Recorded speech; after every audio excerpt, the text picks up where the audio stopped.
comprehensive strategy to address the political issue. So the problem when we try to relate what happened back then to right now is that civil rights marches had comprehensive strategy, of which the march was only one tentacle of the strategy.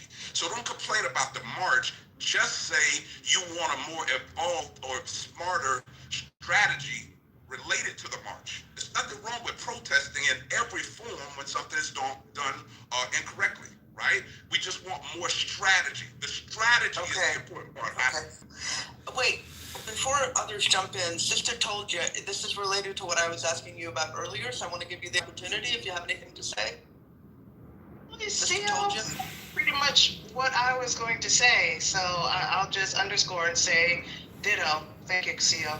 Okay, let me say one quick thing, and y'all can correct me if I'm mistaken. If I had my choice, right, I would never, I don't want colonization, I don't support colonization. No colonization at all. And we also understand how colonization abroad is related to repression at home. So these things are related. Okay.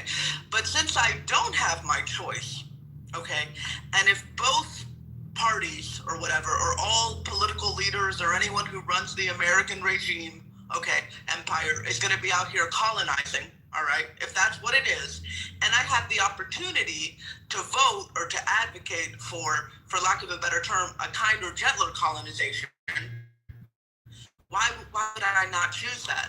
Is that wrong?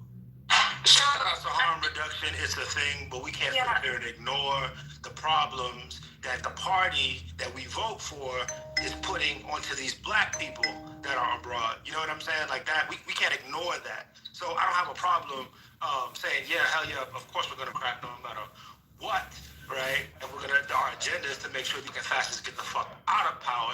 But at the same time, when we're voting inter-party, right, we need to sit up here and make sure that we're putting forward, right, the understanding that neo-colonialism is not something that we want to be perpetuated by these people, right? It doesn't have to matter, right? Because they reinforce each other, and those are tools that are used against black people here as well as black people abroad. Where's the muzzle? MJ, we agree with you on that part, right? At least I do. I agree with you on that part. The problem is that's not where the conversation came from. You're inserting came from Wise, and Wise an idiot. Exactly. And so, like, we weren't talking about that. So the fact that it's not that no one, I don't think anybody, I think Kimberly said it, I think Malak just said it, you just said it. No one in here is advocating for imperialism, even as we sit in the belly of empire. We're sitting here in empire, enjoying our Saturday. Y'all legs, some of y'all ain't even brushed your teeth. Did you wash up under your arms good? Y'all are sitting in your comfort of your wherever you are in this country, in the belly of empire, and no one here is advocating for the U.S. to take over Greenland and the Panama Canal. Ain't none of us advocating for this bullshit. You know this, MJ. We're talking about the collective interest of me. I'm going to speak for myself. We are talking about the collective interest of people in this country that have continued to be oppressed and subjugated since the inception of the very idea of the American project. That's what we're talking about, MJ. We can't keep gravitating to this message that all of the parties are the same as we fight for our lives. We can't keep doing that. I don't understand where we keep saying this and we keep moving this goalpost. I don't understand where we're getting this from, because again, it keeps going back to the same conversation of a lot of y'all don't understand basic civics. Y'all blame the President of the United States for everything, and you never talk about how Congress is made up. Never. I never hear the conversations. I never hear you guys talk about your governors. I never hear you talk about your mayors. I never hear you talk about your city councils. I never hear you talk about your aldermen. I never hear you talk about how these people who shape what is happening in your cities and how the money is spent in your cities and how it's destroying or not destroying your cities. I never hear you have these conversations. I find it super weird. And what CEO said was absolutely correct. And y'all are not having these conversations. I'm going on mute. Can I ask a quick question? Can I ask a quick question, Rez? I just want, and correct me if I'm wrong, but last time I checked, and I could be off on this, but we keep pretending like Puerto Rico was a free democracy before the Spanish-American War. Weren't they already colonized? They absolutely Okay. I'm just checking.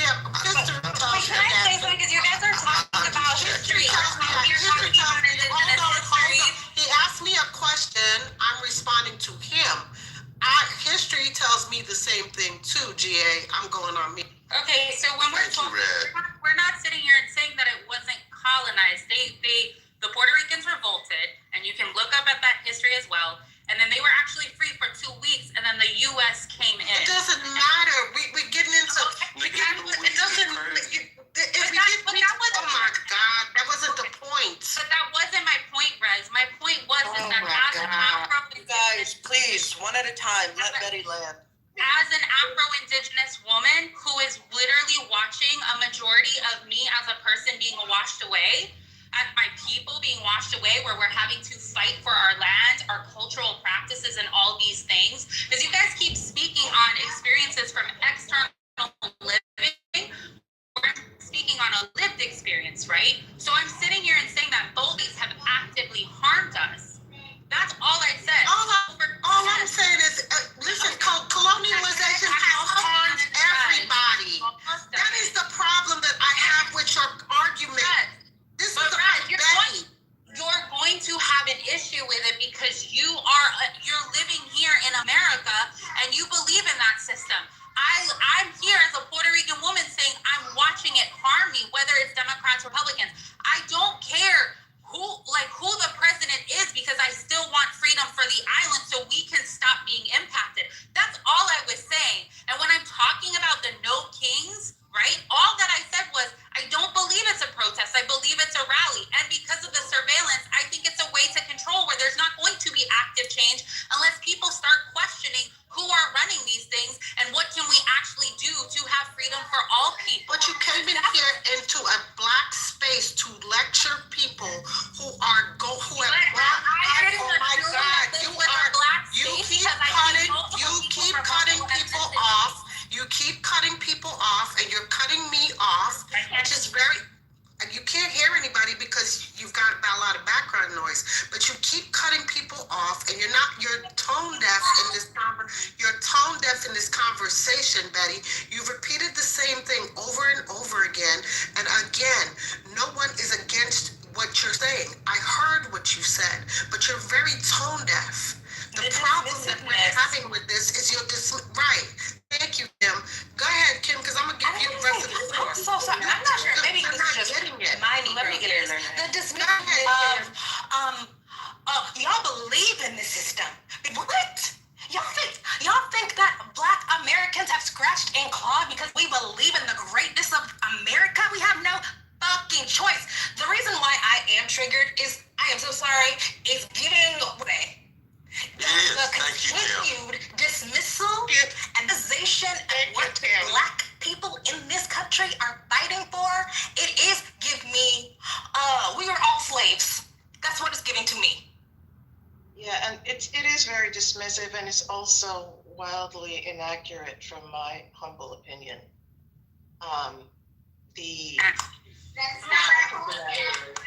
In 2021, the Democrats did attempt to pass what's called a Termination Act. That would mean that the people of Puerto Rico would be able to decide what kind of relationship, if any at all, they wanted to have with the continental United States. It did not pass because of the Republicans. So the idea that somehow, they're the same or they are equally harmful, just flat out isn't true. I also think that there were many good reasons for PROMESA. Without it, they needed to have something equally powerful to get people out from the insurmountable debt that was created there. And finally, I'm kind of pissed because that 2021 Act was covering Puerto Rico, Washington, D.C., and did not cover the United States Virgin Islands. So it's just kind of strange to me to hear a Puerto Rican say these things. There's many of us who say this. Sister, the governor of Puerto Rico was up here lobbying the Congress messed up. Yeah, and the governor Exactly, lobbying. Knocking on the door. Lobbying. Yeah, but this is what I'm saying is Only that there's one party had a rally where they platformed somebody that said Puerto Rico was a floating island of trash. Only one party Cubans, had a you're president that Republicans. came to Puerto Rico and threw paper towels at people instead of trying to figure out how to help them get their power in a And never floating fix island of trash. the grid. Never fix the grid at all. Exactly. Okay, but saying that the Okay, parties I'm are not- the same I'm is just very like- problematic. And real quick, this is exactly what the right wants. They want the Tainos arguing with the fucking ADOS people instead of us coming together and trying to figure out what the fuck we need to be getting on one accord on. It's really problematic, Betty. Tu vives en Puerto Rico? You live there today? Or you live in Estados Unidos? Which one? so no, listen to me, because I can't move back because they took our land. We had to come here because we can't afford to live where we were. Okay, so punto So final. you You're doing understand all of that this this booty act is clapping for racist? Puerto Rico y tú vives en Estados Unidos. So you need to be voting locally. Vote for somebody who's going to give a fuck and make some legislation for Puerto Rico. Vote for somebody who's going to put together some legislation for Puerto Rico. The fact that instead you of coming asked over me here if I live- preaching and look, complaining to Tiana. Los Negros. But Tiana, the fact that you asked me if I live in Puerto Rico and I said we cannot move back, we've been displaced, and your response is to vote locally rather than try to understand that experience. Guess who else has been displaced? Guess who else is displaced? The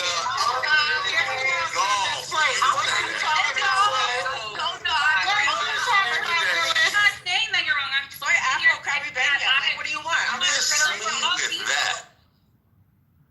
You guys keep talking to me about my history, and I'm literally telling you that at the end of the day, why I feel that it is harmful. Nobody's saying don't. No, don't you vote. were I'm not talking to saying us that about you your want. history. But I'm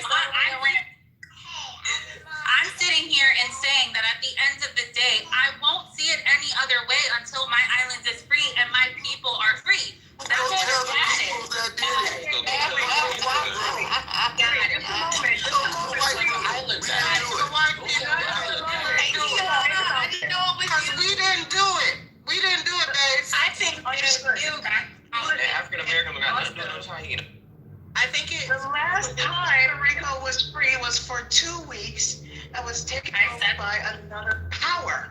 So I don't understand how people think that you can just suddenly divorce yourself from the United States and not be fucked over by some other country.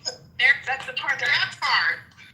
Also, Betty, I think it would be prudent if you went and visited some of the white spaces to get, more advocates, being that, they are the majority population that vote right now. But Betty, can you understand? I understand where you're. Betty, wait, Betty, please. I just realized who Tiana was. Can I speak? I feel like you're an intelligent Hey, person. mama. I feel like you're an intelligent person, and I feel like you can understand some of the pushback that you're getting. So, just to make peace in the, do you think that you could relate what the pushback is that you're hearing and what is making sense to you? No, I understand that here specifically in America, that the reason why, and mind you, I didn't assume that this was an all black space, because if that was the case, I wouldn't have come into this conversation. I've seen. Then why did you add Afro? Hold on, can I finish? Can I finish? Because she me a question. So I saw other people from other ethnicities, other races come up on here. When I heard when that person was saying, I said, as a Puerto Rican woman, I do understand that people are sitting here and saying that we are Black Americans or we have to vote into this system for harm reduction.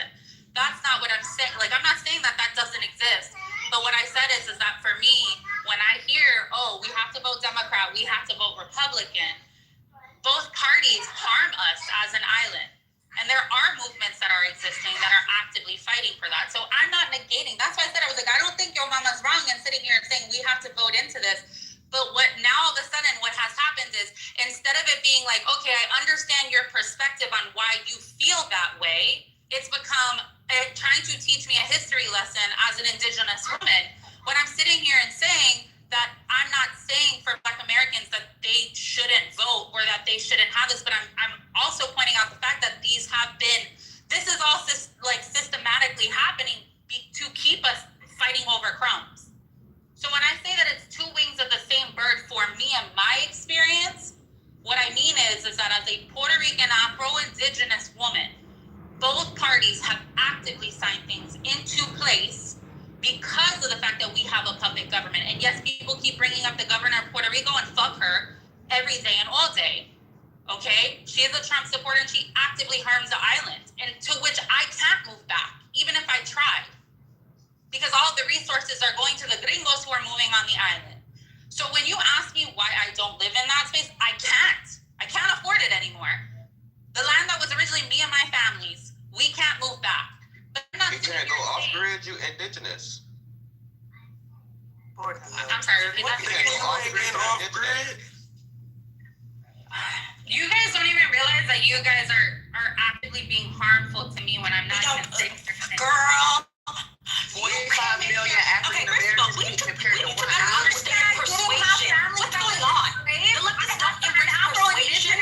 You came into a room full of Black people. You came into a room full of Black people lecturing us on how our participation is meaningless. I'm not We're harming you. Girl, you're harming us. You harming us. You in the identity game and all that. We trying to get rid of fascism here, baby. We're trying to get rid of fascism. We're trying to get down. And we're trying to make sure African Americans are safe to actually be citizens and actually vote in their country. That's what we're focused on. We're not worried about Puerto Rico and living off grid. And you even said Listen, who said anything about living off of grid? Why are you in here in this room full of los negros talking about what the white people are doing in Puerto Rico? I don't understand. Make it make sense. And what is the solution? Because you just keep repeating the same shit over and over again. As an Afro-Indigenous person, it's Afro-Indigenous people in here right now. So you want to have ADOS versus the Tainos? Is that what you want? This lady in the chat talking about my people were slaves too. Like Kimberly, you act like we don't know Black Creek, Black Seminoles, and Oklahoma going through the same shit right now. Girl, we got shit going on too. The hell you talking about? Race and everything, voting and citizenship. What you want? I'm not looking at the song because you just Man, Betty, complained just it. give it up, man. They be complaining too, but it's cool, Betty. Just let them have it. She was better to bring up a brick before she brought up that island. That's all she had. Be complaining that white people taking over. Hello. Good morning, good afternoon. Hold on, I got something to say because I've been listening to this all this time. So I guess the mods are sleeping. This is a Black space now. Interesting. So I learned that by not being in the room. Let me call that out real quick. It's a Black space. Is that what's going on, mods? Hello? Is anybody awake up there? I don't believe so, Mel. How are you, by the way? Welcome. Hello? Yeah, mods are sleeping, I guess. Okay. Good morning, everyone. Make sure you share the room. That's it, man. You don't want to. Hold on, Omar. For your perspective, you don't have anything else to say? To be honest, I don't have anything to say. I cannot speak on the island I don't live on, right? Right? I'm not gonna go and speak on an island I don't live on. That's not what I do. Plain and simple. But I'm just surprised that when white people come around, we cannot speak down to these white people and we cannot do this. But what just happened on this stage was everybody was attacking Betty. Oh, I don't do the bucker either, but y'all do that with the bucker. But when it came, that's why I'm trying to clear things up. I came to clear shit up. I don't do the bucker, I don't do the yellow, I don't do the brown. I'm attacking it's like, what is it? 1 minute it's a Black space, then it's not a Black space. No, you didn't and tell us how we need to respond. But Mel, that's why I'm asking the mods. Because I'm trying to see how this is run.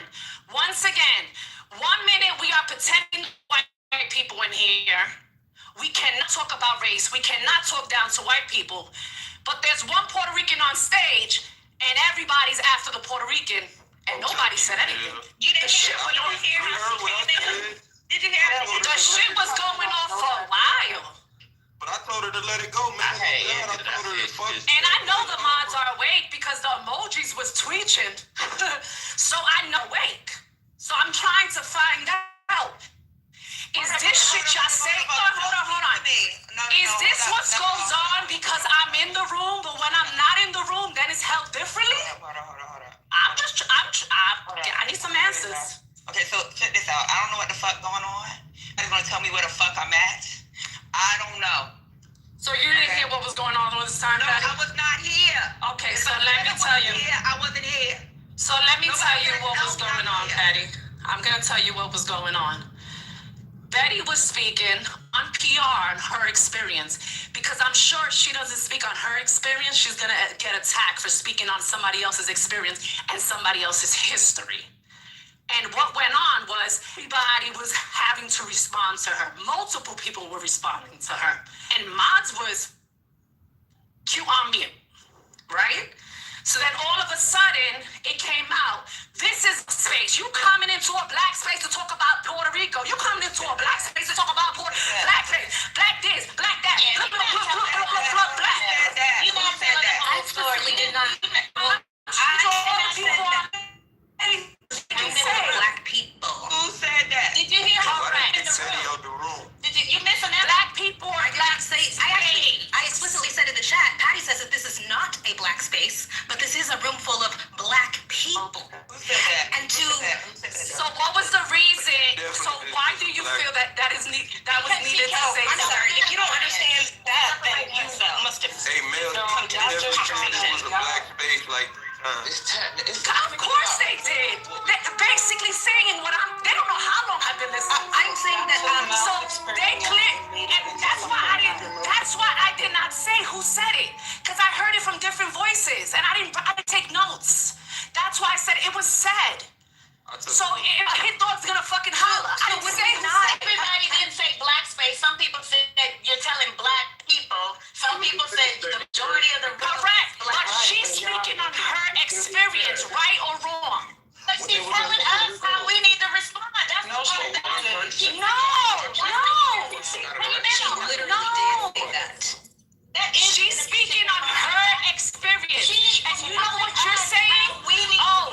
History of Puerto Rico. History. If somebody will come over here and speak on black history, this stage will go crazy. Once again, if somebody from the outside would speak on black history, this fucking stage, room, audience, roof will go on fire. But she's speaking on her experience, and we have people that are non-Puerto Rican speaking on the Puerto Rican experience, the Puerto Rican history. She said she was Afro-Indian, so she's not black no more? What's going on? She's Afro-Latina. Hello, race. Her race is fucking black. Her skin is black. Why are you saying that? Yes. Because they said it. Yes, because what? So what was the reason to mention that you're talking to black people or this is a black space? What type of space you got, man? I'm confused. We talking about Americans for me. So what I'm trying to find out, are white people only protected in this room? That's what I'm trying to find out. And I'm not asking non-mods because this shit got nothing to do with y'all. They got proximity with black people better than Puerto Rico. No. I'm sorry. And you know niggas, how niggas come off. So once again, I'm not asking people that are not mods. I'm asking, is this a black space? So we had a question then. That's all. Point it out. Because I know you're Love, not talking to me. obviously, it's your room. Talking to me. It's your room, right? It's clear. This is just a space. But what I'm saying is what went on right now. Point it out. Patty, Point it out. We gonna play. I'm speaking to you, Patty. Okay, well then if you're talking to me, you already know what it is. Patty, are you not top left? Today you're not top left. You're a top left on this room. But what I'm saying is, if you guys are modding this room, something just went on here for the last 35 minutes. Guess what? You already know. And clearly, that you don't know. it was not being held that this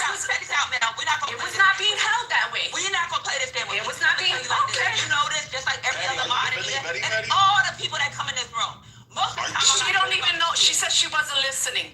Y'all Why are you not mention fucking that? here half the time. She wasn't Most of listening. the time, if I'm here early in the morning. Other than that, I'm fucking working or I'm fucking with my friends. I can't fucking Clubhouse. Just because you see my motherfucking PTR don't mean I'm here. All y'all know that shit. None of us on this motherfucker live on Clubhouse. Just because you see they fucking PTR, because they mouth not open, we could. Guess what? From now on, if you got a problem with anybody, don't fucking be here. Instead of fucking starting arguments and all this bullshit, the conversation can be had with that person that you may have an issue with, don't be here. It's not an argument. It's just that when we speak on white people, it's just that when we speak on white people, we get shut down. So I'm trying to find out where's the conversation. I'm just trying to find out the rules. That's it. Well, you should know. That's all. Because if your name is on here, if you want your name off, let us know. Because your name is on here. There are people you can talk to. Whoever you got an issue with. But once again, when we speak on white people, we gotta end the conversation. We cannot speak on it. So I'm trying to find out the rules. Okay, what is allowed and what is not. Because clearly it's not allowed. Because we have done it before and we have been, multiple people have been shut down thinking about white people. Shut it down, your ass gotta fucking read it. I just came in right now. Why you ain't shut it down? I'm the one that kicked Betty out. What you talking Why about? you ain't shut it down? I just came. Hello. I just came in the room and I just came. Who you think kicked Betty out? Some of the odds, and I want to know who it is. Who do you? This has nothing to do with the fucking mods. I was just asking for the rules. You said the mods. You said you not talking to nobody. I asked you guys what was the rules. What was the rules? I said top left, right? Yes, and who are you? And I mentioned you. It don't matter who's in the table. You are in charge of this room too. What's going on here? But if I'm not here and I'm listening to something, you obviously came in with a problem with it. If you had a problem and you know that this house feels filled between 4 females, why not point out the issue? I just pointed out the issue. Had a conversation. Did you just not hear me? I just pointed out the issue. Okay, well then you guys need to talk in the back. I just pointed out the issue. Basically, we can't. When we speak on white people, we cannot talk about white people. Because I'm not. That's the fucking issue. Arguing shit with y'all. That's the fucking issue. We cannot talk about white people. That's the issue. I just said the issue. Came in here to pit black people and Hispanic people against each other, and now y'all mods are crashing out over it. It's not worth it. I'm gonna say y'all can play the internet identity game to do this on fucking stage, right? So if there's an issue, right? If I got an issue with Mel, I would never come on here. Maybe I might have crashed for a moment, but I would have never came on here and argued with her. Who's arguing? Okay, you may not take it that way. You don't know person may be perceiving it. I can tell you the way I'm perceiving it because I came off a mic and got loud too. So I'm like, take a look. Y'all are two New Yorkers having a conversation. Once again, nobody's arguing. I just asked what was the rules. My perception of the situation is going to be my reality. So if you come at me feeling a little tough, I'm going to think that everybody's trying to get tough. Y'all from the same borough or something? Y'all from the same borough or something? My perception is always going to be the reality for me. So I'm just telling you. If anybody wants to, I'm gonna let everybody else speak because obviously there's people that agree with me, there's people that don't agree with me. Let them speak on how they felt in regards to the conversation.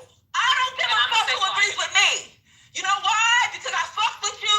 And no, I'm talking about the Patty, calm down, Patty. I don't know. The only people I'm concerned about right now are the people that I call my friends. So y'all need to have that conversation behind closed doors, not on a fucking stage. Mel, you are in just as much in charge as anybody else in here. So you have a fucking responsibility too. So instead of asking the fucking questions, lay down the fucking law. Instead of fucking asking why people ain't coming off a mic. Figure it out, sis. Let me tell you something. Shit happens at work. If somebody next to me doesn't do it, my expectation is to be the one to fucking do it. If you feel it's fucked up, figure it out and fucking put your foot down. Don't come blaming somebody else because they happen to be top left. You gotta fucking fucking take a Who's blaming? So what are we talking about? You listen to yourself. What are we talking about? But No. I'm telling you, getting loud about it. No, I'm loud in general. So it has nothing to do with me speaking. I'm always loud. My volume is on normal right now. My volume is on normal right now. I came in to find out, okay, why there was a situation that a bunch of people was going in on one person when they don't allow, when this room or whatever mods don't allow that to happen to white people. So you just as guilty. So what's next? Okay, and I came in. So I guess Patty's the only one that wasn't guilty because I didn't hear. You know why? Because people act different ways when you're not in the room. So I like to see how people act when I'm not in the room. That's why. Then guess what? That means there's something going on internally with yourself. That's why. No, that has to do with people only saying certain shit with certain people around. That's not me, baby. That's people. Well, I don't know. I don't know about that. I'm just telling y'all need to have that conversation. And Mel, you just as important as my thing is, what conversation we needed to have? There's no conversation that needs to be had. Down to, and instead of fucking like saying this person or I gotta see what they doing, motherfucker, you just make it happen. I don't have to fucking sneak around to find out who the fuck is making sure they turning they fucking plans of action at 2 o'clock in the afternoon, and I'm supposed to be fucking asleep because I gotta show Christy, you know what I'm upset about? That if it was a white person, they shut that bitch down. They don't allow us to drag white people. That's what I'm upset about. They don't let y'all do that with the fuck cream? So if anybody should be dragged, it's fucking white people. Okay? Or if you want to speak of Spain, it's fucking Spaniards. But we're not allowed to do that. But what went on right now was that everybody was allowed to gang up on that one Puerto Rican. So that's what I'm referring to. So we basically saved the white people, but at any point they could have kicked Betty. At any point they could have kicked Betty. Let's be clear. We was not dragging her. She needed to be kicked. Like We were not dragging her. That's why I kicked her. That's why I kicked her. Why? That's why I kicked her. What you mean why? We don't understand. That's what I'm saying. Like how you read it was not how we perceived Because it. So that's how I de-escalate things by getting rid of the person. So that's why I kicked her.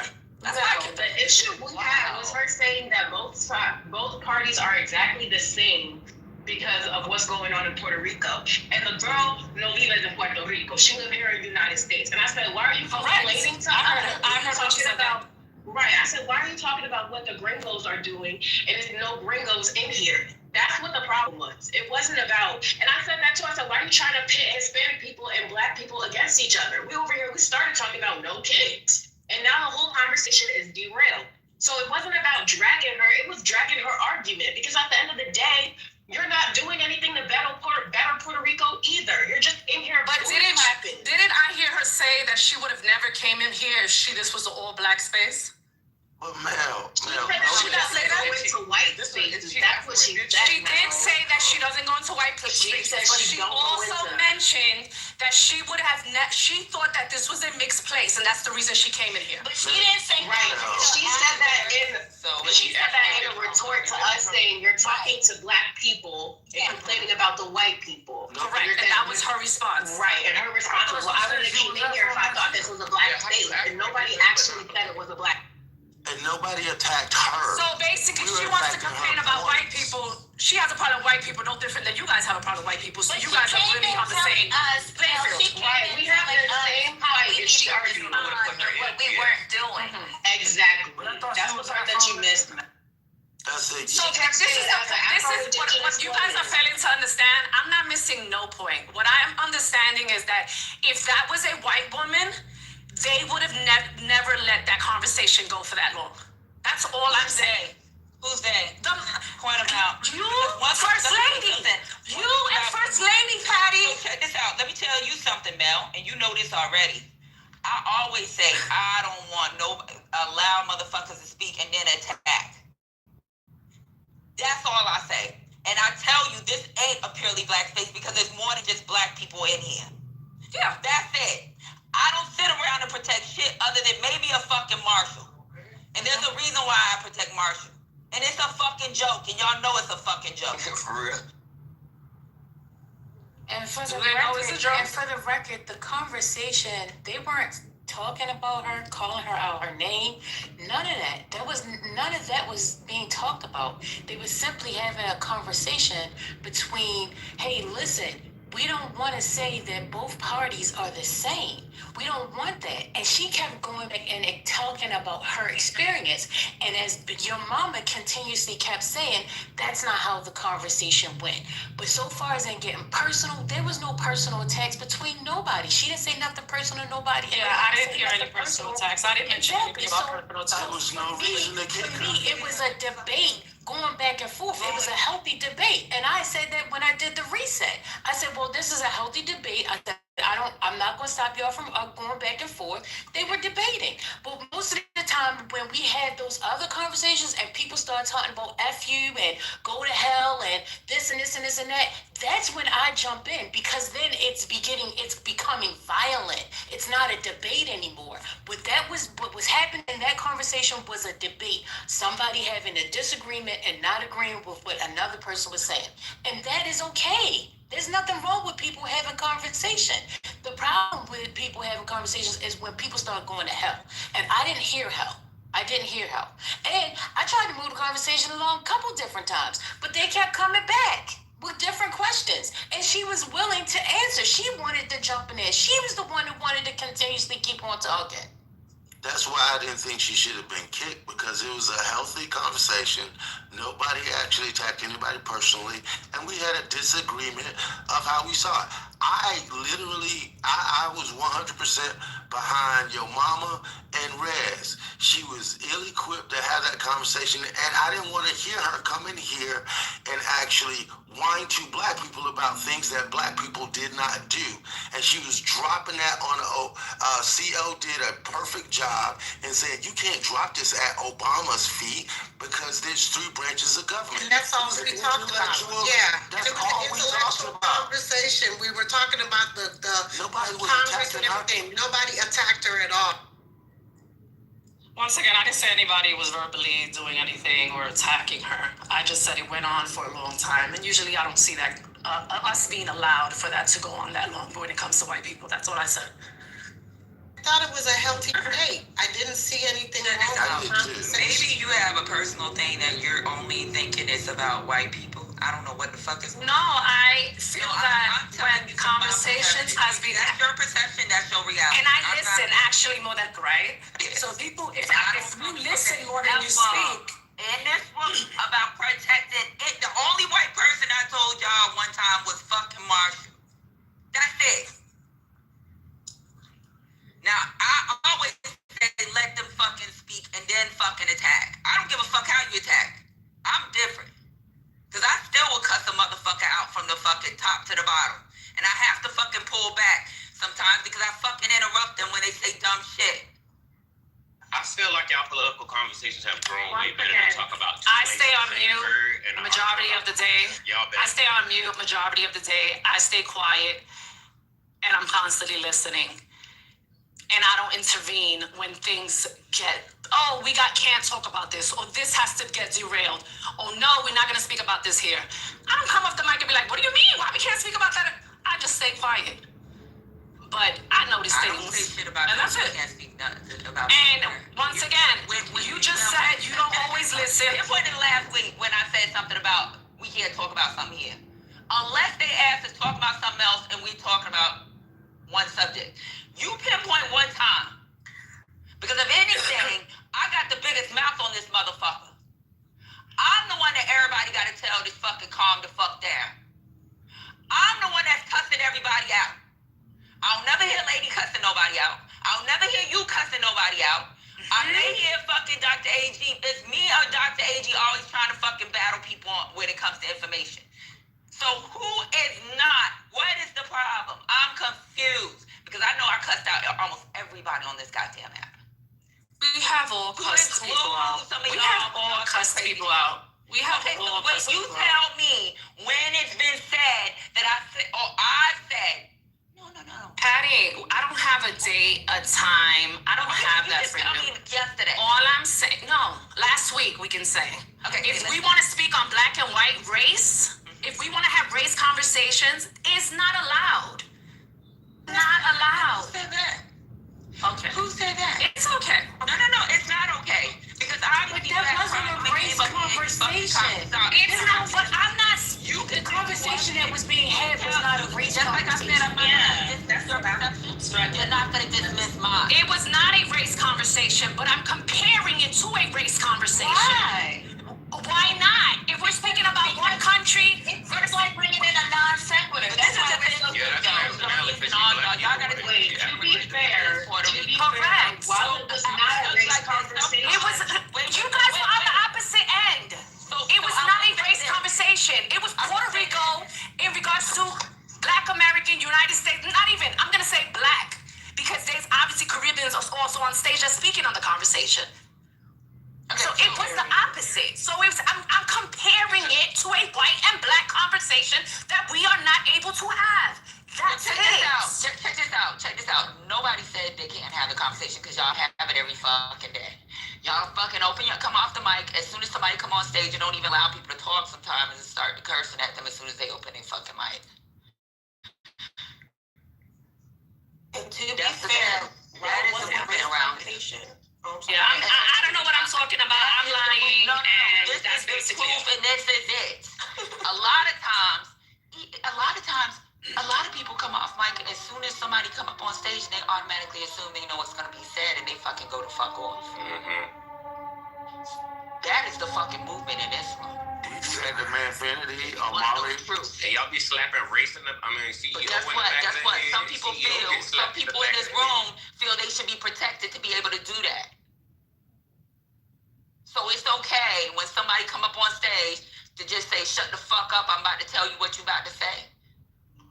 That's okay. No, ma'am. You can't have fucking dialogue with other people. You maybe attack them after they say the dumb shit.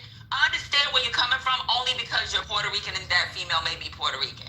Sometimes I may walk into a room and hear a black person say something and they have a sea of white folks and I might fucking jump up and be wrong as fuck only because I see me. And maybe you happen to be wrong this time. Once again, I be wanting to drag some white people and it's not allowed. I'm gonna stay on that. And I could bring plenty of people in here that agree. I could get loud too. Outside of you being wrong this time now. If you got it, maybe I'm not wrong because I know plenty of people that agree with what I'm saying, love. So I'm not wrong. But guess what? And stop yelling. You're gonna lose your voice. Shut up. Come on. But I'm not gonna do this. I'm sitting down. When I'm sitting down, that means my voice is not even at 50. I just have a big throat, guys. I'm loud. Gotta get at 50 because you already know I don't have no emotion. Like when I stand up, that's when I'm at 100. When I'm cursing, that's when I'm at 100. Like I'm calm. One like my wife. But real quick, because I've been trying to get in here. But guess what? We're not gonna do this in here. Y'all grown ass adults. If there's an issue, then guess what needs to happen? A talk live. How many other times have I talked live? Anybody? Y'all ain't never. No. We still straight. I don't fucking sit around here and look for issues with people. And if I do have an issue with a person, I fucking address that personally. I've had an issue with a lady before. Guess what happened? I called her. A lady has had many issues with me because I always fucking cuss and yell. And guess what she does? In the middle of me yelling, she fucking texts me and be like, chill the fuck out, Patty. Calm down, breathe for 10 seconds, do something. She don't come on stage and say, Patty, shut the fuck up, why are you yelling? Y'all, if there's an issue, that conversation needs to be had because a lot of y'all talk behind these fucking back channels and not none now nigga on this motherfucker. Maybe one. Not none now the rest of y'all can say that I've sat here and talked dirty, filthy, nasty about y'all. Ever. But guess what? Obviously something go. So now figure it out between whoever's had these issues. But nobody want to speak about it. Just like yesterday.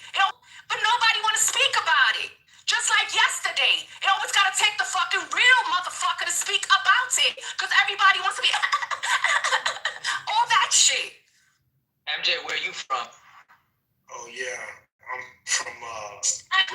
MJ derailed. Oh my God. Hold on, I don't I'm sorry. What's going on? What's going on? Somebody asked keeping him it the real. question. I don't know why he. I be keeping it real. As soon as I What's going on? Nonsense. I have no idea, for real. Dr. AJ, what was going on was obviously I was with you guys over there on the other room.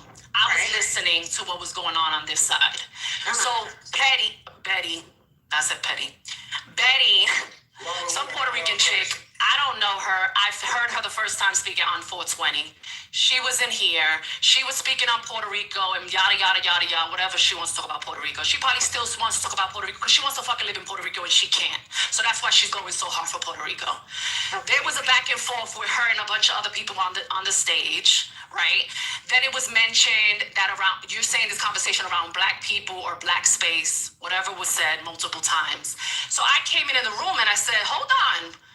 So we can't speak about white people, or white people can never be in the hot seat, but this young lady's in the hot seat and everybody's okay with it and nobody's doing anything. Everybody's with their emojis. So I know people are by their phone because their emojis don't work unless you touch them. So once again, I know people are there and I'm like, what the fuck is going on? So now people are like, I'm lying that we could speak about white people here, that we can speak about race here. What I'm saying is a lie. It's not true. It's just, I'm fabricating a story. So the person was talking about Puerto Rico? Correct. Mel's leaving out very valuable context. So you could put it because I didn't take notes, love. Okay, so Jody, one thing I'm gonna say, I do believe y'all, right? But you guys gotta take into consideration, just like I said, if you were black, you go into a room and it's a sea of white people and somebody black is going back and forth with all of them. Guys, I'm leaving out everything because I have ADHD and I don't remember everything. So I'm okay with you guys. I don't understand. So I'm okay with you guys saying what happened. Like, what's going on? Oh, she's leaving out everything. I didn't fucking take notes. Let me give the reason. What the hell? This shit is weird. Guess what? Can we let Tiana explain to Dr. AG? It all started with this one troll wise came in talking about fuck Trump, fuck Kamala, the Republicans and the Democrats are the same, they wings of the same bird. Yep. Then Betty came off mute and said, I agree with him because of what's going on in Puerto Rico and the legislation that's being passed there and the gringos are coming and taking up all our land and displacing people. And she kept saying, Mel, to your point, while it wasn't a conversation about race, she kept centering her identity and saying, as an Afro-Indigenous person, as an Afro-Latina, as Afro-Indigenous, and we said, it's hella niggas in this room. It's Negroes in here. It's Caribbeans in here. It's black people in here. And you're complaining about the whites to a group of POC. So what would you like for us to do? That's where the debate and the argument really came from. This is what exactly happened. Hold on. Okay, no, MJ cannot give the recap. I got the great. Hold on, MJ. I want to hear I want to hear King speak. Yeah. Y'all hate me, bro. Damn. Kind of like her critiques of what is and what is not radical as it relates to organize, like mobilization, mass mobilization. Are things like no kings helpful or are they not? And so from her perspective, and I think that's why she kept mentioning her identity, is because she's facing a certain set of circumstances that have nothing to do with what No Kings is about necessarily, or harm reduction, or holding the fort on the rights that we won. And so I think people took offense to that, that she had that critique as if black people didn't, weren't radical, right? But it was about nothing. It was much to do about nothing, in my opinion. It didn't have to go as far as it did. And she tried to blame Obama for the legislation that was passed in Puerto Rico. Right. And your mama had to break down that it's 3 branches of government, and that wasn't even when the Dems were in charge. So again, she could never articulate her original agreement with the troll talking about the Republicans and the Democrats were birds of the same bird, and that they were exactly the same. That's also what this. And that's when I started. Hold on. That's when I started to explain to her that Republicans were in the Senate at that point, and they had literally slashed a bill, and then CO added to what I said, and even further to what I said. So that's when we started to have the discussion with her. She then took back what we said, completely mooted what we said, and went back to, well, I get what you're saying, however, it doesn't matter. She literally went back and started talking about, but I still can't get back on my island. And that is where we were like, but you literally are, you're literally being dismissive of what we're trying to say. And that was where it started to get ugly. So Kim jumped in and started saying, but you're being dismissive. You're not understanding what we're saying. And it's not fair that you're being dismissive of what we're trying to tell you. I'll let Kim speak for that part of it. I think that it wasn't quite so gentle, but it was. We were not being nasty to her. Come on, don't do that. We were not being nasty to her. We were not being nasty to her. If somebody else wants to speak, King, you've already spoke. You've already said your part. But then I would like to hear her clarify. But here's the thing. Here's the thing.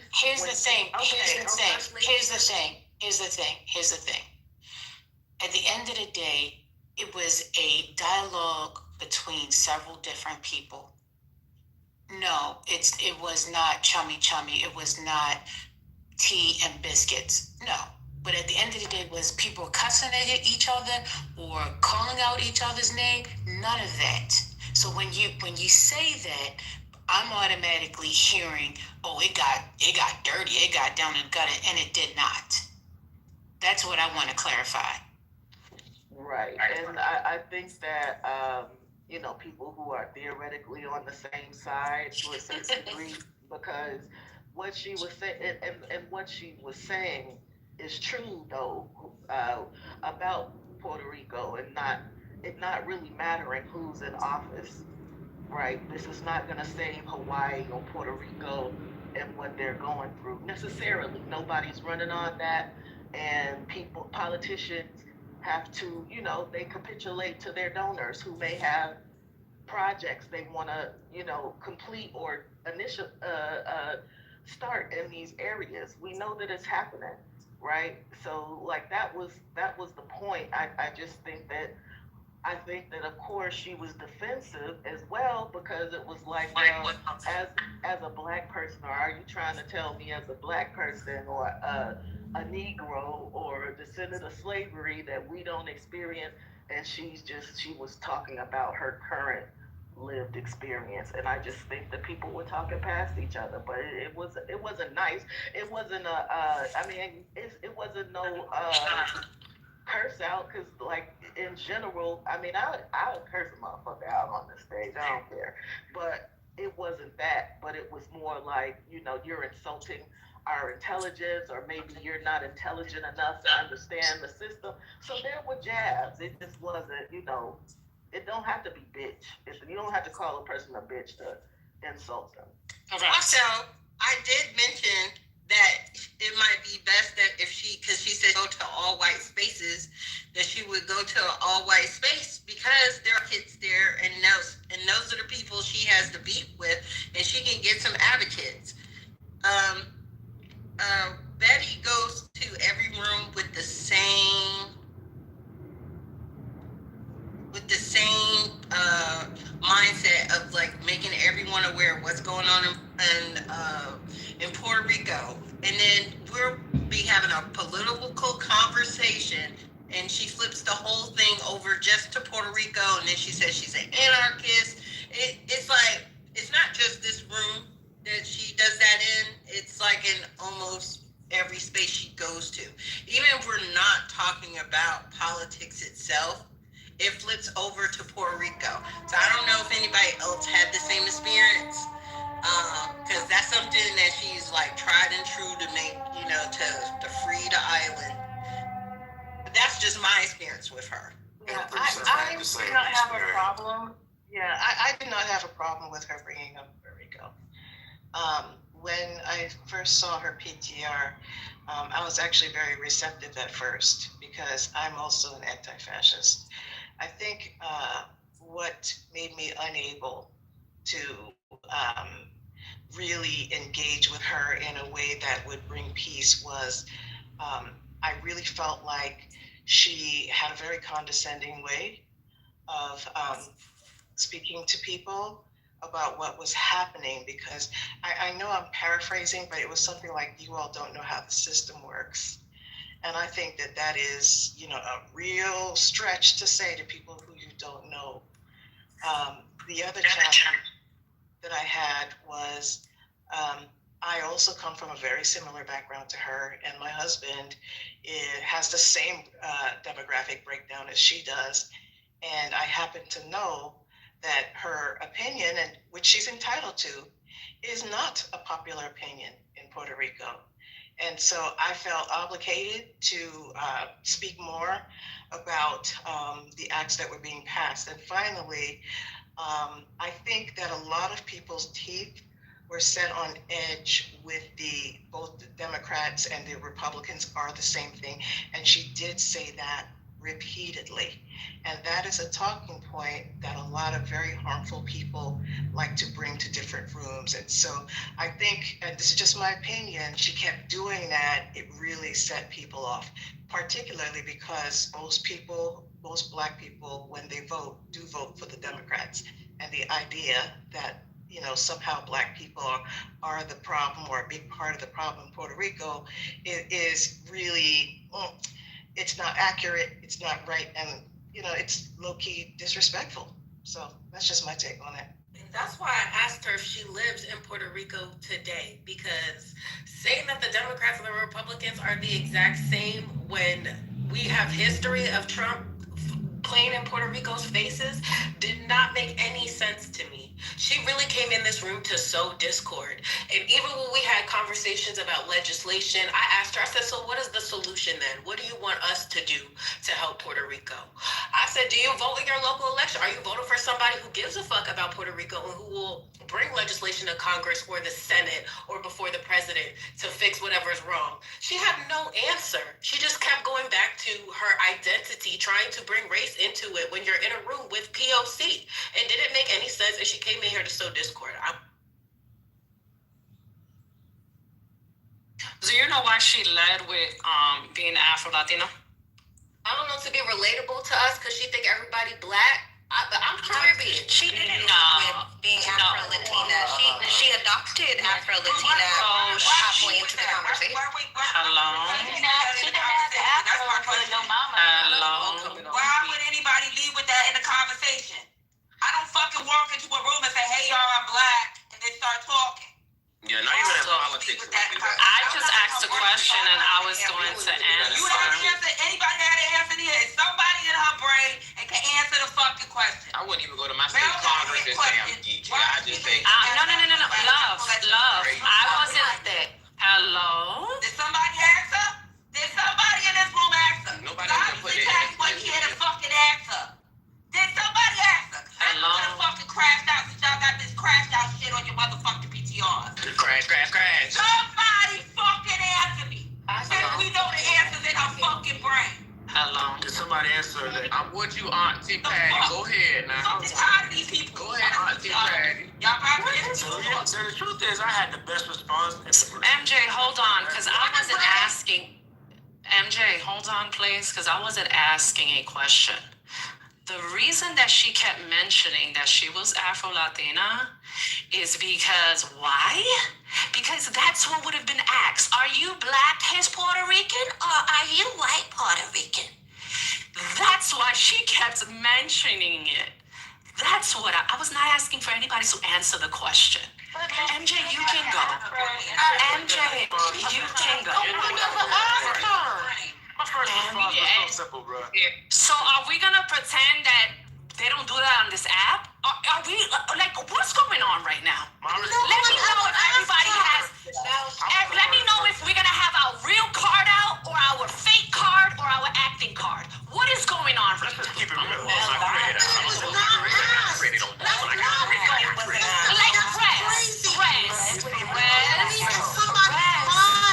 Love, listen, I'm talking to you calmly. Mel, you're the first one to say that they question your Blackness, but you are telling me how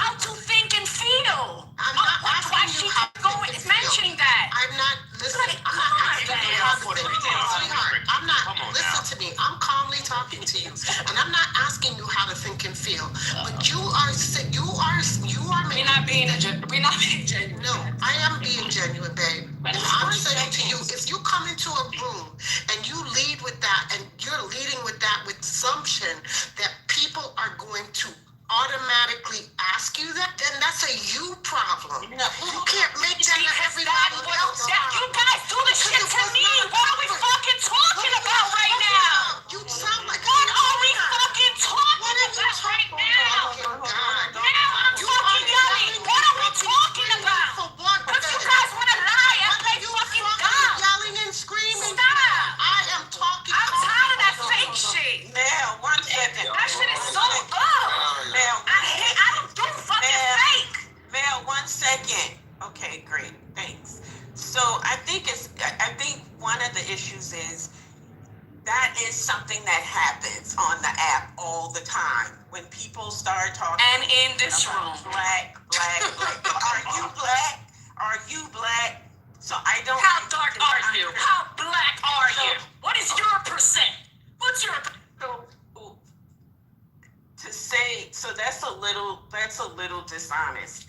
And we all know that people who go around the app and have political conversations or racial conversations or whatever, that there are certain presumptions that people make and how they approach the conversation. And sometimes in the conversation, you can bring people back from that, and allow them to realize that the room that they are in operates under different conditions, right? Like that's not how we do it or whatever. But people do. They come off of whatever their past experiences are. And the racial question is always one that is fraught, and at the same time, it's a space that is ripe for virulent disagreement. So I don't know. I wasn't here. Wait, I wasn't here for the conversation, so I can't. 1 second. I'm sorry, Doctor. I wasn't here for the conversation, so I can't speak on the details of it. But I will say that it's unfair to say that people don't get that. She said you guys don't know what's going on with my people. The only person that actually really knows what's going on yesterday, maybe Kimberly and whoever else got these goddamn crash caps. Check this out. You know what's funny about this whole conversation now that we talk about race and then trying to fucking identify that when I said something about it yesterday, it was not always, you can't be in your feelings about it, Patty. You can't let people gatekeep. You can't get upset about it if you feel like they gatekeeping or they trying to keep you out of the black conversation. Like, so now all of a sudden it's okay for Puerto Ricans? What's going on here? What she wasn't including black people in her yesterday, Patty was told to fucking calm down. The girl. So what's going on here? Okay, y'all having a different conversation. What's going on here? Yeah, what happened yesterday? Is right at Puerto Ricans too. They don't need to be worried about what happened yesterday. Not talking about that damn rage. Y'all need to worry So about that. yesterday, when I said something, I said, yeah, now I could come off mic because I was with somebody and we was eating lunch. And I said something about, like, I'm black. But there's an issue whenever somebody realizes I may be biracial, and then it's like, oh, now we black gatekeeping. That's the silliest shit ever. So, Patty, is that an issue with people? That's what was said to Patty by people wearing fucking crap. And that's why I love my vibration. Shout out to Patty. That's what was said to Patty. Well, wait. Hold on, Patty. And not too much of her cousin Marsha. Yo, would y'all shut the fuck up? Hold on, Patty. Well, she came up and said she was Afro-Latina. She said this. Guess what? I don't give a fuck if you're black, Puerto Rican, or fucking Asian. It's just a fucking space. Nobody has said, and I know for me, because I cut fuckers out on a daily. I have just been calm the last week. But y'all motherfuckers are taking me there. Okay? So just point of correction. Because you said something about the people with the crash cows, and yesterday, I don't know anything. No, you don't know. You ain't even a part of it, Dr. AG. I'm going to be honest with you, Dr. AG, and you are the only ones that's probably disrespectful on the stage because people be saying dumb shit. Half the time, much of these motherfuckers are on mute. Me and you the only one that fucking say something when people fucking act up. Now, lady may come in and try to correct both of us because we going too far. Just to keep the conversation going. But I know me and you is the only one trying to address fucking comments when shit is being said. Now, I don't know what the fuck is going on for real, and I really don't give a fuck at this point because I don't do messy shit. But if there's an issue, that issue need to be fixed behind closed doors. When motherfuckers be texting each other behind each other back, and then other people tell somebody that this person said something, guess what? Anytime I get those messages, Patty always be like, I don't care. Y'all had a conversation. Y'all have never heard me say shit. Ain't nobody on this motherfucker can fucking PTR a fucking conversation other than I don't care. Y'all need to talk to that person. Hey, man, shout out to Black Love, though. Hey, straight up, we gotta love our mixed people. Black people. I think this is more personal. I think this is more personal. And Mel, if you got a problem with me, I think it is. I really think it is. And if you got a problem with me, just let me do this right. Because that's what I feel is fucking right there. Who has a problem with you? This is crazy. People jumping in the car that they don't even have no business in the car. That's crazy. But guess what? Okay, you could say it's not Patty, but honestly, I'm the one that started this house. I was the one that y'all fucking brought around, said, hey, come into the room and start this room. I brought some of y'all with me. So if I'm bringing you with me and I'm telling you now, you could have a problem with Malak. Let's say you do. You could have a problem with Lady. You can have a problem with Dr. AG. But guess what? In the end, I'm the one that this fucking room's name, this house's name is under. So when you got a problem with one person, you can have that conversation with that person. But guess who's the fucking culprit in the end? I am. So obviously, something was a problem, talk to fucking me. I will talk to the person because y'all obviously can't talk to each other. What y'all do is talk about each other behind each other's back. Y'all are over 30 years old. Y'all are not little kids. Y'all are grown ass people. I would love to have the conversation. I just don't. And I honestly, if you don't know what's going on, but me and you talk. When you have a problem, me and you talk in the back channels. We do. You have never texted me nothing to be disrespectful about the other mods, but everybody else has. So I'm not talking to you, Just. What's going on? You have always came to me. I could PTR our back channels. I'm just saying, I think this is a conversation. But me and you don't have me. You have never came to me. Like if you did come to me sideways, we had the conversation behind closed doors. Now I'm talking about everybody else. I don't know what you may be doing with Womack. I don't know what you may be doing with fucking Mel. I don't know what you may be doing with Lady because I ain't in y'all back channels. I don't want to be in it. But I know that there's a lot of it going on only because it comes back to me. Talk your shit, Patty. What is shit, bro? Talk your shit, gang. Bro, and this is why I think it should be like a problem because you're gonna have people that keep on coming on mic that have no idea what's going on, and that's irritating.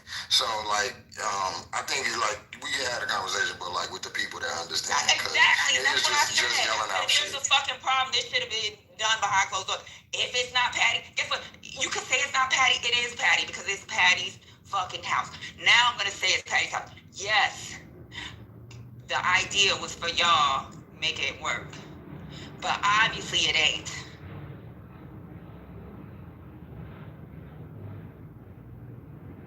Yeah, I want to have a conversation because y'all know what my condition is, and I'm having an issue coding. So if we can have I don't know, talk about it. It ain't even you. I want to know what's going on. The problem me and you have is we may open our mouths. Too much. Too much.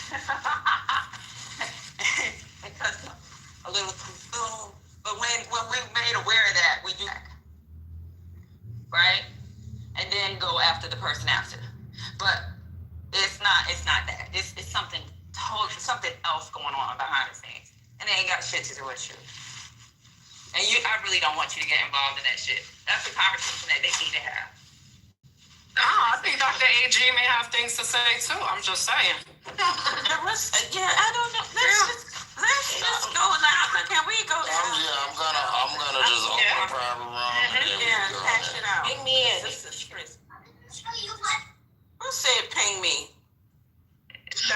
I'm sorry. Whoever said it. Messy.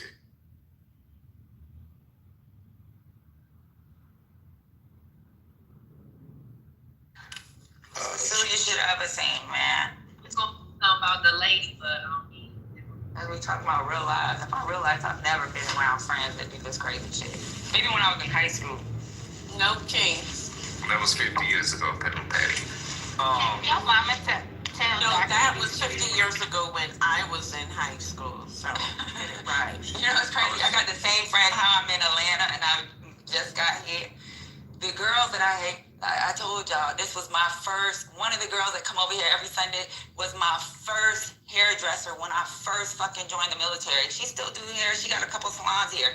That's how long I keep friends. I keep my friends. My best friend that came to visit was my best friend from junior high. Damn, Patty. Really? Like, I keep my friends. You know why? Because I don't fucking do the gossipy ass bullshit. Every one of y'all know that. Every one of y'all. Just you know that. Mel, you know that. Womack, you know that. I don't do the messy shit.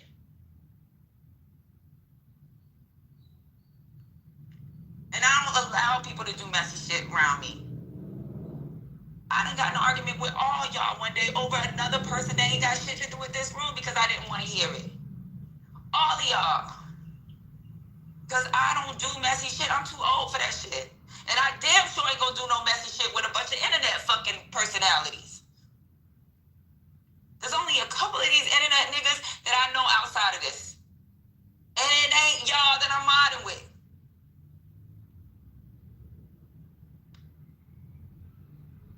Zeros and ones, bits and bytes. That's all it is. But I guess we all grew up different. My mama don't allow that shit. If I would have said something crazy in her house, she would have fucking twisted my lips. And took me to the girl's house. I'm gonna just say this, and I mean it. I'm saving a special crash out of mine for one person, and that is your mama. You're going to get my verbals. I come in peace. I come in peace. You're gonna catch these verbal hands. Oh, let's do it.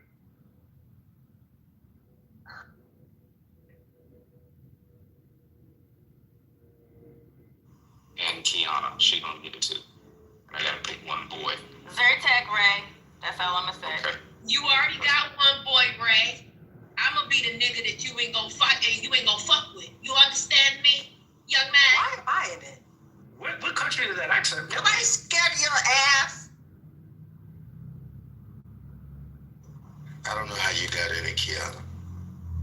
The ragweed is at like 100 right now. Well, then maybe you need Benadryl. What?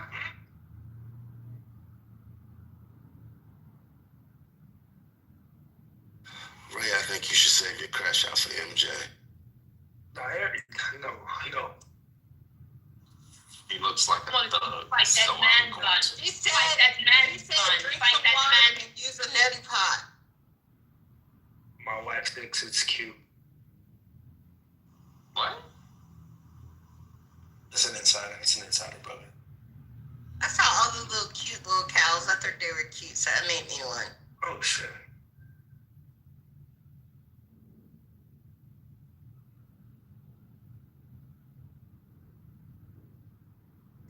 So are we gonna go back to the topic about No King's Day? I've been waiting for this since I got in here. Yeah, I got some people that's out there, man. In New York. We successfully completed ours here in the great state of North Carolina. All safe, no one's been injured or arrested. It's been peaceful. That's beautiful. And I know at least some of them was hydrated since I donated water. Harry, look at you doing your part. So you were able to get out there, huh? Hell no. What the hell? No. Oh, you donated the water. Okay. I donated water. Keep them people hydrated, man. That's a good job. What part of Carolina they have something going on? Brother, did you bring anything from Costco to the rally? Nope. And I knew that we're going towards fascism. Stay right on. At a speed of a light. And I'm not trying to get caught up. I'm trying to slow it down or try to stop it any way I can help. I got a question for the real politicos. Is there any way, I probably could ask ChatGPT this question anyway, but whatever. Is there any way that after this voting rights is gutted by the Supreme Court, that the states with majority Democrat governors, Democrat legislation and everything, that they could win back enough seats to make up for what's we're going to lose when they do the thing? Well, it's only going to impact those states that had that special accommodation, right? I forget what it's called, where they can't change the voting laws, government oversight. Doesn't this just impact those like southern states? They gutted that. Right. They gutted that what, a couple of years ago? Don't be older. Yeah, that's gone. No, this is. Oh wow. Section 2. Section 5. Yeah, this is Section 2, so this applies to everyone, and it's more insidious because now, they don't have to go based off of intent. Section 2 is not about intent; it's about using results to be able to determine or to be able to get at discrimination. And so, you don't have to have a smoking gun in order to make the case that something is sort of racially motivated in terms of, how how it's configured. But it looks like they're going to get rid of that, which means that you would have to have somebody to say, we're looking to do this because we want to depress the black vote. So sans that, anything is, is going to be okay, which would effectively nullify the Voting Rights Act. Oops, I discriminated against you, but I didn't mean to.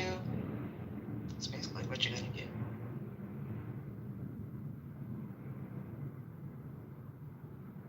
They're gonna say I didn't mean to. They're gonna say I discriminated against you because I'm white and I'm proud. So shut the fuck up. Eventually, it'll be that, and it won't matter. but they're pretending, right?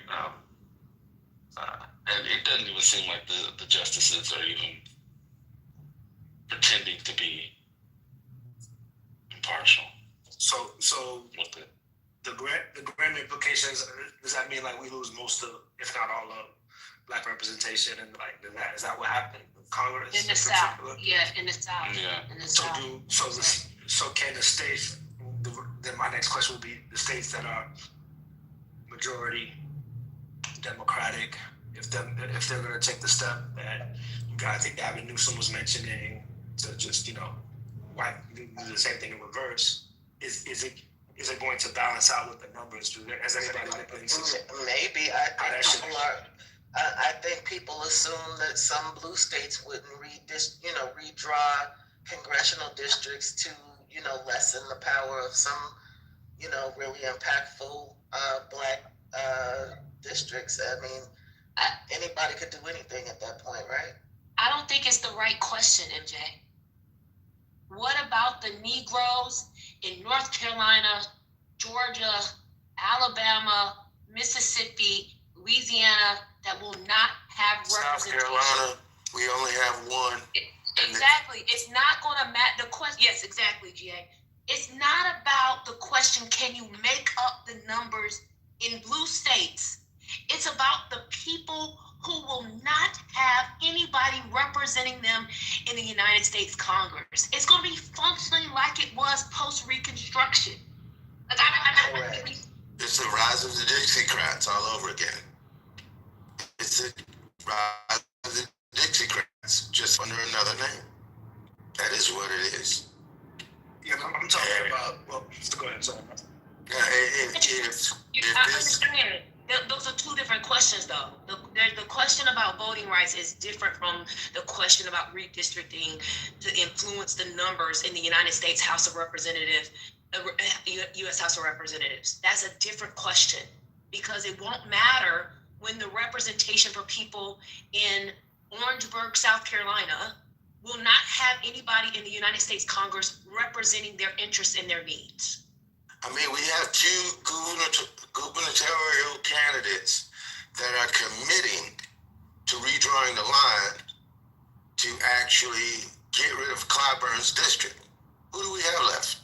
That's it. That's it. There's no one left in the entire state. And if they do to him what they did to Jasmine Crockett, it's a wrap. And we have two people running for governor that are committed to doing that. It's a... Yeah, I think it lends to the argument that our enfranchisement does make a huge difference, or else they wouldn't fight so hard to try to disenfranchise us from the vote. So I think it's interesting that people do still think that it doesn't matter. I mean, because I guess, yeah, things that impact them materially don't change, but they've been working diligently to disenfranchise us. And you know, they got it. The thing that, you know, I take a lot of heat from my stance, won't go down that road, but the thing that's most terrifying is how far, let me say it this way, how far behind we are from an informational and educational stance, and how quickly that huge gap needs to be made up, and how I have yet to see any kind of push to make that up, any kind of strategy, any kind of push to make up that huge monolith. I mean, there's a whole generation that is in that hole, a whole generation. And it goes from taking civics out of high school. I mean, we talk about it in this room all the time. Grown adults have no clue of how government actually works. And they come in this room on 10, screaming, pissed, jump on stage and attack people. We see it every day over the past year, and have no idea how government works. Completely clueless. So that big monolith Grand Canyon sized gap between being disingenuous, informationally inept, and woefully undereducated, but with a size 37 opinion, and what that does is when they come in with that heat, and there are maybe a few people that try to educate them, and then they go to windmilling in the breeze. What do we normally do? I'm not saying we're wrong, but I will tell you, I will fall back and I say, here, y'all know what I've been saying for the whole year. My moniker for 2025 is let these niggas drown. So, I mean, and I'm not saying it's productive. I'm not saying it's the right way, but I'm at that point of past irritation because they willingly want to drown. So I don't know how we fix it, but that's my irritation. That's my... I think what we should be, what we should be really concerned about and prepared for is, I mean, this is going to, they're going to rule in Calais' favor, but we're now on the path, like fully on the path to all race-conscious remedies for historic discrimination to be invalidated, to be challenged and undone. You know, Section 2 is just one thing, Fair Housing Act, next, Civil Rights 1964, next. I mean, it's all about to come down. why I was so annoyed with the lady who left earlier, Betty, because it seemed like I can't any longer hear that all of them are the same. I can't hear it no more. I'm sorry. Too many people don't have jobs right now. Too many people are worried about whether they're going to have access to Medicaid and SNAP benefits and WIC, et cetera, et cetera, et cetera. And she came to lecture us, and it's not just about her. She is just the prototype that was in this room today. Too many people just come to lecture us about what's wrong with the system. We know the system fucked up. No one is disagreeing. But to pretend today that we aren't worried about putting food on your table is just ridiculous. And I'm tired. I'm really tired. And also, quite honestly, I didn't know she was Afro anything. So I'm just saying that, because she didn't. I mean, we're not making about one person, but when she was repeatedly saying "my people," you guys don't appreciate what's happening to my people with regard to my people, and we're like, wait, what's going on? So from the beginning, a room full of Negroes was not her in her construction of her people. I mean, that's the only thing about that. But I don't really care about Betty. She was being weird all day in the chat. Isn't it true though that all of our priorities are just not going to be the same, and so we have to give space for as the big tent, right? This party is the big tent. That's why it's so difficult to get people all on the same page. Don't we have to give space for other minority groups or other people's issues that may not be our priority? No. I'm not bypassing anyone. No. The fucking Democratic Party is BIPOC, but mostly white. But it's still it's a big tent. The Republicans are effective because they don't have to worry about that. Everybody with them is down for the white supremacy and the white domination. But King, you can't come into my house and tell me that you need a place to stay and punch me in my mouth when I open the door. That's the problem. You can't ask me to be included into my party and come in windmilling and punch me in the face and say, what you guys are not understanding, we've been dislocated and I can't even get back to my country. You can't sit in a room that has a bunch of black people and act like they don't understand your issues with actually not being able to get back to your homeland. That's crazy, King. You can't do that. And that's my issue. If you want to be included, you gotta come in with saying, hey, I feel your pain. Let me tell you about my pain, and together we can actually move forward. But you can't come in othering yourself and want a place to sleep. Not only that, King, she's not a Democrat. That's the challenge, right? So when you're saying you have to make space because it's a big tent, she already came in saying they're both the same. I want nothing to do with it. So I didn't really see the need to make space for that argument, especially because I think it's an extremely difficult argument. And I see that you wrote that we're not the Democratic Party. I get that. I'm not a Democrat either, but I'm only addressing what King was saying that the Democrats are big tent and you need to make space for everyone. Oh, I'm sorry. It was delayed because this app is a piece of shit. I was really trying to respond to King. We're not the Democratic Party. We're just a room.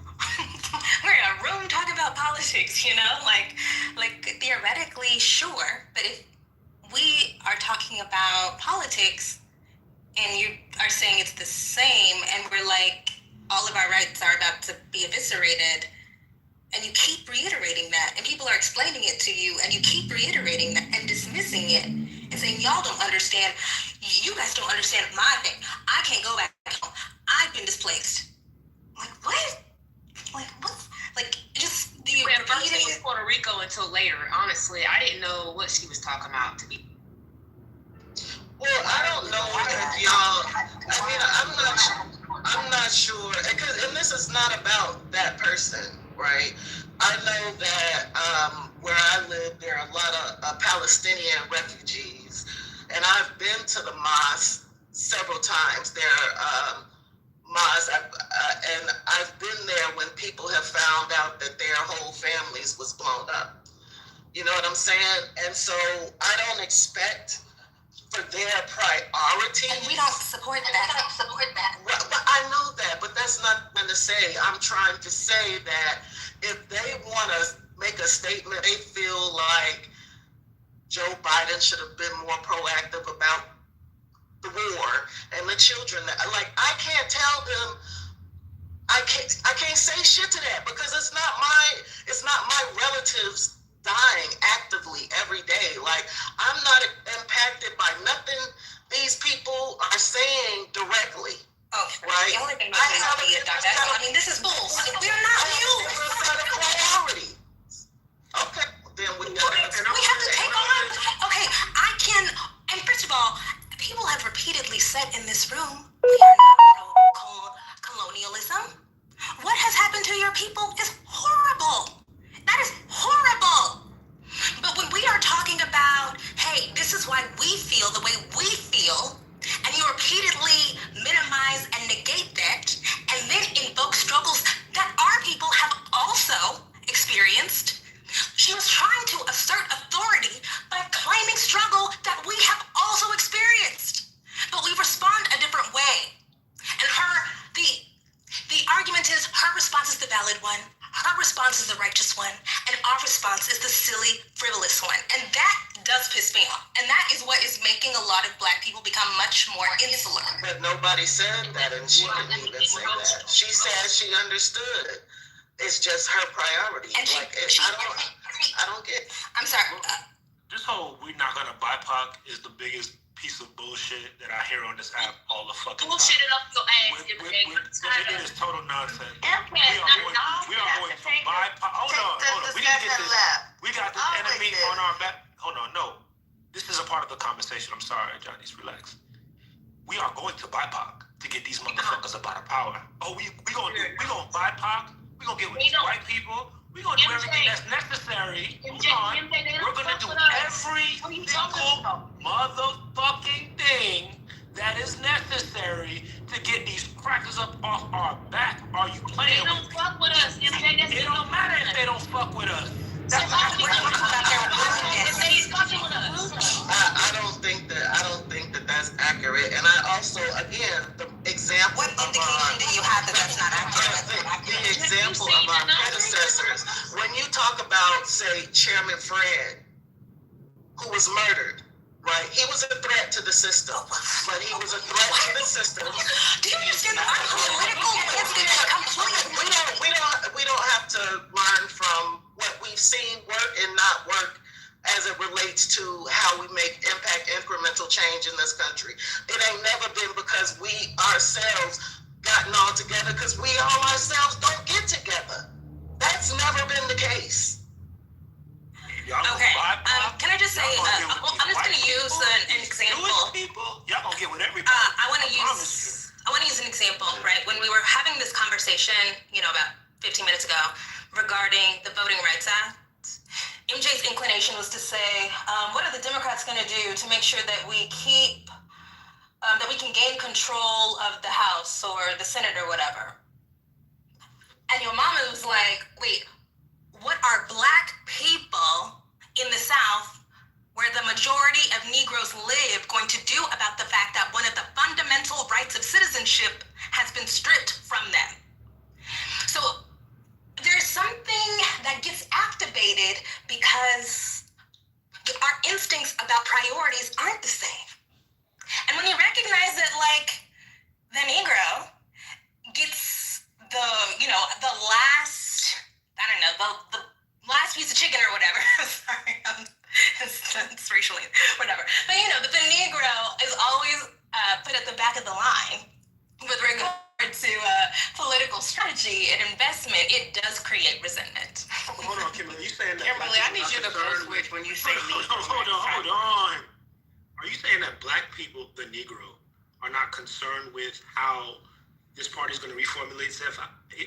That's not even remotely what I just said, and it indicates to me something's going wrong. Something's going on with the auditory processing, MJ. You gotta get that. Do some ADOS weird shit just now and pretend like he's saying that if we're going to MJ, you really need a break, MJ. You need a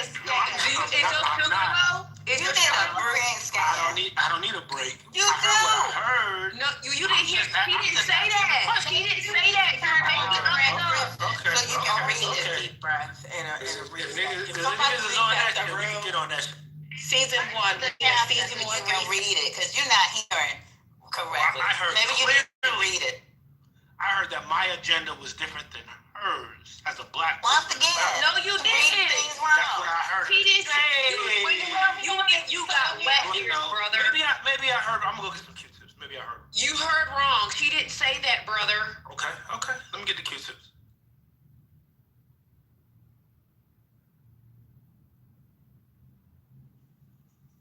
Welcome to politically correct. Politically confused. That's exactly what it Politically sounds like. correct with Ray. And Ray gonna tell y'all something. Right, go on. Ray, shut up. Go get a dehumidifier. For March 2026. MJ get rid of Q-tips. Don't put Q-tips in your ear. You're gonna damage your eardrum. Let's go. spit in it? No, honestly, I tried to facilitate. I don't know how good of a job I did. I tried. Malak. I don't understand how we went backwards in this room. But now we back to square one. It's Clubhouse. That's what you do. You go backwards. Because I took a break and came back and still had the same heat. That's all. Come on, Yolanda. Well, I mean, yeah, and then we had G. Pimpleton come on and say whatever the black people need to be drowned or something. I'm sure. Your mama, you really forgot about me on this app, though? You really forgot about me? That's crazy. Save it for the next one, sis. Save it for the I got next one. something I gotta say. Brandy, I got some coupons to Cold Stone Creamery if you want to go out for ice cream. If you don't shut your... If you don't drink some water and get it, it's just yourself. Yeah, but to be clear, so there are black academics who have talked about Boy, this I know you better take care of your a long time ago. You're Yeah, in the background. Take care. Hey, mute up. Oh, brother, I always take care of kids. Don't get it confused. And Bruce, are you okay? I'm concerned about the future. That's all. Okay. Well, thank you. Didn't have a child, or adopt one, or mentor one. Thank you. Okay. I have a child. Thank you. Okay, then take care of yours. I'll do mine. Oh, okay, thank you. Empress, no, I'm joking. I don't have this one. So there is a political scientist by the name of Catherine Tate who wrote about this, and it's Black Faces in the Mirror. It was written about in I think like 2005 or 2006. But she talks about sort of the strength of the Black vote, and specifically about Black representation, and the types of leaders in specific types of racially in racial voting districts. She got a lot to say about it.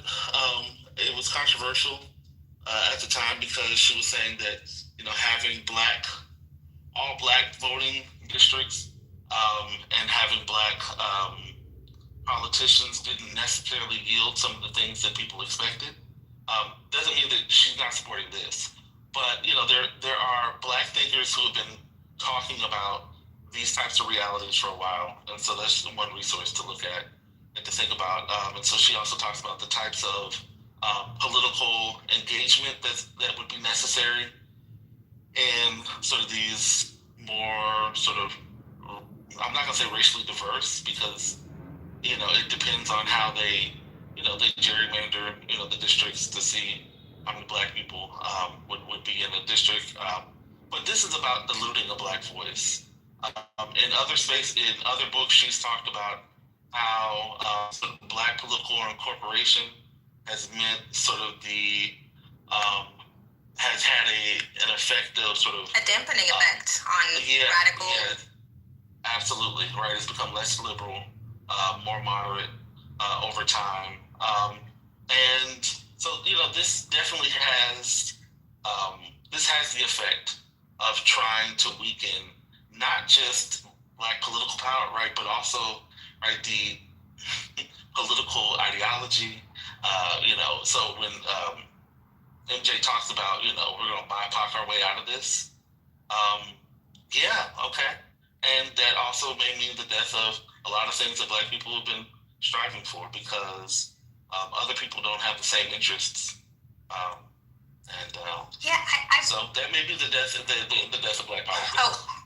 Oh, for sure. Black politics. Dead. The other thing about, I have to say, King, you did 100s on Brother. The other thing that is interesting about Tate's work in Black Faces in the Mirror is that is where she articulates that based on her research, the people that Black constituencies vote in often vote more left than their constituents. That the constituents are expressing more conservative views than the people that they send to Washington. Like, there is undoubtedly going to be retrenchment, not just because of the striking down of racial remedies for historic injustice, but just not having those people there. It's going to make Congress more rightward. The other thing is, I talk about Lawrence Bobo, he's a sociologist a lot, and he talks about how representation, like symbolic representation, inspires more investment. Like, we are already so alienated from these systems. We're so alienated from electoral politics. What happens when there's no Black people in Congress? Like how do people feel about our government when we say, oh, that's just white people's thing, or that's what the whites and Latinos thing, like that is worrisome to me. Yeah, so Kimberly, look, it's nothing personal. I align ideologically with most of the people on this stage. We ain't got to agree with every single word come out of each other's mouth. We don't have the same experience. We don't have the same academic knowledge, right? Some of us are more versed than others. And I don't expect for everybody to agree with every fucking thing that comes out of my mouth. But what I'm saying for Brother is I'm interested in the why. Like, I understand the observation. It's the why for me, and what are the alternatives presented now that we've made this observation in a representative democracy where we're minorities. Like, what do? What's the plan then? That's what I never hear, right? Because I may agree and say, yeah, you're spot on, but again, first of all, we don't all agree on, again, our priority. I'm talking about just Black people.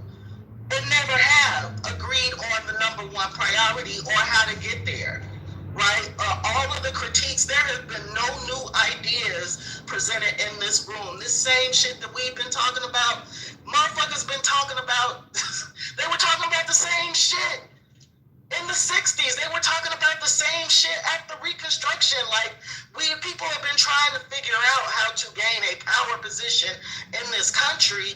I haven't heard of anyone who's actually come up with a strategy that will work. I mean, are we moving like Charles Blow suggested? We gotta all move back to the South so that we can take over a state. They're not gonna have any representation.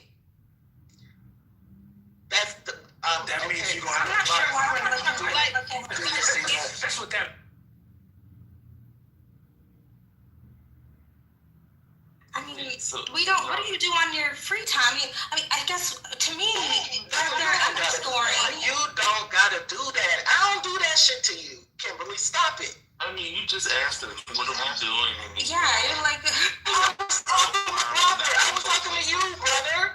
He presented the research, and I'm asking you, was the why presented? Why is it that we find ourselves having to be a tents and this big tent bullshit, and have always had to compromise. Why? Why is that? And what is the alternative? That's what I'm asking you. That's it. I hear what you're saying. I think it's valid. I'm just asking for more. I'm asking for more because I have not read that work. Maybe I will. But okay, yeah, I will. Thanks. I will. You know, like I don't know what you want from me. Nothing. Nothing. I mean, you came in here and said I'm not providing solutions. I've been having the same conversation with Black people since Reconstruction. Read the work, familiarize yourself with it, and come back. That's not what I said. That's not what. And people, you know, like we can agree to misunderstand, and we can be committed to misunderstanding. That's not what I said. That was not anywhere where I was coming from. But if that's what you received, my bad. That wasn't what I was trying to engage with you on. But okay. I'm done. Y'all have it. I mean, to be fair, King. To be fair, I don't think the room had even engaged in a conversation about solutions. I think what we have been talking about is sort of, it stems from this earlier conversation around and it moved into the frustrations, into what is happening. I don't think anybody said, here's the solution happening, because the space isn't doing that. The space isn't an organizing space, at least not from my perspective. And if you want to get solutions, you got to get in organizing spaces where they're focusing on those things.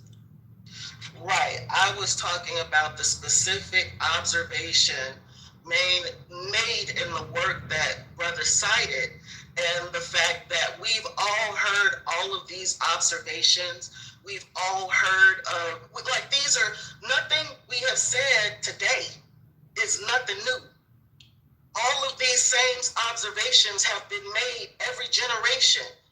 And so my question was, do they even cover, like, what are the alternatives? I'm not asking people what the solution is. I know we ain't got the solution because don't nobody got the solution, right? This is imperfect shit for imperfect people. And we keep going over the same goddamn arguments every fucking generation. Nobody's figured out the silver bullet. Okay, fine. I don't expect that from people, you know, random people on the internet. I don't. Okay? I'm asking about the work. And if you want to share, if you don't want to share, that's good.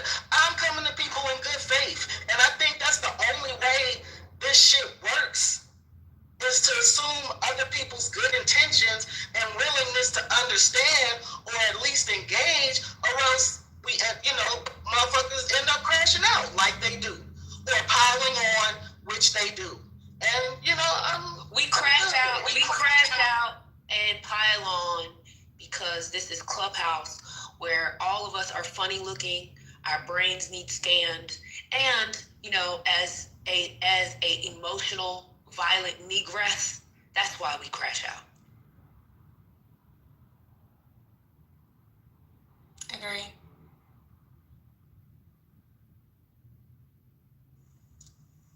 If I had gotten the invitation to the symposium, I'd probably approach it differently, but it didn't get. Yeah, I'm here to learn. I expect that the people that I'm engaging with have more information than I do, of course, because we all have our area of expertise. And I'm honestly trying to hear what people have to say.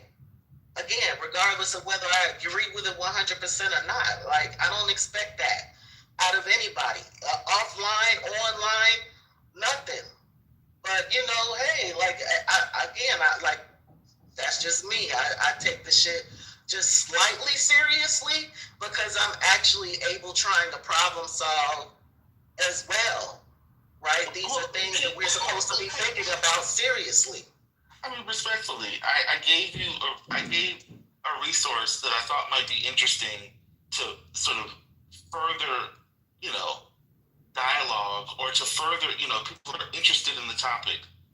That there's a Black political scientist who's been writing about this for years. You did two things. One, you said, what's the why, so what? And then tell me about, like, we've already had these conversations. It's been happening forever.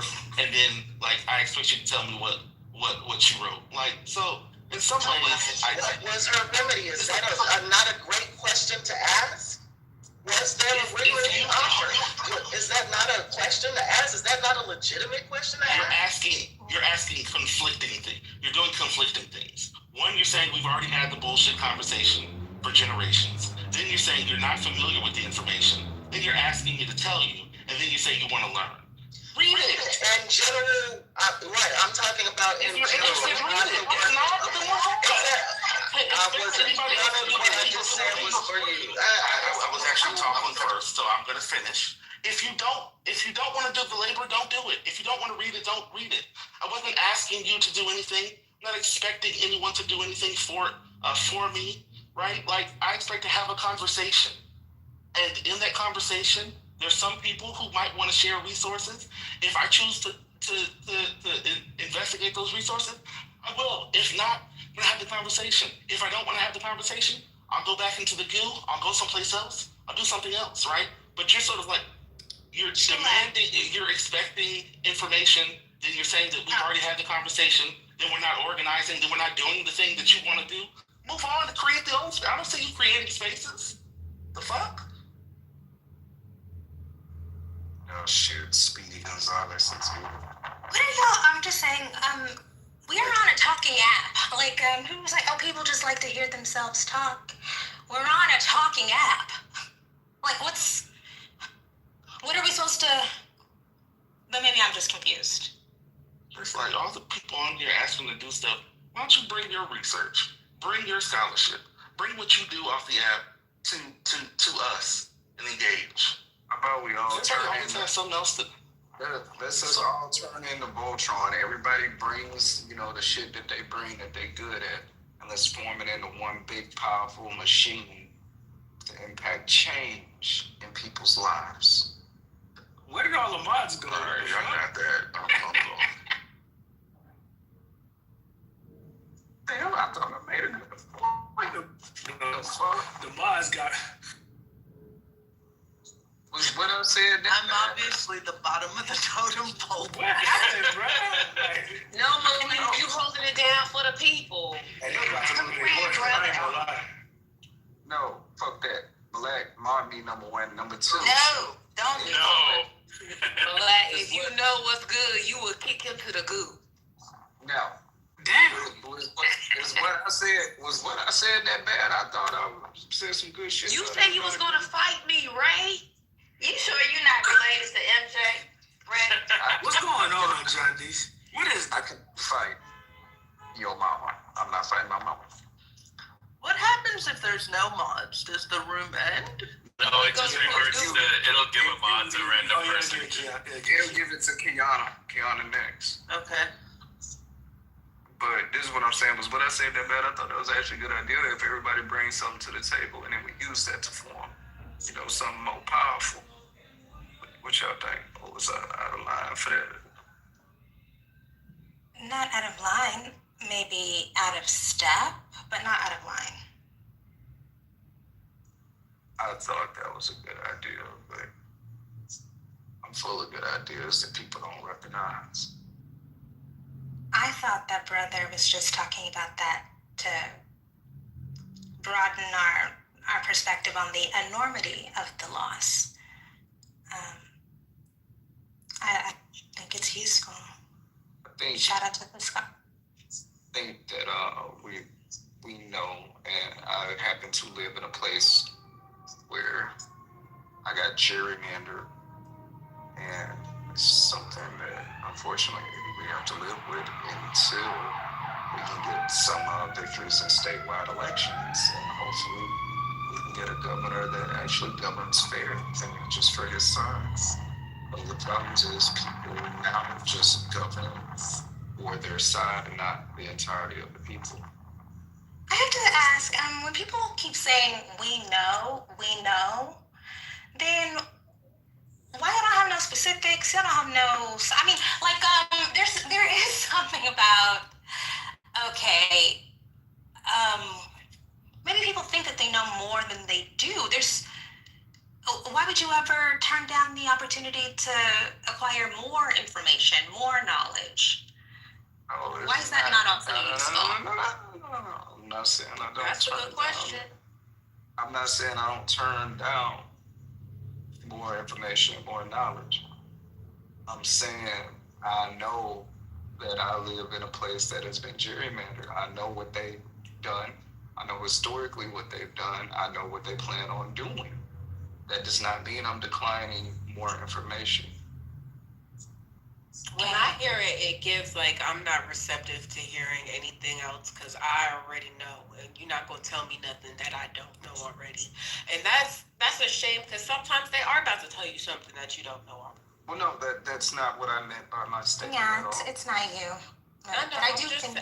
I'm just saying what I hear when people say it, Ray. I wasn't saying that was you. Okay. Thanks for the clarity. But that's why I will sit in here and listen because I know that I don't know everything. And the one thing that I was taught is the day you stop learning is the day you die. And I'm still breathing. Yeah, how was your room full of shoes today, Ray? My room full of shoes is good. Me and the twins, we got up. We actually went shopping a little bit today. So their room full of shoes is growing. Love that for y'all. I just think generally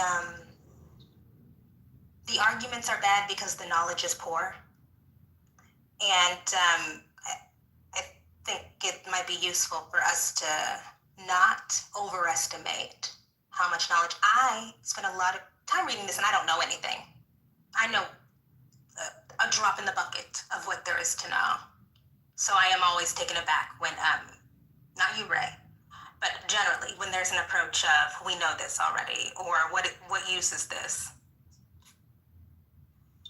No, I get it. I get it, and I get what y'all was saying. Sometimes when you hear I know or we know, it's like the person is turning off their learning hat. So I get it.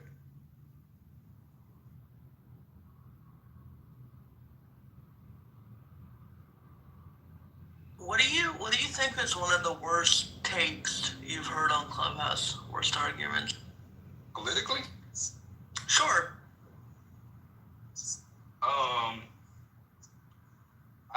Was it Anthony when he was talking about I mentioned him slavery, and then he came back and said, well, who sold those slaves to the Europeans? And I was like, well, if there wasn't any market or demand for it, or white people or the Europeans instigating wars and conflicts, it wouldn't have happened. And he still tried to double down on it. So, yeah, that was probably the worst recent one. Season 1, when I was here, I heard many people becoming domestic abuse apologists. I think it was those Moors who was saying, like, if your woman don't act right, you should be able to pop them in the head. And stuff like that. I hear stupid shit from people on here all the time.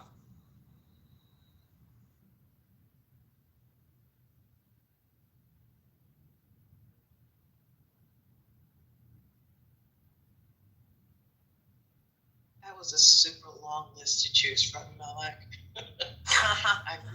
Yeah. The one that I comes to mind for me, and I'm sure if I really sit down and think about it, I'll find something worse.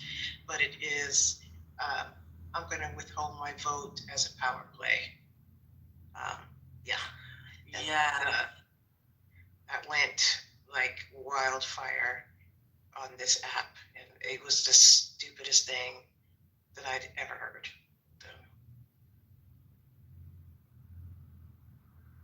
Somebody said. Oh, you know what? I'm not gonna say who said this, but the argument that Du Bois wasn't black.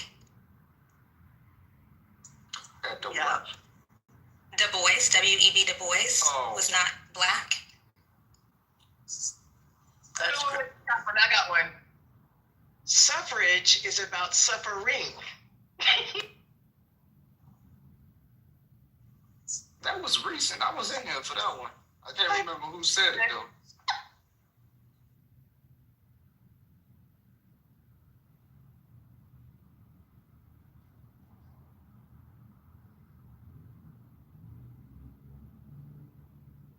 What about the ones, I can't remember it off the top of my head right now, but it has something to do with, it's a percentage of the vote? They get it confused. Kimberly, Kimberly just left. Oh, I'm trying to think. It's like, I can't think of it now. It's like, is it the 1/5 of a vote? Oh, God, I can't think of it now. They got the Missouri Compromise part. I remember that. Yeah, they confuse it. They confuse the value of the vote with a value of a slave. Right. The original thing was you can count because your number of representatives was based on the population size. So they said in slaveholding states, for every 5 slaves, you'd get 3. It would count as 3 population people to have an extra representative, if that makes sense. But then people were saying that meant one person was 3/5 of a person. Did I get that? Yeah, that's it.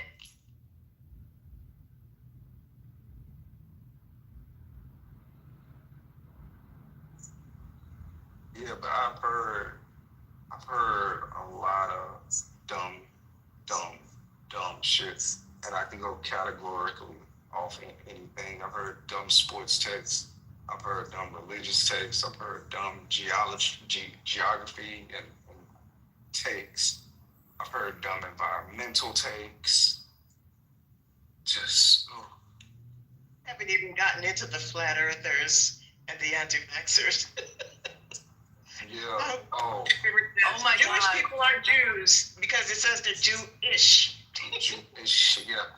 Oh, the anti-vaxxers, the stupidest one I heard is this man, like, this was in season 1. He was like, but what about people taking the vaccine and shedding the virus? And I was like, you shed viruses, bacteria, skin cells all the time. What are you saying? And he just ended up leaving. It's like, man, these motherfuckers will read something and then have it in their head of what they think and don't just no. Here's the stupidest thing I heard. Y'all ready for this? This one dude said, this was during season 1, he said you can only get HIV if you have sex with somebody who's infected and you have an open wound on your dick. I said, boy, what do you think your motherfucking urethra is? Do you think everybody who have caught HIV just has like a Wolverine cut on their dick from that, like Wolverine? They don't understand the concept of bodily fluids. Fucking idiots. You can't fix stupid. I thought this nigga thought he peed from his belly button or something like that. I was like, what are you talking about, bro? Was anyone here when Trent said it's the combination of the vaccine and Tylenol that gives kids autism? Yes, they get the vaccine and then they get a fever, so then they take Tylenol and that 1-2 punch gives them autism. The Tylenol activates it. That's what it is. It's freaking crazy. And the bad part is, I like Trent. I think Trent is funny.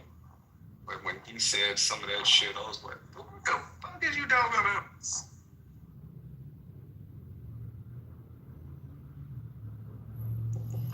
I kind of stopped taking Trent seriously when he came out with the egg-shaped alien ships, but, that's just me. Right. Go ahead, sister.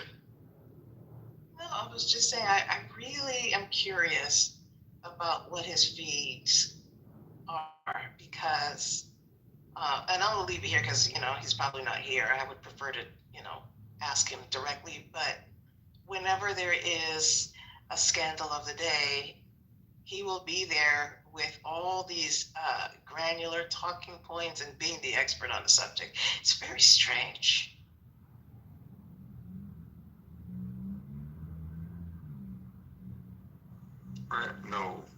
Trent know how to do everything. They're expert on everything. He knows somebody who know or is an expert on something. Oh yeah, or he's kin to somebody, or you know. Oh, you taking shots at the kin to somebody thing, huh? Hey, baby, you know what? We all got family. That shoe fit like a motherfucker. That's lace that bitch up and stomp. Right, all right. Okay, so, sister, you're a mod now. Yeah, I don't want to be though. So, would you like me to mod you and go down? No, I'm about to go to my brother's house. Okay, is there anybody here who wants to be a mod before I shut it down? Because it's not really something I want to do. 1, 2, 3, got it. Got it. Great talking to you guys. I'm sure they'll open a room later. 5, 4, 3, 2, 1. She said shut it down. She gave me the key. She was gonna close it. I would.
Luigi Mangione. And guess what? I mean, I know the guy's name instead of the executive, whatever his name was, Robert Taylor or whatever. I can't remember his name now. Bill Taylor. So here's the thing. They want to do this to you and me. Let that sink in. If Charlie Kirk deserved it, so do you and I, which means they want to kill you and me. So we should think about that, because that's where this is going. I'm sorry to have to point this out.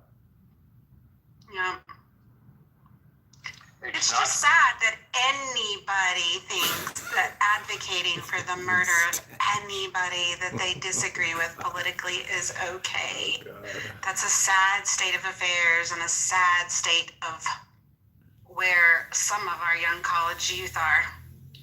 I almost wonder if a person is soulless, if you have a soul, if you believe that. And it concerns me for Paul Kitty, like she's gone, I guess, but it concerns me for her. Honestly, as a Christian, I honestly wonder if she is doomed, and that's a shame. If she's doomed? I'd say she's doomed. Well, if... Well, wait a minute. Hold on. Everybody gets a redemption arc. I'm okay. I'm not worried about her. I'm worried about the fact that she wants to kill us. Right. And other people. I've engaged with her.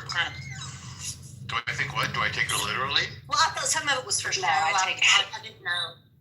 I take Is it it for show? She's that evil. Okay, so she's soulless then. There's a non-trivial percentage of our society and our world that is enthusiastic about killing people with whom they disagree. And to justify this, they'll call them Nazis. In the case of the Jews, they'll accuse us of genocide, or they'll call the Jews Nazis in a enlightening reversal. They'll call Charlie Kirk, they'll use this word, or they'll use something like it. You just heard her. She's an extreme example, but she said he deserved what he got. In other words, people with whom she disagrees deserve to die, deserve to be killed, deserve to be assassinated, shot. It's quite obscene. And see, Norm, that's why I really appreciate you, and I need people like you around me, because I always want to save people and give them, and I need people to remind me of that, so thank you. Okay, you're welcome. I'm not happy to bring this news. I've been in these rooms before.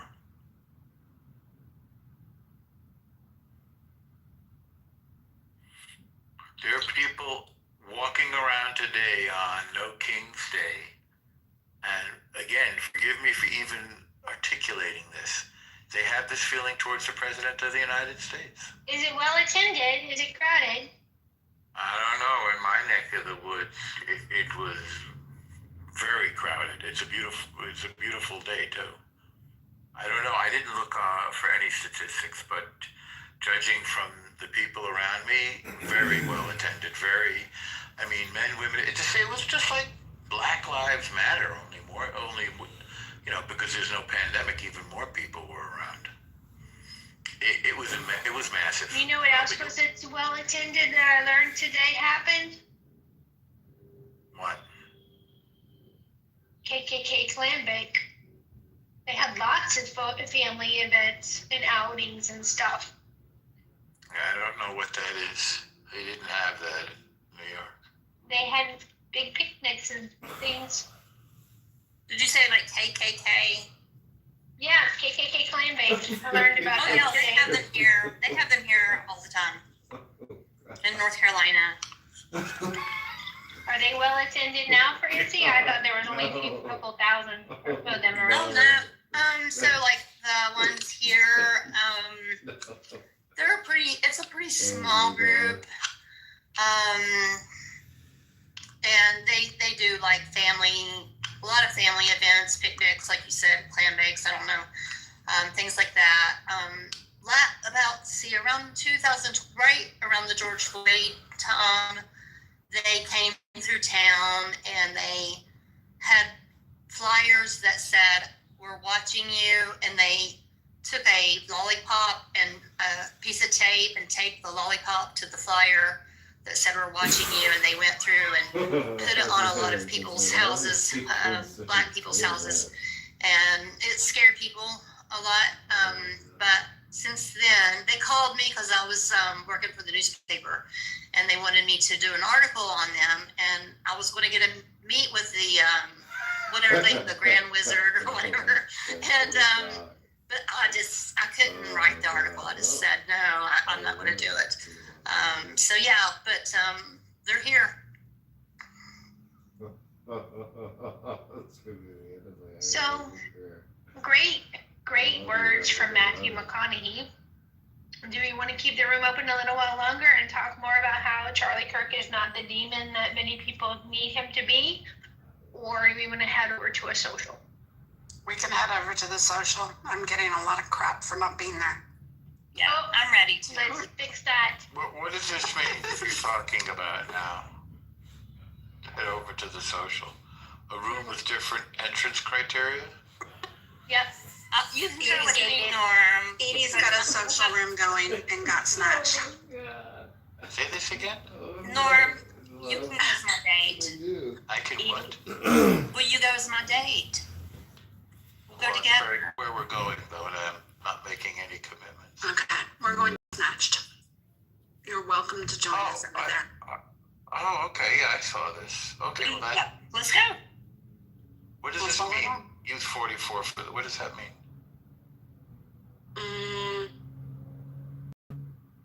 People be wilding out, use 44 for the sign up link. I have no idea. There's no telling with those people. We just don't know. Yes, Let's go see. Brand, can you put the room in the chat? Yeah. Monica, you want to go grab the link? Because she's going to need the link. She can't see the room. Maybe get her in the house.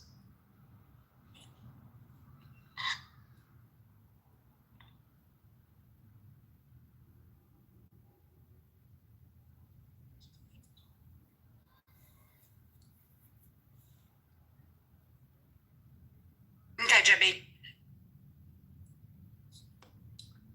All right, we'll see y'all over there.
You! I'm pissed the fuck off right now. Great.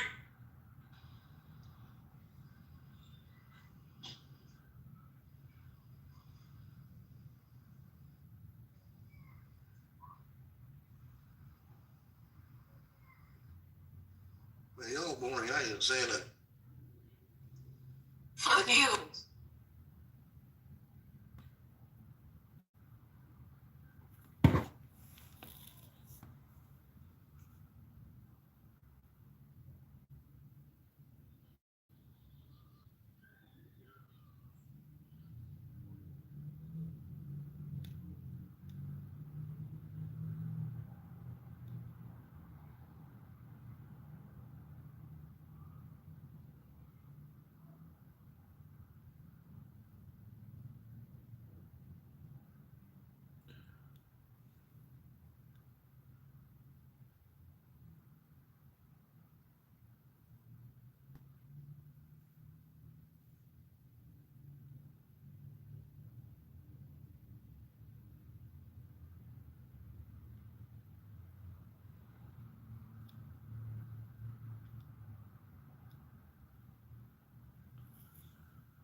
fear I may have in the complaint. He destroyed the rugs, carpeting, the AC,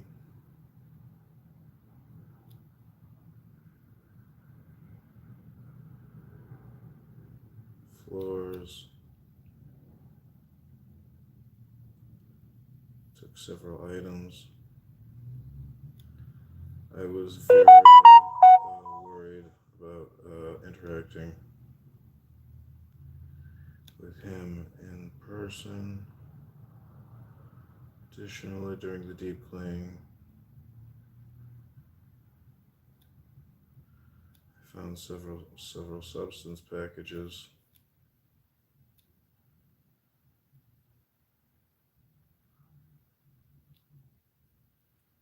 He would regularly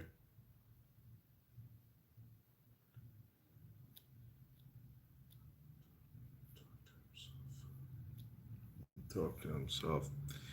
He would also not respond to hellos or hand gestures. He was a less than desirable guest.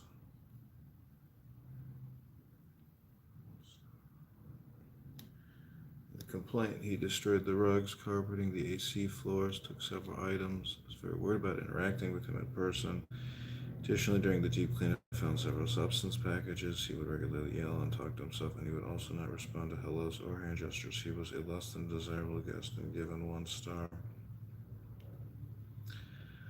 I've cleaned as much as possible,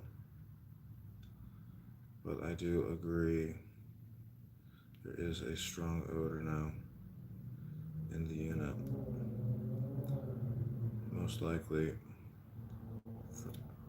from him and his dog. There were several urine spots in the kitchen. Photos sent.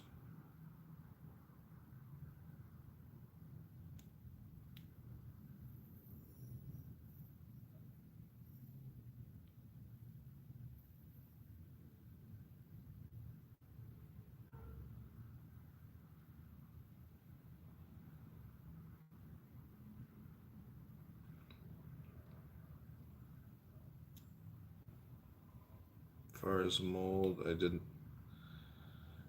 not recognize any. He left a black slime.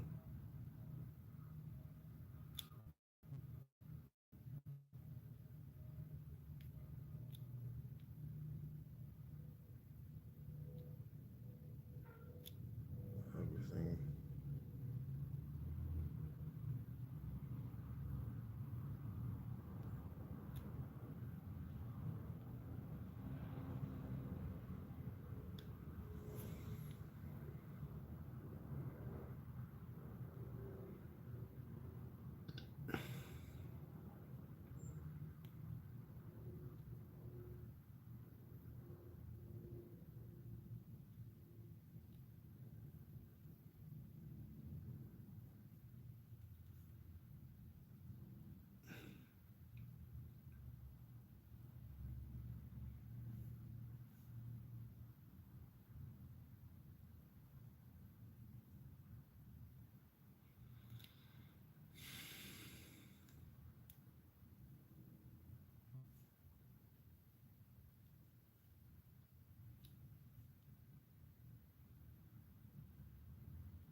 All right, Lawrence. I do have an odorizer.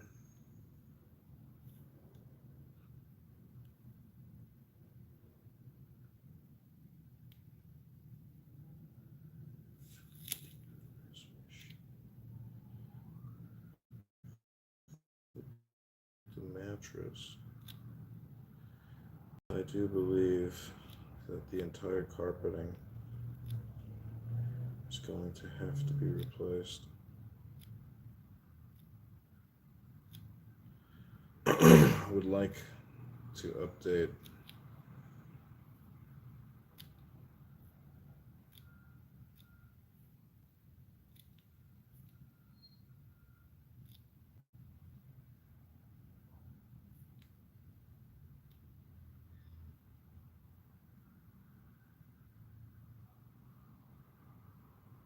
to $2,000.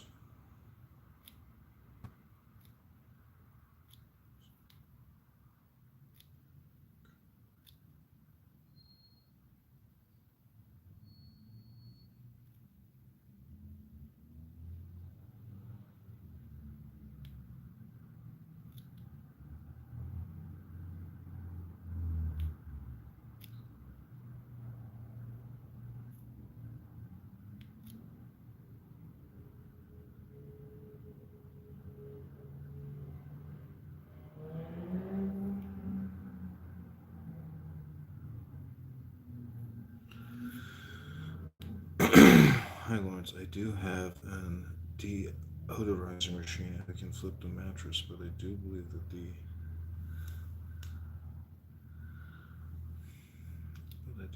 entire carpeting on a complaint against the former guest Nick is to cover the repair and replacement of the carpeting and part of the flooring, which are most likely causing the smell and do reflect the damage in the photo section.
The rugs were all washed, but there were urine stains in them as well.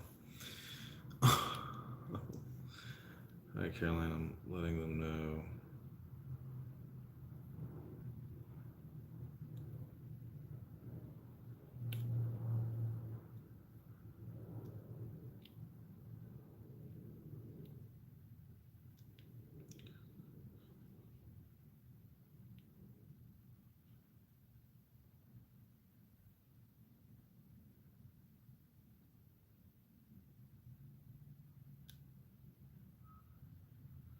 Do very much apologize.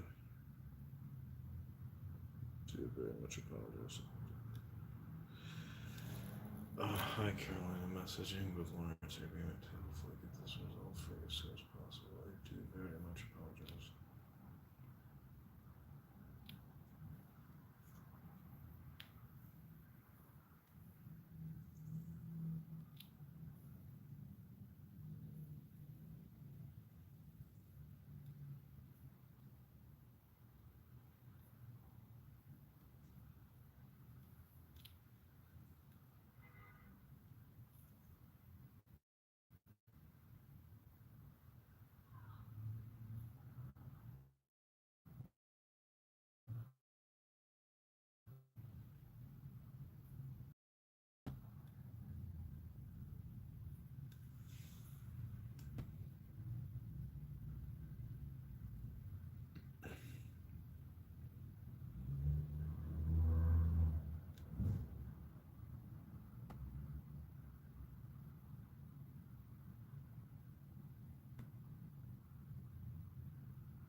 Hi, Carolina. Messaging with Lawrence agreement to hopefully get this resolved for you as soon as possible. I do very much apologize.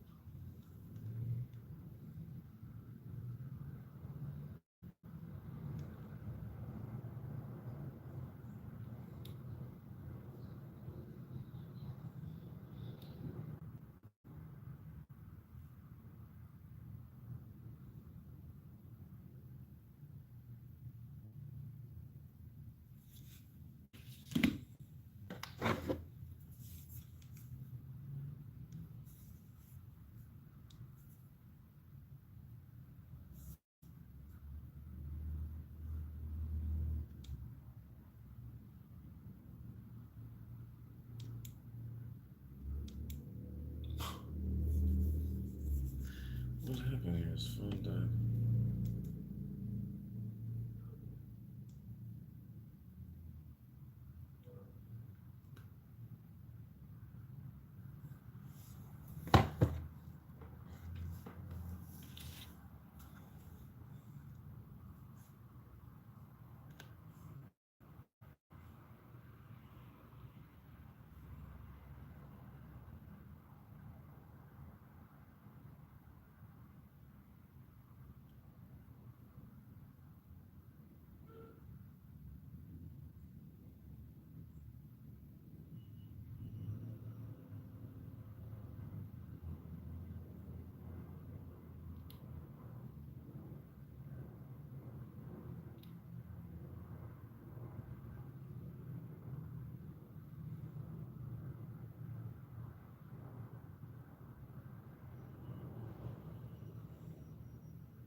Hi, Carolina. Messaging with Lawrence Airbnb investment. Hopefully get this resolved for you as soon as possible. I do very much apologize.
Shit.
Very much. Hi, Carolina, message you with more to pass it off so this doesn't feel so. Thank you very much. Apologize.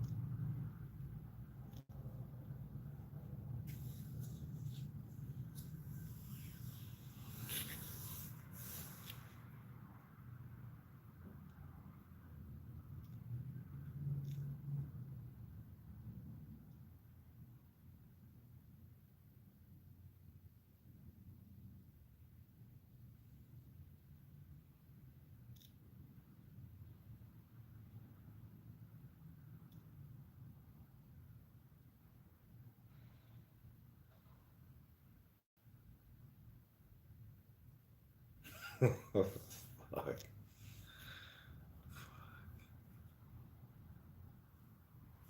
Sucks.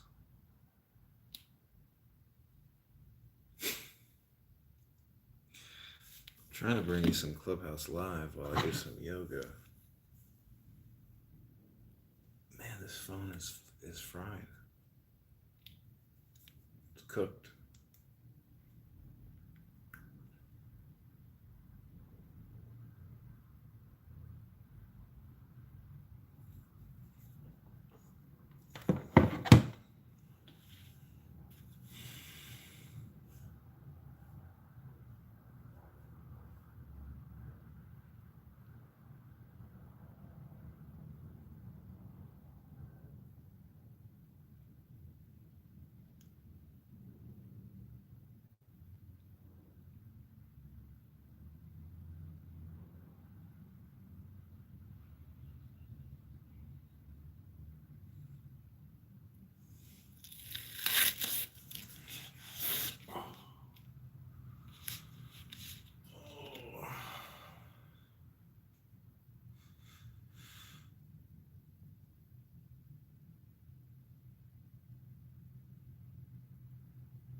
Please let me know.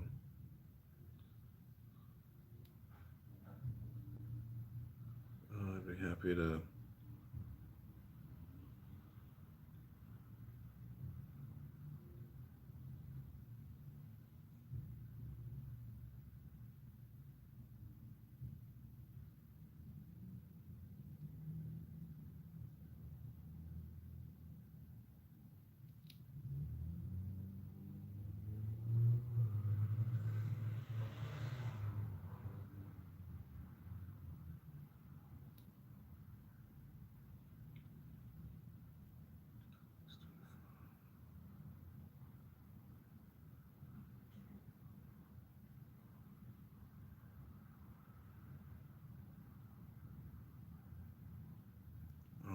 I'd be happy to flip the mattress and run the deodorizer, but I think that unless I steam clean the carpeting, the odor will persist.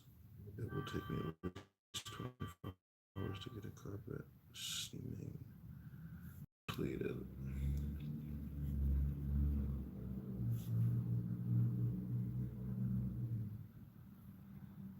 At this point, I'm going to have to completely remove all the carpeting and redo it entirely.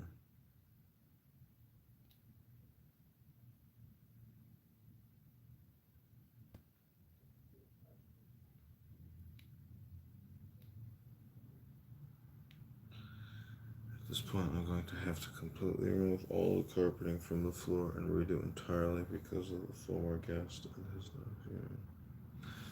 Please let me know how else I can be of assistance.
Carpeting.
No.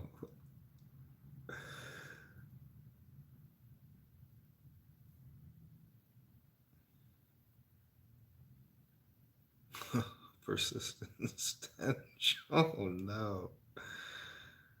Is this phone charging?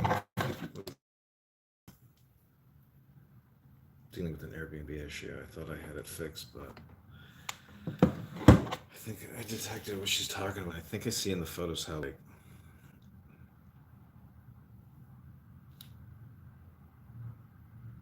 no.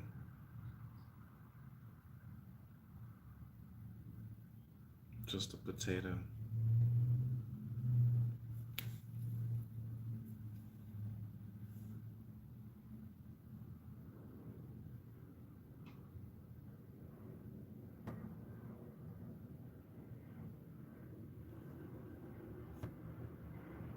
No, just a potato.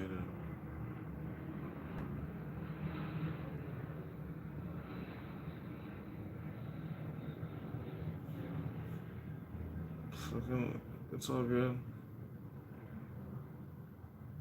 It's all good.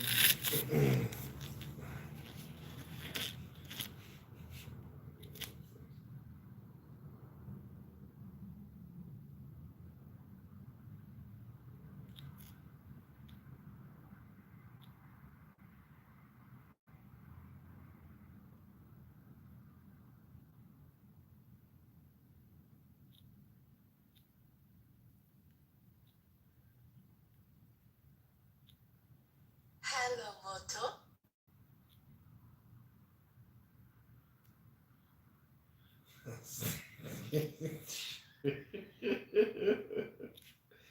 It's really fall.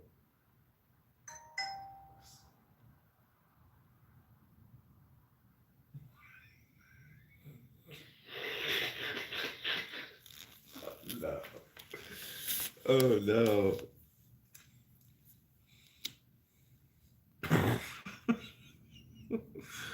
Oh no.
No, I've fully explained the problem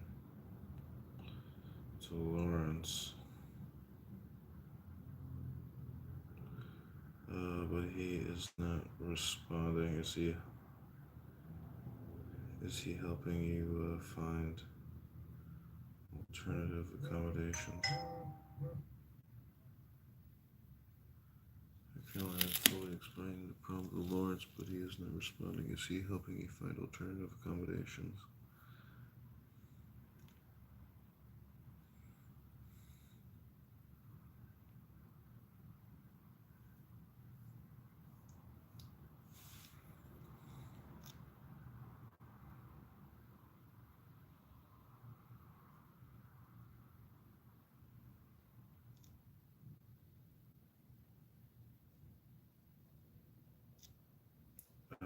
And I fear that it might not still be enough.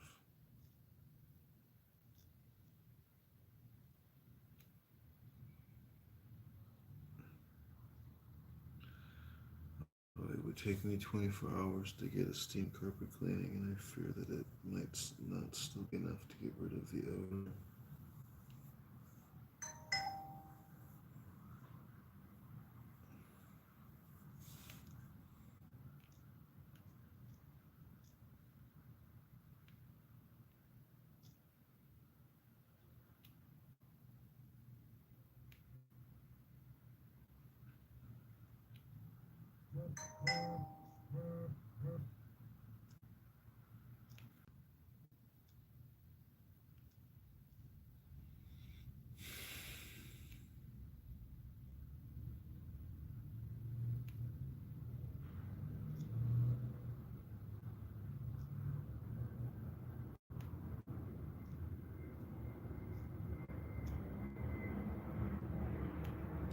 I do very much apologize.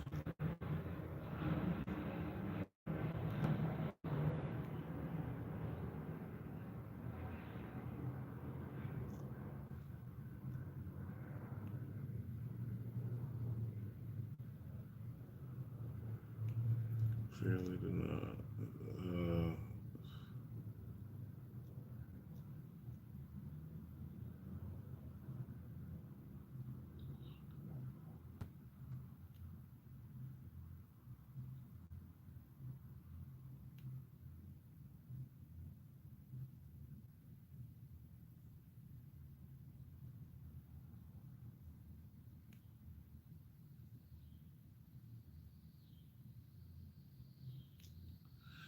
I've filed a complaint against the last guest and requested $2,000 to make the repairs and replacements. Hopefully, Airbnb will be able to credit you a significant portion of your reservation. I do very much apologize for this inconvenience. I thought I had it solved clearly. Now, please update me if you know more. I will miss us once again shortly.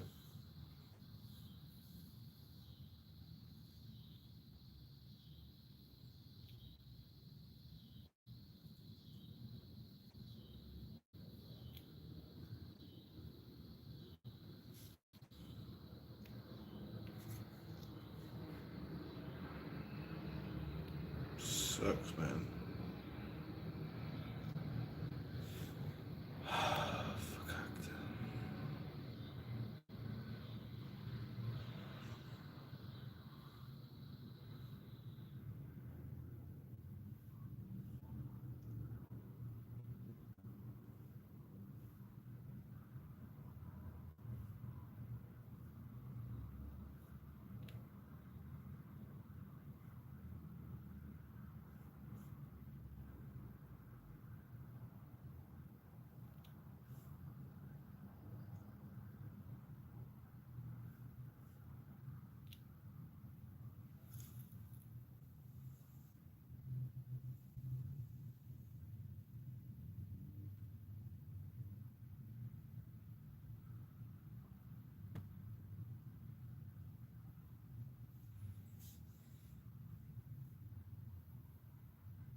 Fuck. Jesus. Ay, vey. Ay, vey. I tried. Disgusting people. Dog urine, it requires total cleanup. I mean, I'm gonna have to like, and then experience nature, and then rip out all the carpeting, plate, and like then do a deep clean, and then, you know, reseal it. What And do about the it? whole Did you flooring. connect with? And she said it was a sigil. It's okay. What happened?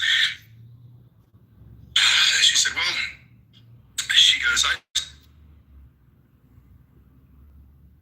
This is why They're cutting it in half and flipping it around. Yeah. So if you look at this, like the surgery is called double jaw surgery, but there's a special variant of it that they do in Korea called double jaw V-line surgery. And the whole point of that surgery, like if you look at pictures of Korean people that are about 100 years old, right, you'll see that a lot of Koreans have very big jaws. Even more than that, they have very big, very square jaws. So this surgery cuts down the side of the jaw, cuts down the middle of the lower jaw, takes out a slice of it, shifts the jaw back into the space that the slice created.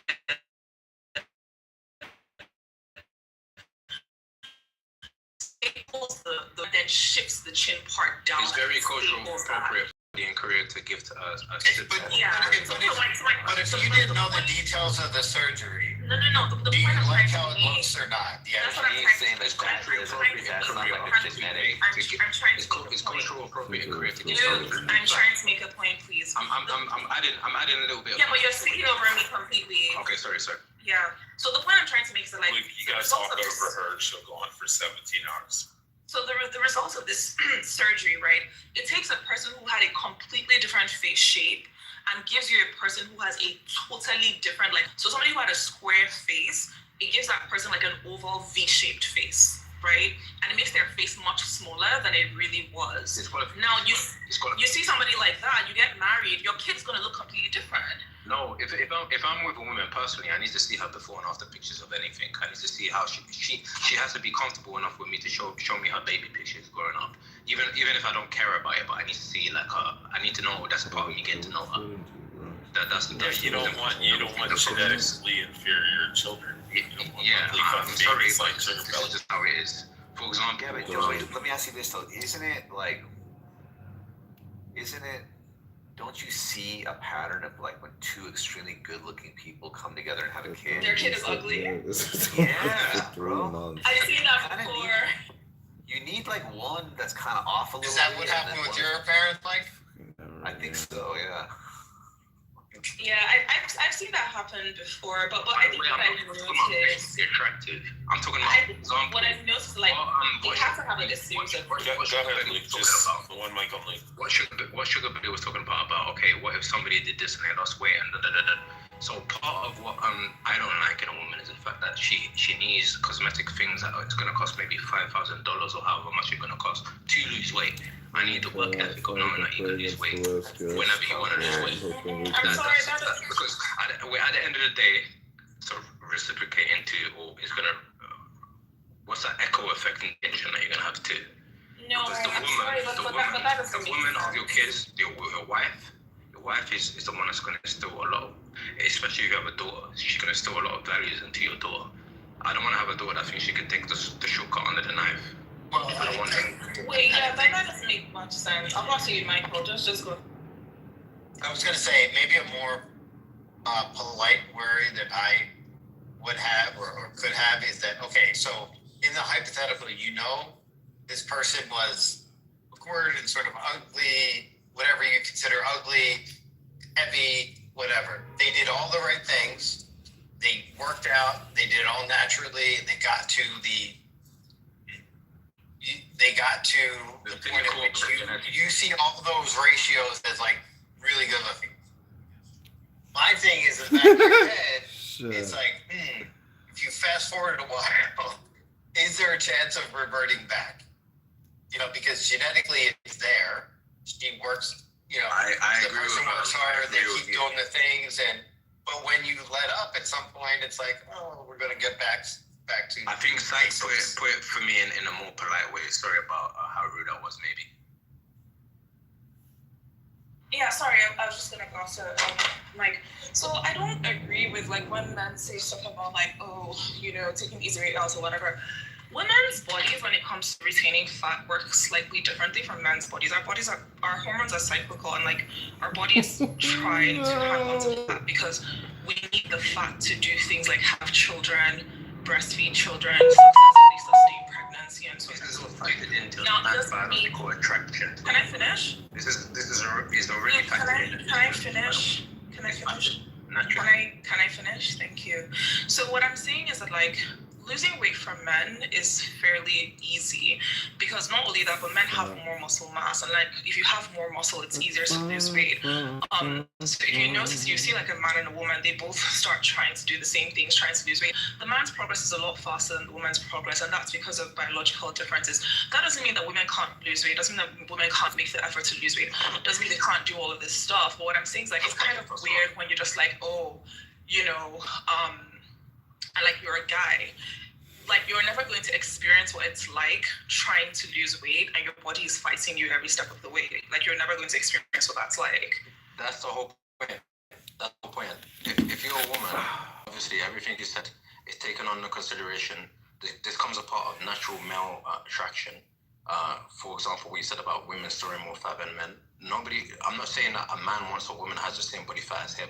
That's actually unattractive, to be honest, because that comes across as, for me, I don't know about any other man in the room, but I'm pretty sure most people can agree with me that it comes across as a bit masculine.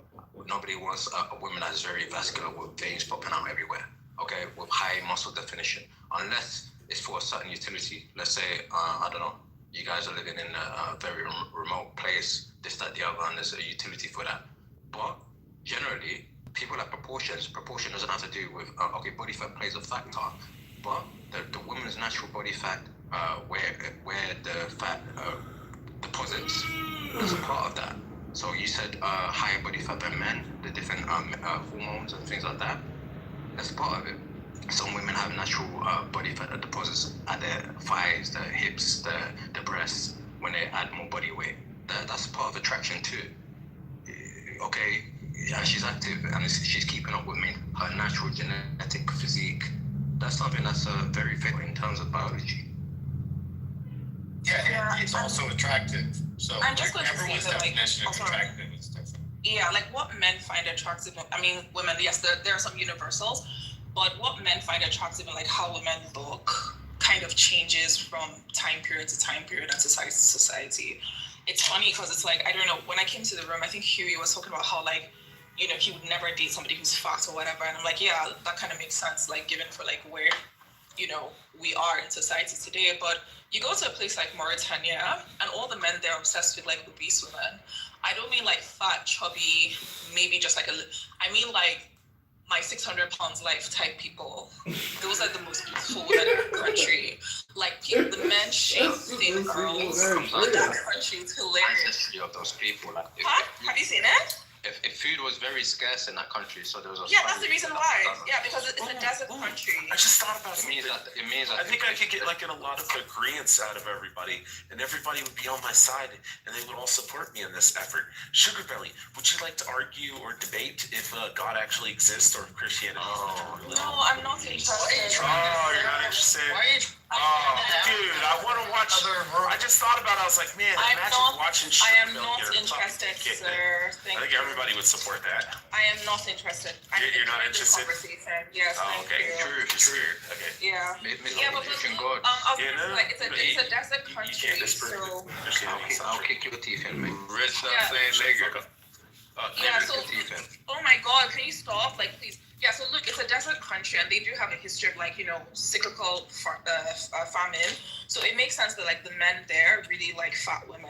There you go. No ChatGPT or no research was imagine how awesome that I don't know if I agree with that reasoning. I hear your reasoning, but I don't know if I agree with it because, you know, if you go to like other places like Morocco, you go to places in Egypt as well. Morocco doesn't have a history of famine.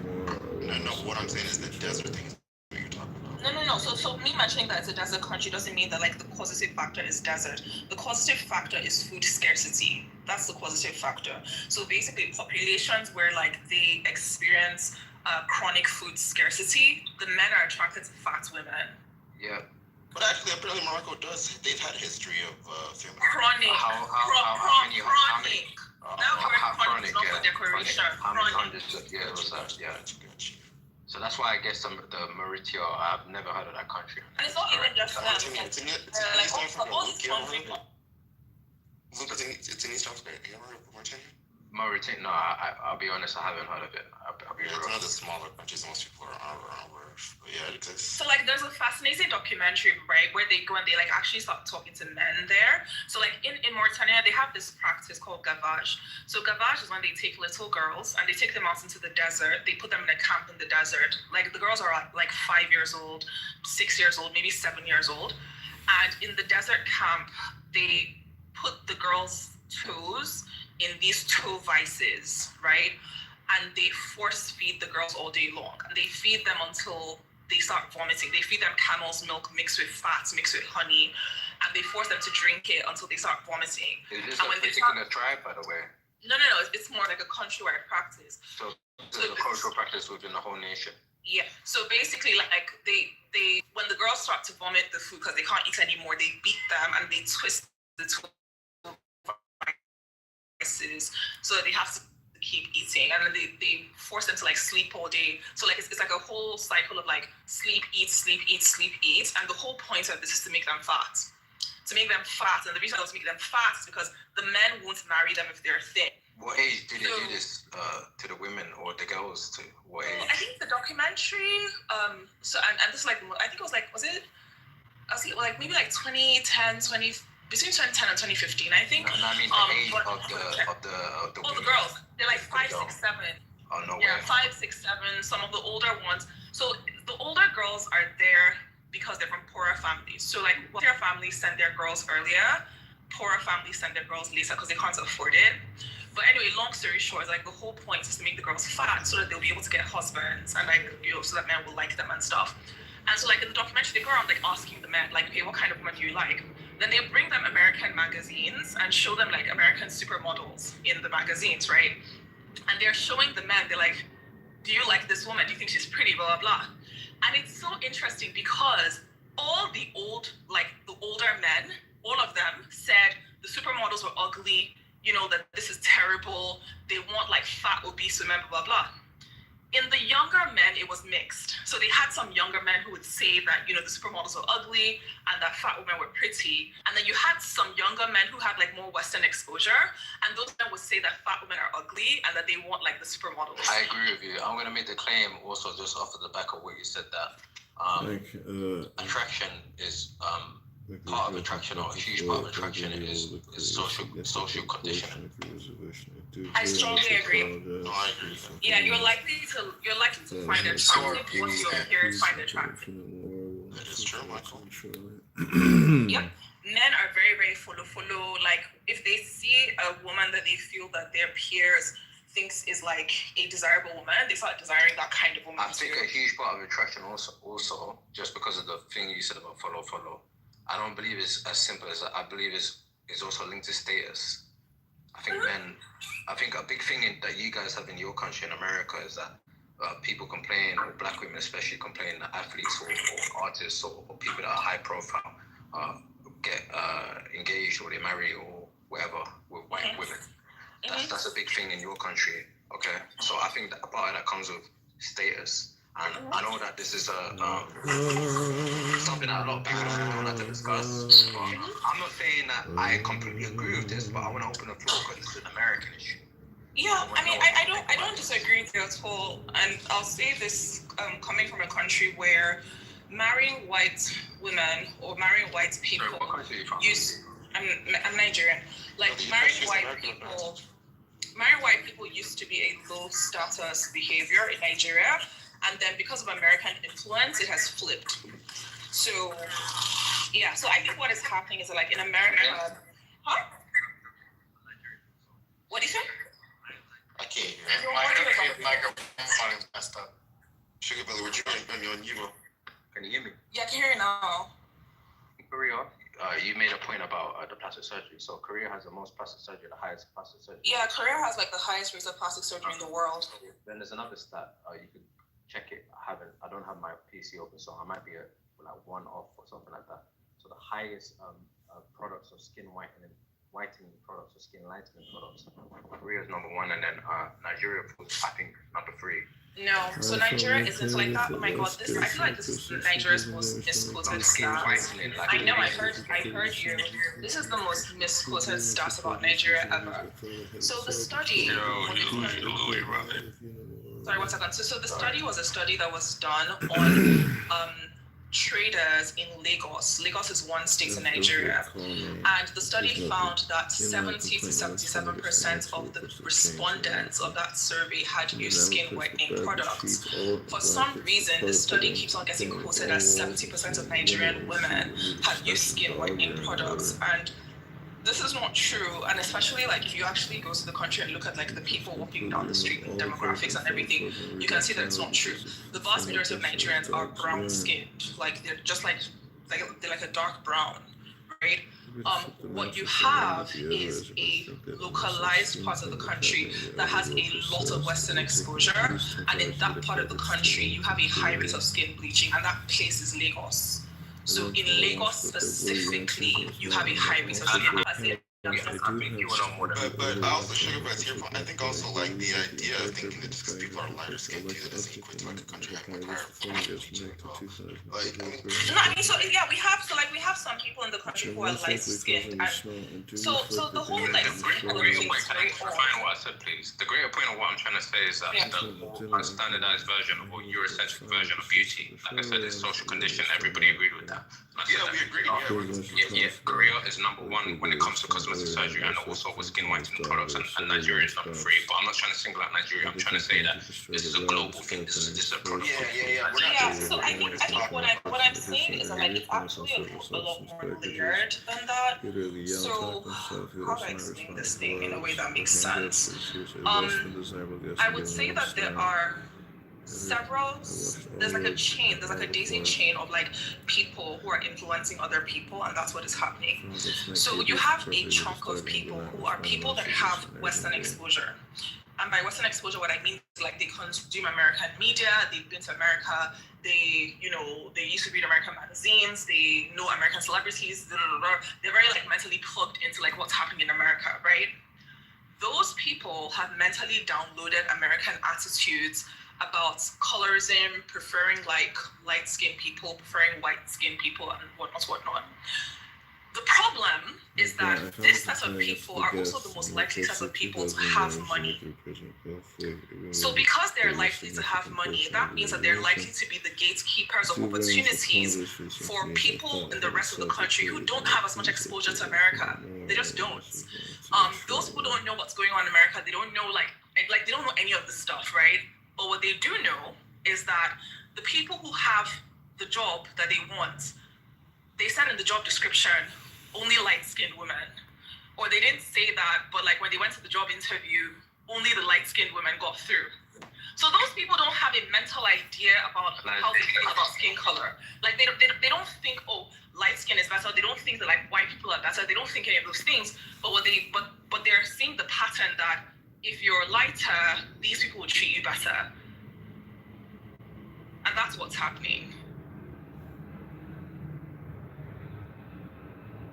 You know, Louis, you there? Go ahead, AK. What you got? Go ahead, AK. Nah, I'm just trying to get his attention to play chess. My fault, yeah. Hey, Sugar Belly, I had one friend. He's in Nigeria. He's telling me that you want to play chess? Oh, hold on, Luke, just 1 second. Sugar Belly, I had one friend who told me that he doesn't want to use things like toners because he believes it's going to bleach his skin because of, what toners do. I'm like, bro, yeah. No, I understand why he said that, but he's making a mistake. So like toners are they're not meant to. They don't. They're like a kind of skincare product. But the reason why he has that confusion is because the word bleaching has a bad rap. The people who do bleach their skin in Nigeria say, I'm not bleaching my skin, I'm toning my skin. So that's the reason why he probably thinks that any toner, any skin toner is something that's going to bleach your skin. Toner is like used to like remove makeup and exfoliate. Yeah, I know what it is, but like in the countries where people want to make it like they want to calm down the fact that the bleaching they don't want to stigmatize it. They call it toner most of the time. They call it skincare. Yeah. They make different words for it. But we all agree here anyway. So no, find something that we disagree about. It's too peaceful over here. But I think what is really scary.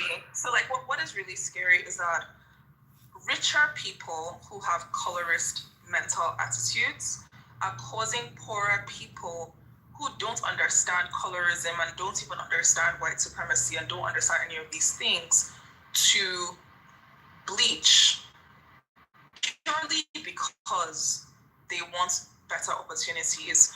And so it's trickling into all sorts of weird things. So like I remember getting to a Facebook group that was still a skincare Facebook group, and I found a bunch of women there like trading tips on how to bleach their babies. And I remember like reading, like I was like, what the hell is happening in this group? And I was like reading all of their posts, like they would post pictures of their babies, and they'd be like, oh my god, like my baby, she was yellow before, but now like she's turning dark. What do I do? What do I blah blah, that kind of thing, right? And it was really sad because what I saw was that they were talking about how people treated their babies. So when their children were dark, a lot of people didn't treat their children well, or maybe they did treat their children well, but when their children were lighter, people treated them better. People were nicer to them. They said their children were cute. You know, they had more compliments. No, I said you ain't right. Yeah, I just said you ain't right. So that's what's happening. Yeah, sounds really dangerous though. Like as a baby. It's extremely dangerous. Yeah. Like you're messing up with the growth of the baby. Mm-hmm. Yeah. I could never imagine I don't even fully formed, so it's just bleaching my skin. I love my skin. I love the way it shines in the sun. I love just the radiance of it. I could never imagine trying to like bleach my skin. But my mom does like the hydrochloroquine and hydrochloric acid. No, that you have hydrochloroquine. No, I think you mean hydroquinone. That's like the OG feature. Yeah. That one, and then they also use like glycolic acid to try to resurface, and all these other They use bleaching agents. glutathione is another one that people like. Oh yeah, glutathione. You can get glutathione done intravenously, which is insane. Like you can go to like a vitamin clinic. Yeah, they call it Cinderella drip. You know, the dark thing about glutathione is actually very good for you in general. Yeah, I mean, it's an antioxidant. It's good for us, but like when they push it, they're trying to push it in heavy amounts, and that's what gives it its like skin lightening effect. If you push it in like heavy amounts, like more than you would normally need. It's insane. I think my whole point is that like the truth is that more people bleach their skin because their life opportunities are tied to their skin color than because they genuinely do not like their skin color or because they think that like white people are superior. There's a culture too, Sugar Belly. Like my sister, she lives in Philly. She grew up in Philly, but she has Liberian upbringing too in the house, and you know her mother was is Liberian, and the community around is a lot of Liberian, right? She began bleaching her skin at one point. It was probably maybe 10 years ago now, and she it wasn't tied to opportunities and stuff like that. You know, like the people in Philly not gonna look at her different when she goes to get a job. But she's a Liberian, right? Like in Nigeria. But she's a Liberian. What would you think, Joanna? It's actually a Liberian. Liberia? Yeah, she's a Liberian, right? Yeah. Yeah, I'm sorry to say, but like in Liberia, the reason why they have a light skin complex is because when Black Americans moved to Liberia. No, that's not why I do. So like, let me finish. When Black Americans moved to Liberia, they promptly enslaved the native population. No, I know the history of the American. Yeah, but look at other people clearly don't know. Yeah, I don't know.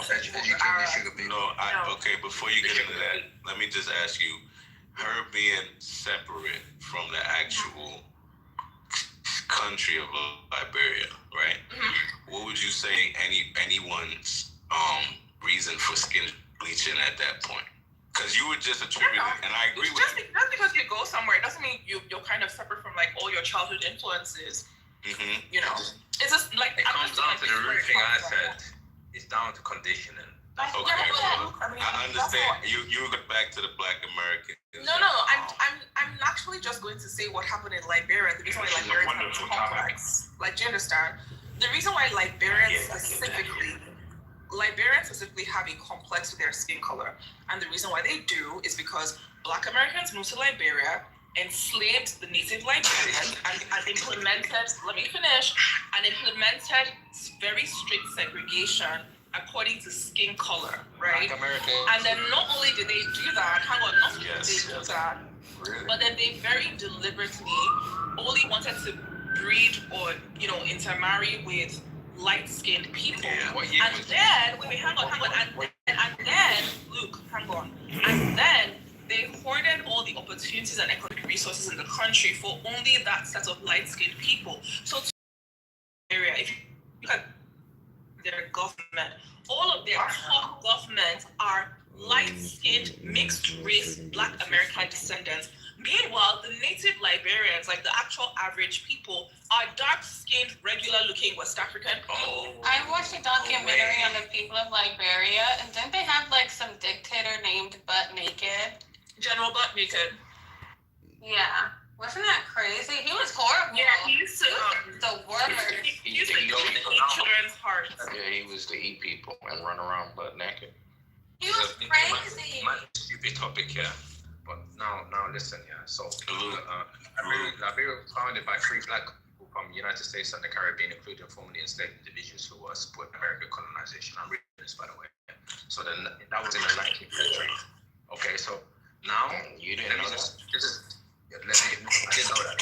I'm making gumbo. So now let me open the floor for this question. Wait, Eric, you knew the history of Liberia? Yeah, bro. Fuck. I never Luke clearly didn't know because he shouted at the Arabs. He was like, "Oh, the Arabs." No, because no, honestly, I thought Liberia was in North Africa. I thought it was What? part of them, bro. Yeah. Have you never listened to map of Africa? Bro, listen. That's not even black, bro. No, you're talking about Libya. I'm black. Oh, okay. You get the mix up with Thank you. All right, everybody laugh at me. But all right, cool. Let me get back to what I was saying now. So now that I mean, I've never heard of Mauritania, but go on. Mauritania, what's the population of Mauritania? I don't know. I know where the country is. Okay, you know where the country is, but the population is less than probably 500,000. What? That's not true. Where are you getting that from? I don't know where I'm getting because I'm not Googling. I'm just going off the top of my head. I'm not getting checked. Why would you think the population of Mauritania is 500,000 or less? Because it's not information.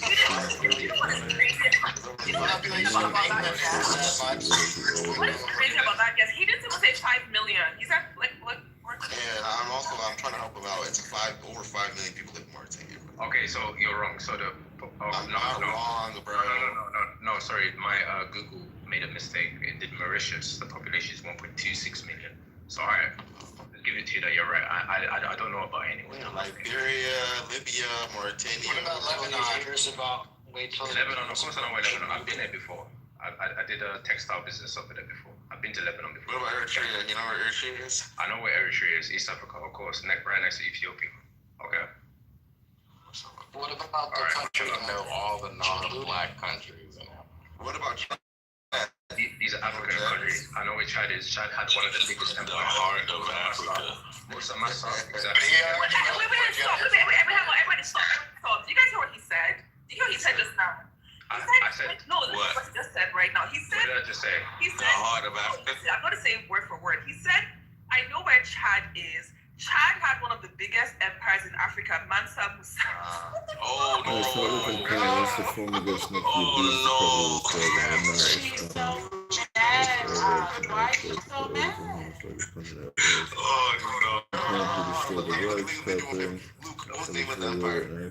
additionally during the Oh my god, like what is going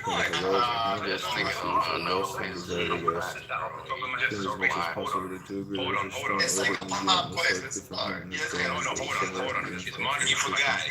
Wait, what did I said it off the top of my head because I have a reason for saying that. If you're guests, check out walkthrough video. It's a 24-hour deep clean walkthrough video. The reason you have to say that's liabilities. That's what is going on. Because I don't know how you go to carry Mansa Musa all the way from But it don't matter because like part of the flooring which are most likely the damage of the photos. I'm reading this over here. Okay, but excuse me, sir, right? No, Chad is easy. If an empire just no, Chad is in Central Africa. I went to a school called Chad School. I know everybody. Mali Empire It was never part of no Mali Empire, bro. Excuse me, Luke. Let me just tell you what the cheat code is, okay? The Empire's territory was extended. Luke, let me speak now. I'm going to give you the floor, please. The territory of the Empire's territory was extensive, including modern day Mali, Senegal, Gambia, Guinea, Burkina Faso. the bed, the sheets, Nigeria, blankets, Mauritania, the place he was talking about, walls, and Chad. ceiling, While the empire included Chad, window, Massimo's AC, personal to origins remove are the from stench, Mali Empire, which is dog, located in West Africa. Okay, so Okay, my so Chad was, at one point in history, Chad was the hub. What? No, it was never as a hub, please. I said it for a reason. Listen, my darling Luke, the cheat code to knowing where countries in Africa are is to cluster them, okay? For example, Djibouti, Eritrea, Ethiopia. I got them right. You don't have to right? quote them to me. I got them right. When people No, I'm not calling. Just like I do ADHD. I do. Yes. That's why I'm a multi-millionaire. I can tell. So my point is like you cluster them. So we know that the ones I just listed, those are like the foreign countries, right? You just have to know where one particular country is and cluster its neighbors, and that's how you can, never lose your way. Okay, Ak is changing what I've said. I don't know if you're doing it intentionally, Ak. What happened? No, I'm just saying that the Mali Empire never stressed the Chad. I'll concede. I'm not an expert, yeah. So no, I'm not trying to change what you said. All I heard you say was that Mali included Chad. It was never like. And it also never included Nigeria. But it's all right. Mansa Musa never. It never included. He didn't come from Chad, bro. I never said it. Okay. Okay. You said that he ruled an empire, right? You said Chad was one of the greatest empires. Listen. Let me say this. I know a lot of people from Chad, and whenever Chad is included in the conversation, a lot of pride on Mansa Musa because he did play a significant role in because of the region, bro. Okay, he played a huge regional role and also a cultural role in. Excuse me, Chad is nowhere close to Mali. What is going on there? No, I mean modern day Mali. But we're talking about the Mali Empire, Sugar Bell, right? You say this to somebody from Chad, okay? Say that to somebody from Chad. You said you're not gay? What? Tell them what? Mansa Musa never ruled them? You say that to somebody from Chad and let's see what they say. Okay, can you get them here? Can I just say this thing? And I'm not trying to be mean or nasty or classist, but it is a fact. The vast majority of Africa and African countries. You know what it is? Whoa, black, I don't care. Luke, I was speaking. I don't care. Luke, I was speaking. Luke, I was speaking. Let me pull back on the black. Luke, I was speaking. I don't care. Luke, I was speaking. I want to summon Huey. I was speaking, Luke. Are you like, what's going on? Like a poltergeist? You need a Ouija board? Like, stop that. So I'm sorry to say this thing, right? But it is the truth. The vast majority of like other African countries are simply not as well educated as 3 particular countries. So like they say a lot of nonsense that isn't actually true, and it's actually like fascinating to just like watch. I don't agree with that, but I don't want to get 3 countries. Okay, so Sugar Belly, what are the 3 countries? So Nigeria, South Africa, I think the last one is Ghana. Okay, so the top 5 wealthy countries. I didn't say wealth. I didn't say wealthy. Did I mention wealth? You know that. So Sugar Belly, if you look at a country like Kenya, like even Zimbabwe, like they have like their literacy rates are like through the roof. Their educational attainment is actually quite high too. Yeah. But I would say on the global stage that you are right. I think because of their economic stability of those 3 countries, like that. Yeah. Yeah. So and the reason why I'm saying this thing is because like it's kind of crazy when you consider like how much poorer the other countries are. Your mic is gone, Luke. Your cranberry, Oga, jump in. Did you just say Oga? Luke, I'm really sorry, but like you need to stop speaking Yoruba. You see that? You're saying I'm saying that your pronunciation is atrocious. So. Okay, but when I go to different European countries, oh man, you cranberry, come on, Seba. I don't know what's going on over here. I'm just here chilling. You gotta go about. For example, are you a Christian? Any Nigerians in here? Sugar Berry, are you Christian? No. Okay, Okay, so for example, cramping your Nigerian. Sorry, just people talk. I can't hear what you're saying. Let me make one point and then I'm gonna mute up. There's like multiple people talking. Let me make one point and then I'm gonna mute up. Jesus Christ, the Bible is written, the first Bible is written in Greek. Can we agree that? What has the Bible got to do with this conversation? Yeah, we're gonna solve that. Like I said, let me make the point. The original Bible in Ethiopia, actually, that's when they were. I don't know what I'm to do. I just talk about, I've done my research about that. I'm not so sure. I don't know where you're going with this conversation. That's, I think, the oldest preserved Bible. Okay, thank you for help. I don't know. The oldest Bible was Ethiopia for sure. Thank you. Okay. So, all right. I'm not intellectual. I'm not the guy like this. Okay, I'm just saying. No, I'm not. All right. So the old Bible was Ethiopian, but then after that, the common language or the biggest empire was and the language was Greek, and the Bible was written in Greek. Can we agree? Now let me continue with what I'm trying to say. That's your point. So Jesus Christ in the marketplace, he spoke Greek. I lived in Greece for 2 years. Nobody ever complained about the way I was pronouncing it in words. It's only an African person that's going to complain about how you pronounce it. Okay. Wait, pronouncing what words though? Wait, hang on. I'm the one. Actually, he engaged me, so I'm actually this guy clear. Sorry, like what pronouncing what word specifically? I'm the one. When speaking cranberry, relax. Like cranberry, I heard Lucy say cranberry. I'm just going by what I heard. So please, and I was the person who criticized the pronunciation. Now let me explain to them. Come on, I beg. I'm trying to explain to you. Okay, so when I speak to cranberry, I said some things in Yoruba and maybe not the best accent. But my point is that if I go to Spain, if I go to Italy, if I go to Greece, like I said, I made the example of Jesus Christ spoke marketplace Greek. He wasn't speaking fluently. Nobody makes fun of the way of me speaking their language and the way I speak it. But I'm actually Nigerian, like 100% Nigerian. And then another Nigerian is going to try to make fun. Bro, if she say your accent ain't good, what's the good? Okay. Shouting. Let's go.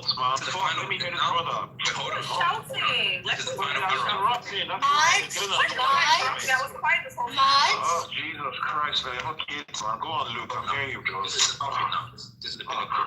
So after all of that said and done, you come and you say that, oh yeah, I'm not trying to be, I'm not trying to sow division. I'm not trying to do no. Yeah. You said something. You made a disclaimer before you said the point. But what you're doing is exactly that. That's what you're doing. Oh, you were saying it in this accent. You're saying this all the Africans. You're trying to do the tribalism. Classes thing, that's it. I'm not trying to be tribalism professional. Can I respond to you? Let me respond to you. I don't know what time originally. Oh my God, I've missed. Look, I don't know what's going on exactly. Just called me in. Luke called me in. Even if your pronunciation of the Yoruba language is not great, at least you're attempting. I'm not going to shame you for that. Like, you know some words, you understand some stuff. So I'm not going to shame you, bro. You're Nigerian. That's it. If you go to another country, I speak German, I speak French. My German is not the most cleanest German. I can pronounce words very easily. I don't know if that's the conversation. No, that's sugar, that's my opinion. But why you find that? I'm just saying that like if you're going to pronounce particular words, I'm not shitting you for it. Well, at least you're making an attempt. So I give you props for that. Just learn more. Watch Nigerian movies. Try and practice, and be fine. That's it. I just want to make an observation and get out the way real quick. Yeah, sure. Right. You said what you said to him. Now, Luke, did you think that your accent in Yoruba was good before Sugar Belly made this comment? No. Okay. Are you practicing? Are you trying to learn? So the way I practice usually when I live my life, as I've made some examples of, I've lived in countries. Wait, hang on. Sorry, excuse me, because you were saying all this stuff about me, and I'm just like, I don't want to get into like another whatever. Sugar Belly, I'm literally just gonna. So my observation is this: Sugar Belly made a comment about, and if it's true or not, right? She made a comment about how she feels about how he sounded, right? It's an observation. I don't think that we gotta fucking hone in on it as much as we are. No, it's not. Right? I feel like you felt offended. And I don't think you should be offended. That's all. Get offended. Okay. So as the person, wait, hang on, because as the person who let me made the respond to that, and I'm gonna give you the mic. I swear to you. Yeah, I won't respond. I'm 100% not offended. That's not what I'm trying to say. I'm trying to make the distinguishing factor between the point that she brought up before about I'm not trying to be mean, class or so and so, but then you did an exactly same attitude towards you proceeded to be mean, class. Hold on. I said I was wrong before, but then you proceeded to do that, and then after that, you then went and started talking about, don't talk Nigeria, don't talk Yoruba no more, blah blah blah. Now I'm done.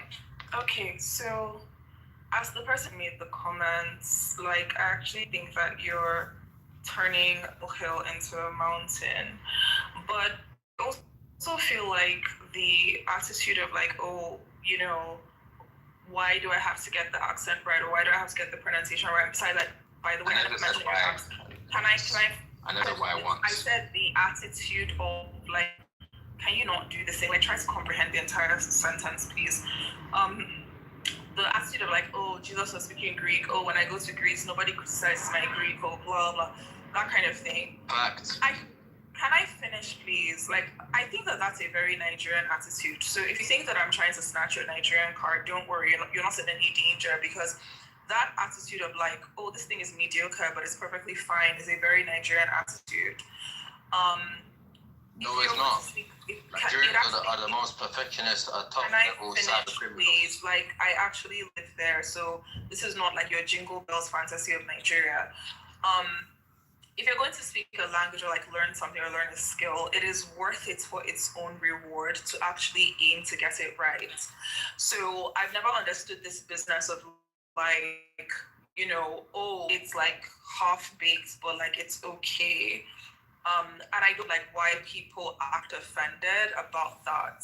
Like, we learn to speak English, and when we're in school, you know, the amount of teaching that to get us to learn English is to get us to master English, right? Nobody ever tells, you know, oh, why can't we just speak broken English? And after all, people can kind of understand us. It's okay like that.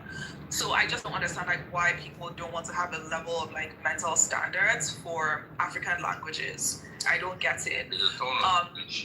Secondly, firstly, you were saying that.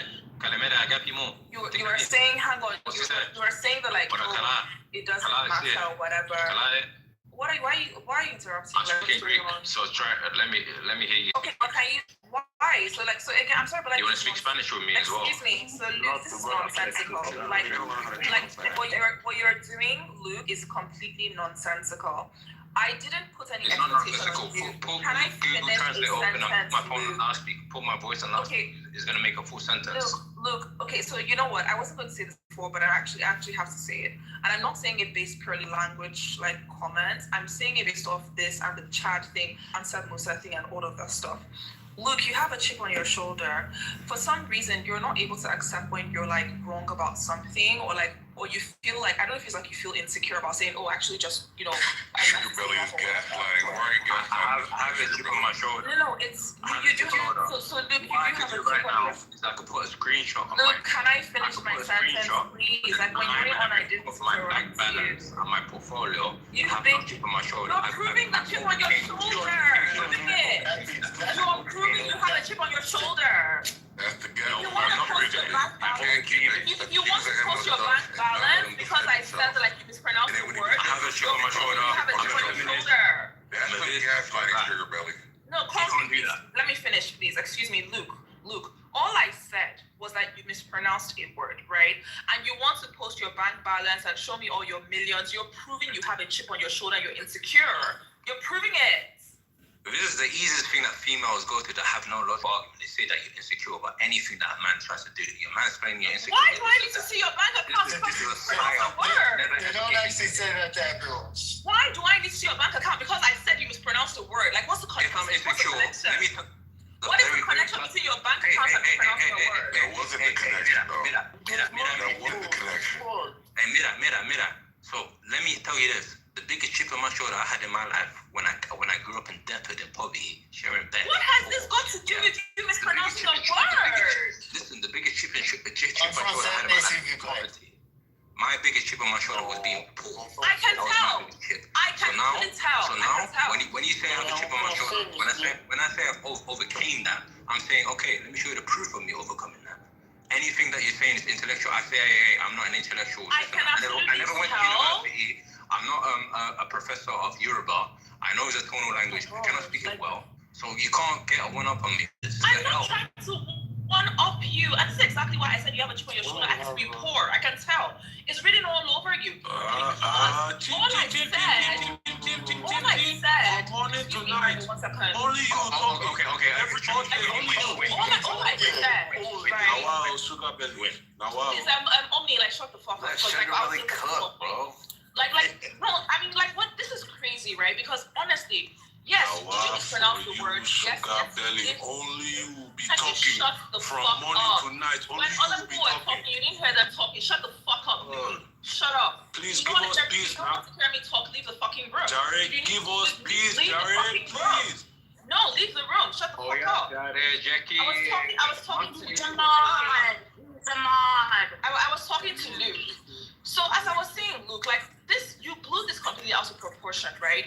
Yeah, did you mispronounce the word? Yeah, sure, no problem. Yes, I said you mispronounced the word. Only but you will be talking from morning to night. It's wild how you don't like how you've gone from you mispronouncing the words, telling me all your life story, how you became poverty, how you're gonna show me your bank account. Mispronouncing a word and like, what has that got to do with anything? I'm insecure. But you are insecure. All right, I'm insecure. Yeah, right. Okay, well. As much as I would like. All right, let's move on. No, I still want to talk about. Let me talk about how the Republican Party is homosexual.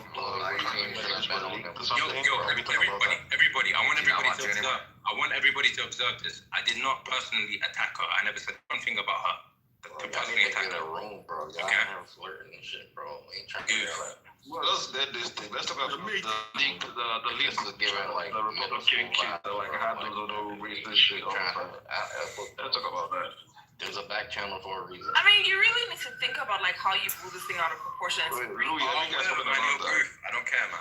What are you talking about? The Republican kids of the young Republican shit. Wait, what is it?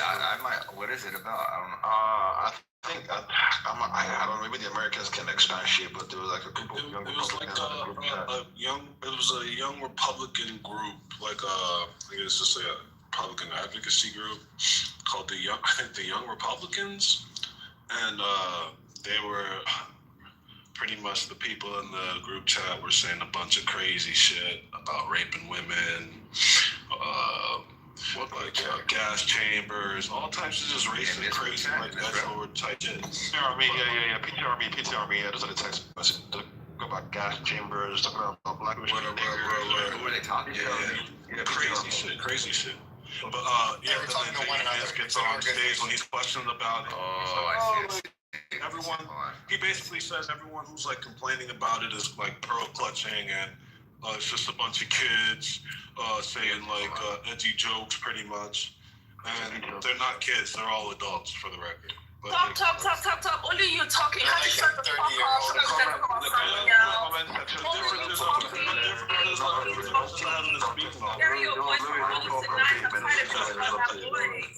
What are you doing? Sugar Belly is not being centered. You actually need to listen to her all the time, and you cannot. What do you think you are doing? What do you think you are doing? Shut up. Controlling the conversation. Only you talking. We're trying to hear your voice, Louis. Be quiet. It cannot happen. We are tired of hearing your goddamn voice. We're tired of your goddamn voice, Louis. Is this real? We're tired of hearing your goddamn voice. I don't want to talk We're about tired of hearing your voice. Shut the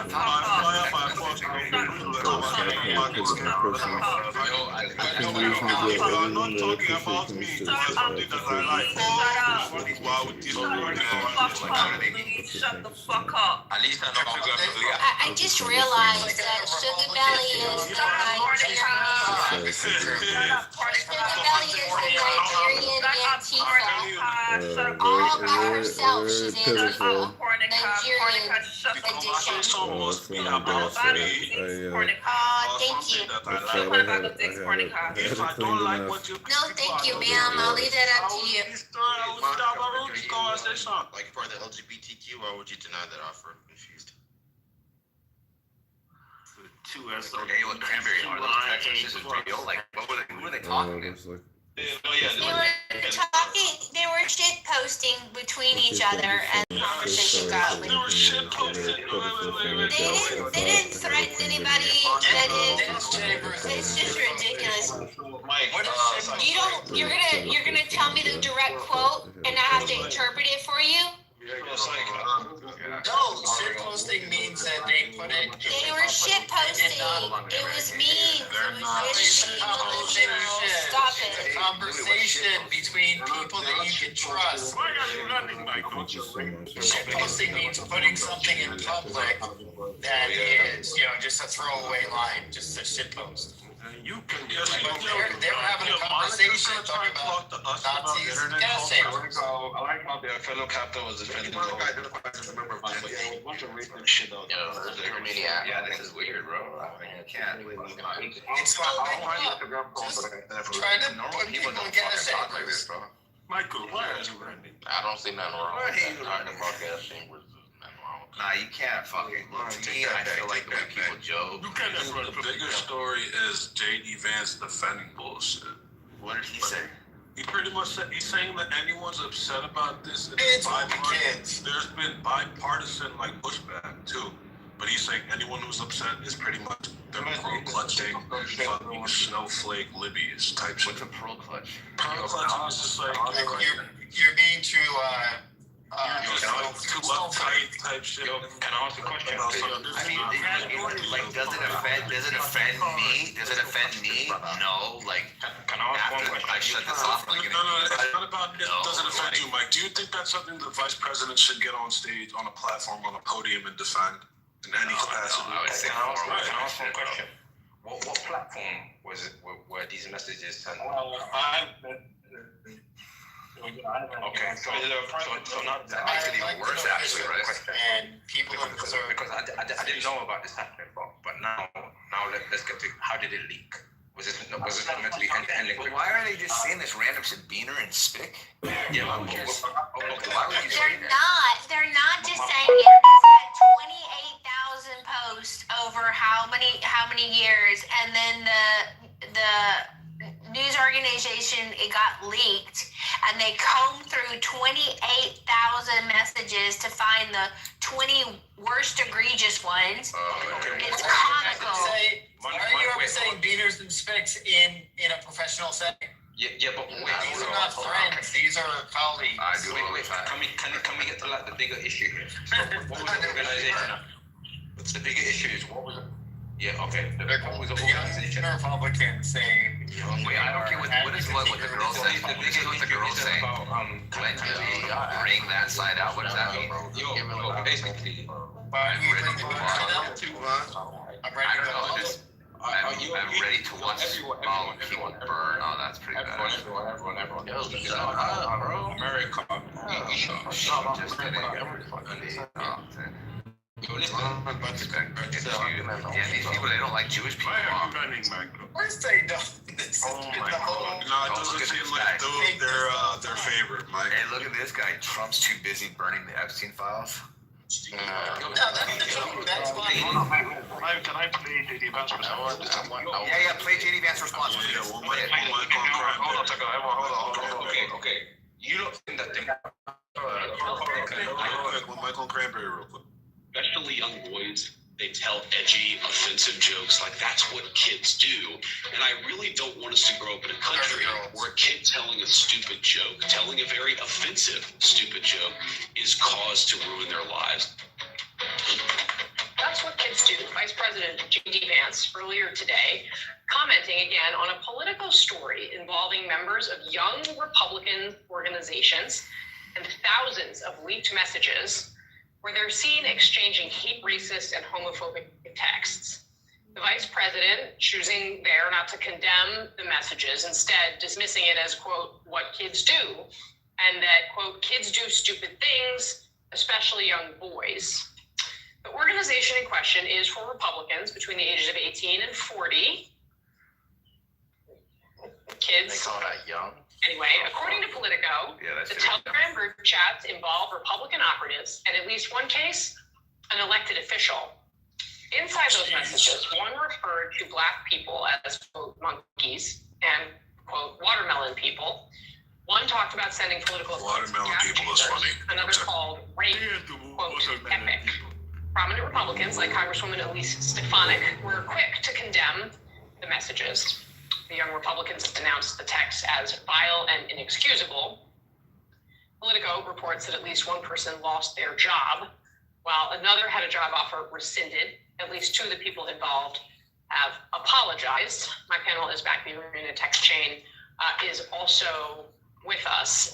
Tulu, I want to sort of start with you on the big picture. You spent a lot of time thinking and writing about how race and politics intersect here, and the coarsening of the discourse that is seen on display in these texts is really, well, how do you interpret the reality that these groups, these groups of people felt like this was an appropriate thing to do? Well, it's shocking to see this in public. You have to imagine that this does happen from time to time. The person speaking is Tolu. He's a staff writer for The Atlantic. I don't think we need to hear him speak. I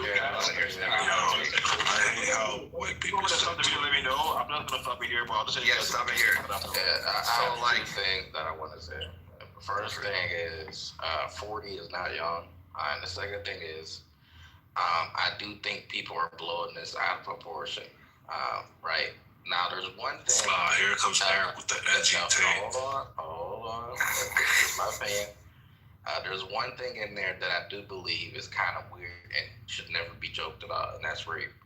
Now, everything else about like watermelon people, Black people being monkeys, beaners, gas chambers, and spics, bro, that's nothing. You should hear what people say. Even in this fucking room, you guys make fucking Jewish jokes, homophobic jokes, transphobic jokes. Like, imagine if I posted that online. Record that, y'all would get the same treatment. I was told that my dad raped me as a child in this room. You guys are telling me. So I'm saying is right. This is just like a normal occurrence, like between groups of people, closed groups of people. Like to say that people never in their lives make edgy jokes is fucking outrageous. Now I do say that the rape thing is like kind of weird, and they should be like ostracized for that. But like the fucking gas chambers and watermelon people, bro, that's funny, bro. Watermelon people is objectively funny. This is a professional setting trying to get people to vote for their candidate. It wasn't professional. It's just dumb It was not a professional group chat. It's an organization.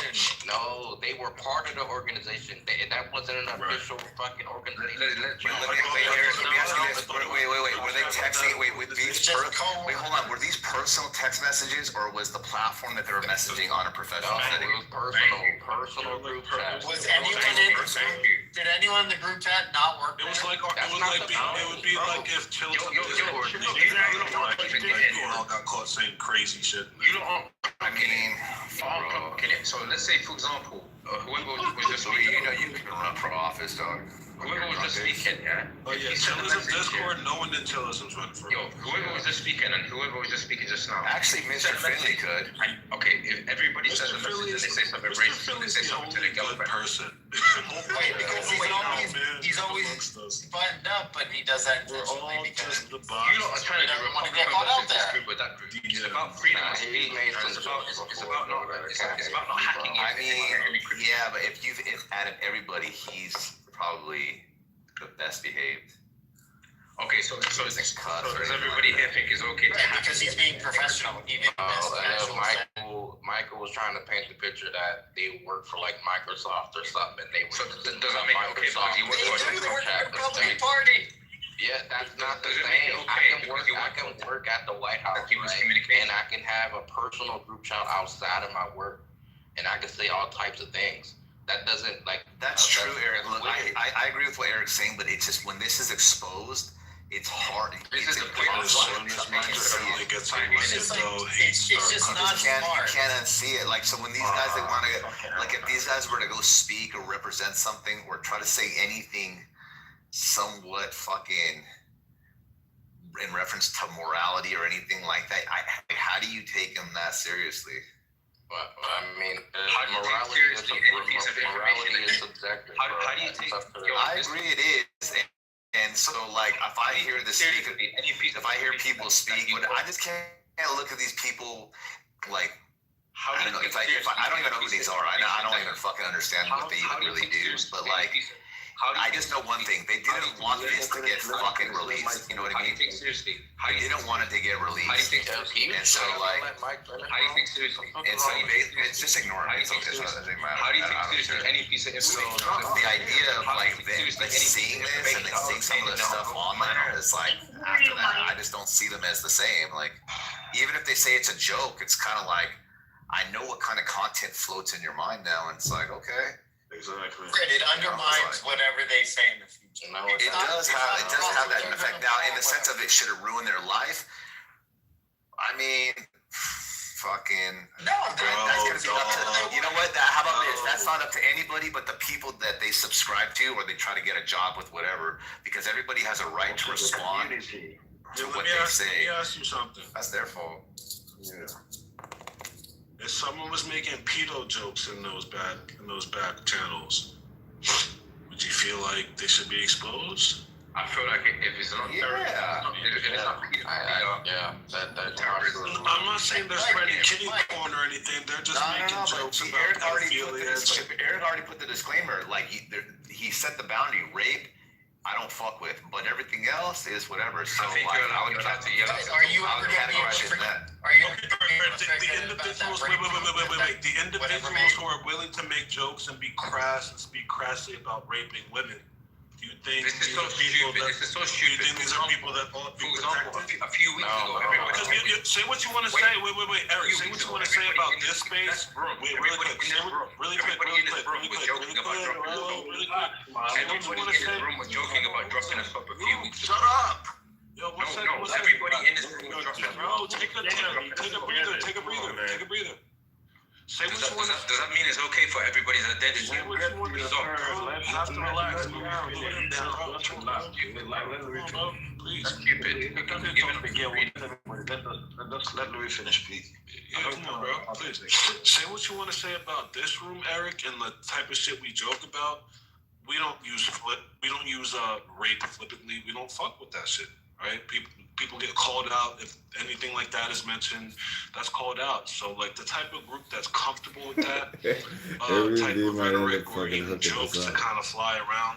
I don't think that's worth defense. I said that. I think that they should be ostracized for joking about rape, but everything else, for like when somebody brings up, they should be punished or horrible, and they use like fucking because they say gas chambers or watermelon people. Get the fuck out of here, bro. I don't care about that. You know what's funny about this thing is like I see this room. I feel like most people in this room have said some egregious things, and I'm like, I know deep down you guys can't speak like this in real life, and then you're like you're in your office, because I listen more than I will speak in this room. Like I've heard the N-word, I've heard like rape, I've heard kill, I've heard slut, I've heard disease. You've never heard rape, bro. I don't know. Hold on, let me finish. I won't cut you off, but that's not fine. I listen more than I speak in this room, to be very transparent. So, I don't say this group chat, people make fucked up jokes. People are making fucked up jokes right now. But when you're in a particular setting and you mention these jokes and you have the potential to be someone of power one day and you keep having this mindset, people are going to question your morality as to how you actually see things personally, because some of the jokes you may not see as a problem, but other organizations and people want to partner with me see you as not someone they want to fuck with, actually represent them. So, yeah, you have that freedom of having a speech. You guys say horrendous things all the time, no problem. But you can't blame the society and public for reacting the way they do when they don't want to be affiliated with that kind of thought process from the get-go. They don't want that. Not saying that people cannot also be hypocrites, but at the same time, people just don't want that around them. They don't want that kind of mentality. They don't want someone that is saying, oh, like, these niggers are doing this kind of thing, and he's responsible for collaborating with the black community. It just doesn't compare. It doesn't make sense. But to laugh my point here, it's like, it gets kind of very fucked up when, for example, someone makes a joke about, like, I don't know, someone said about kids, right? And the person's like a principal in the school. Like, bro, that's kind of fucked up too. I guess that's a very weird comparison. But in summation, when it's kind of leaked out, people are going to question you, and you cannot judge them for questioning your stuff and saying what kind of leadership or roles should be holding, like, in society. Like, very, very sensitive decision-making things as well. They have this kind of thought process in the back end. Sorry, you can't blame them. So I know most people here don't want to get what they've said here on Chillism, because most of you don't have your pictures up, you don't have to be doxed or whatever, you don't feel confident that, oh, I see a nigga on Clubhouse, if it gets sick, I'm fine because I'm just joking behind the scenes. Sorry, it doesn't you guys say that here, but I'll land there for now. I just thought it was a very interesting topic. And you know what? I'll say one last thing. If anything, this is a plus because this is a torpedo to his presidential campaign next year. Like, just imagine the clips of him fucking using this bullshit. So, if anything, good. It's good. It lays, which is relaying the political principle. I never thought he was going to be president. Me neither. But still, this is just more ammo against him. Yeah, let him dig his hole. He's done this a couple times before, like needlessly defended bullshit, and I'm just like, why, dog? That's a race to consider. If I was in that group chat, I would have doubled down, bro.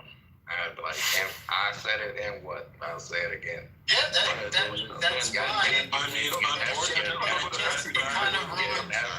it's gonna ruin your credibility with something. Yeah, honestly, I don't know if if you double down on the rape joke, you're ruined no matter what, though. You're ruined no matter what, though. The rape stuff is the only thing, but isn't that crazy? Isn't that crazy? Isn't that crazy? You can make like debauched racial jokes, but like only the rape stuff is what's like people can like zone in. Was it you? Was it the Bible? No, I think a lot of people are being hypocrites. Where's that rule? I think collectively, the majority of society, like 99% of society, think that joking about raping women is like kind of off limits. But everything else is very even if you double down on the beaner jokes, it's just strategically not smart. Everybody in because you don't say something racist and you still have a career. A couple weeks ago, everybody in this room. Yeah, but a certain amount of people. You have to leave room for a certain amount of plausible deniability. But if Eric was like, you know what? Yeah, I did say it. I was fucking around and blah blah blah. It was a joke. Right. And so what? You know what's funny is that like that seems to be more effective in the sense of like dealing with less repercussions. And oh, I'm sorry. Like I didn't, like when you start apologizing and whatever, it's kind of like. That's when you lose. An apology, and that's saying it's if it's like, hey, I'm sorry, it was a joke. If it was like, hey, I'm sorry, it was a joke, because you know what? Most everybody that's reading it and having an opinion has probably said something in a humorous way that is like something that's either prejudiced or like racial or something, right? I mean, so wait, Mike, let me ask you a question. So if you're like, if it's like, you know what, I was just fucking around. If a Christian makes jokes about gas chambers, they usually don't get on. That's a weird thing. That's a weird thing. I'll go after Michael. It's fine. Look, I tend to believe that people's sense of humor says something about them. But like some people are just naturally like that. They see the world the way they do and they express it that way. And if you come out and you're just saying, look, I was in a private conversation, I was fucking around, it was just a joke, whatever, blah, blah, blah. It's like, fucking whatever. It wasn't meant to offend anybody. It was just me fucking around with whatever. I think that people are still going to see you in that way, but it's kind of like, it's hard to really like, I don't know, you can't, anybody that wants to fucking throw a stone at you better have a clean resume, and I don't really know if anyone really does. Well, Mike, I'm sorry, can I go? See, I hear what you're saying. Yeah, I just feel like, but at the same time, in the same energy, so a company can say, yeah, we know you have your personal vibe and your personal bands, but when a company doesn't fuck, so yeah, please, you're fired. We don't like, of course, it's kind of like true. No, that's like it kind of impacts our policies. We're kind of like an organization that doesn't like to have that kind of imagery or that kind of like wording in our professional space. So please go find a different organization that can actually accommodate that. For example, there's a girl. What's that girl's name? Lily Gaddis. That was like fired for saying nigga, and her boss is all black person. She was on what's that guy? Is it Canadian? Is she Canadian or something? I think so. I can't remember. Like a late night, like Indian. No. She's American. She's American. White girl, like already looking girl. Her name is Lady Gaddis. She said the N word. She had this kind of traditional housewife outfit. Like, no, not Gaga. Lily Gaddis. Lily Gaddis. I don't know. You guys never heard about that story? She went on period. What's the story? So basically, this girl named Lily Gaddis, and she went on the social media platform, and she was just cooking and like making eggs or some kind of weird spice, and she was like, doesn't know why black girls or people, some of her friends, like some of her friends are dating broke ass niggas. Yeah, I remember that. Can I ask Eric a question real quick? Like, hold on. So like the internet got up of it. They were like, oh, then they found that she works for a lady that runs I think a black organization, or her boss is black. They found out, they fired her. What's that guy on YouTube? Piers Morgan. Piers Morgan. He invited her over and said, "Are you a racist?" They're like, "Nah, use the N word." No. Are you a racist? Like, yeah, I'm a racist. She like said the whole word. So Mike, what you're saying? She said it, but she got fired. But she got popularity from maybe most people from the rebel town. Did she say she was? When she just came, when she said she was racist, she wasn't. She said it. Yeah, she didn't apologize. She said she was there again. You know what? Actually, come to think about it, that lady at the park, remember that talk shit to that kid? Yes. Yeah, but we can see. The thing is, you could do an analysis where, in the moment, like let's say month one of incident, you get this spike in popularity. What about like the next 5 years? What happens then? That's the best way to analyze if this type of approach has like long-lasting sustainability in terms of like your popularity and your place in society. Now, to Eric, do you like playing life on maximum difficulty, or do you like changing the difficulty along the way from moderate to max difficulty? I'm just curious because it seems like a change it every day. Turn it up, right? I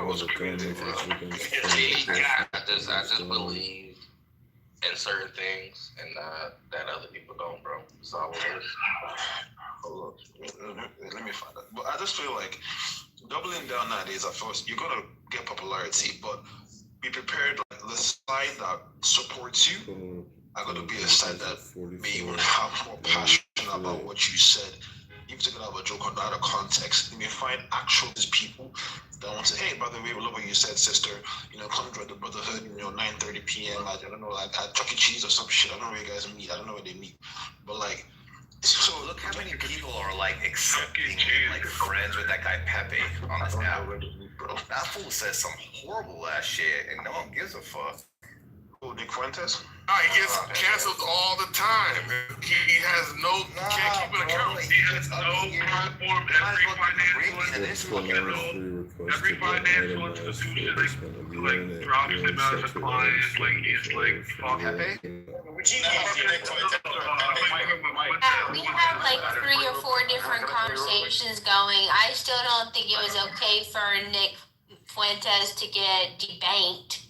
That's some serious shit. Go somewhere else, nigga. You fucking with. You know what you don't understand, Monica? Is that a prominent member? Hold on, he was on the no-fly list. He's on the no-fly list with the You can go next, bro. Yeah, control yourself, white woman. Anyway, so it's easily understandable with like stock market, being influenced by public perception. If you have a company and they find, or a bank or anybody, they're publicly traded, you find out that you're associated with Nick Fuentes, and them fucking fans decide to start boycotting your bitch ass, you are gonna lose money. Thank you, Evelyn. I got after Monica. I'll go after, I think Eric, Ron. Right. I don't believe Nick Fuentes ever called for violence. I don't believe he ever organized or harmed anybody. He was mildly annoying and invasive, following Ben Shapiro on the street, debate me, bro, debate me. Why won't you debate me? Like, we have to make sure that we're actually treating people who act like criminals as criminals, and the people who are just abrasive and obnoxious, you know, like Concrete. Like, he didn't break any laws. He didn't hurt any people. He shouldn't be debated for ideas. He was incarcerated? No, she said debate. He was so how was he being treated like a criminal? Yeah, that's the beauty of a capitalist society. Monica was about to another. So I think Cranberry said he wanted to go. That's what I'm talking about. What I wanted to say is that I'm a firm believer in you reap what you sow, right? So while I do believe people should be able to say what they want to say, when you say it, whatever happens, happens. And so if people decide that they don't want to do business with you or they don't want to be friends with you, that comes with the territory, bro. Like, you can't just have one foot in, one foot out, and then like you cry about it when somebody said, no, I don't want to be associated with you, right? But we live in this great country where, hey, if one thing decides to get rid of them, I'm pretty sure there's like 10 others that would do business with them, right? Because not all things are aligned. Capitalism, babe. I just want to say this real quick. Like, if your shit is really, oh my bad, I'm so sorry. Okay, thanks. Actually, I won't be long. So, Mike, this is what the whole Lady Gaddis situation. Just 30 seconds. I mean, would you use the N word out of interest? Yes. You would? I do quite frequently. You use the N word quite frequently. Well, why? Other than the fact you're a despicable racist. Are you? Some would say I am. I guess according to the ADL, I'm a white supremacist. I'm a neo-Nazi. If you use the N word repeatedly, you are a racist, are you? Sure, I'll embrace that. If that means forwarding, helping white people achieve freedom of speech, real freedom of speech. Okay, so that's what she said. And yeah, she doubled down. And if you're going to say something that, like, of course, report you. So if you're going to say something that, like, it's quite egregious, you know the history behind it as well, what happened, saying nigger, saying gas chambers, you know exactly in which direction that you're going to, right? And if particular people don't want to fuck with that kind of rhetoric, they're going to bounce back, and you can't blame from bouncing back saying, you know what, now we don't want to be part of this whole situation. And you can't, if you say, oh, this person shouldn't be debanked, debunked, defunded, frauded, whatever the terminology is, and let them go find people in that particular stratosphere that supports that kind of mindset to, fund them or basically, help them out as well. But you can't blame people for not, like, saying, you know what, I don't want to mess with that, because in a video that I heard about, I think Charlie Kirk's producer not wanting to not wanting to what's the term, like reject Nazi what's propaganda or Nazi, like, communism, whatever, like they do on a panel, right? And they asked him, do you reject Nazi propaganda, whatever, and he was like, oh yeah, we can discuss about that. He asked everyone else in the panel, do you guys also debunk this, or everyone said yes, but except him. So that, like, weird pushback when it's something so fucked up needs to be, like, rejected from people, mostly people from the right, maybe from the left as well. I don't know. You guys are confusing at this point. It kind of makes me. The right is confusing you, and they're trying to make you confused. Don't. No. Well, don't let me use the word confused. It kind of, like, surprises me that, like, this should just be a straightforward response. We all know that 6 million people dying is a very that's not straightforward, bro. No, hold on. Wait, that's to me. It's only not straightforward recently. Okay, wait, Louis. Let me ask you a question. Do you condemn what the Jews did, what Hitler did to the Jews? Absolutely, unequivocally, yes. Good. Now, if they ask someone else that question and says, "Hey, Brian, I ain't gonna call anyone else's name yet. Do you condemn what the Jews did, Brian?" You say, "Well, that well alone is like because it's more nuanced instead of being black and white. But a lot of people are brainwashed into believing that it's black and white, and they're afraid of saying what they want to say. No, it's not. But a lot of people are afraid to speak up because of what Monica mentioned. They don't have the heart or backbone to suffer the consequences of what they said. Now, somebody like me, if somebody asks me that question, I'll straight up and tell you. I'll tell you, no, I don't condemn it. And I will say some more things, but I don't want to say it because I don't want to get my account back. But yeah, it's just simple as that. When we're talking about a regime, you don't want to say it because you get your account back. What, like, so what about ripping what you sold? Yeah, I said if you say it, yeah, you reap what you sow. I wouldn't cry about it, but I know the risk. Well, I'm not gonna. Okay, I did this part of it. Well, I don't know. I just find it very funny. You've been brainwashed, bro. I'm not brainwashed. CIA, ADL.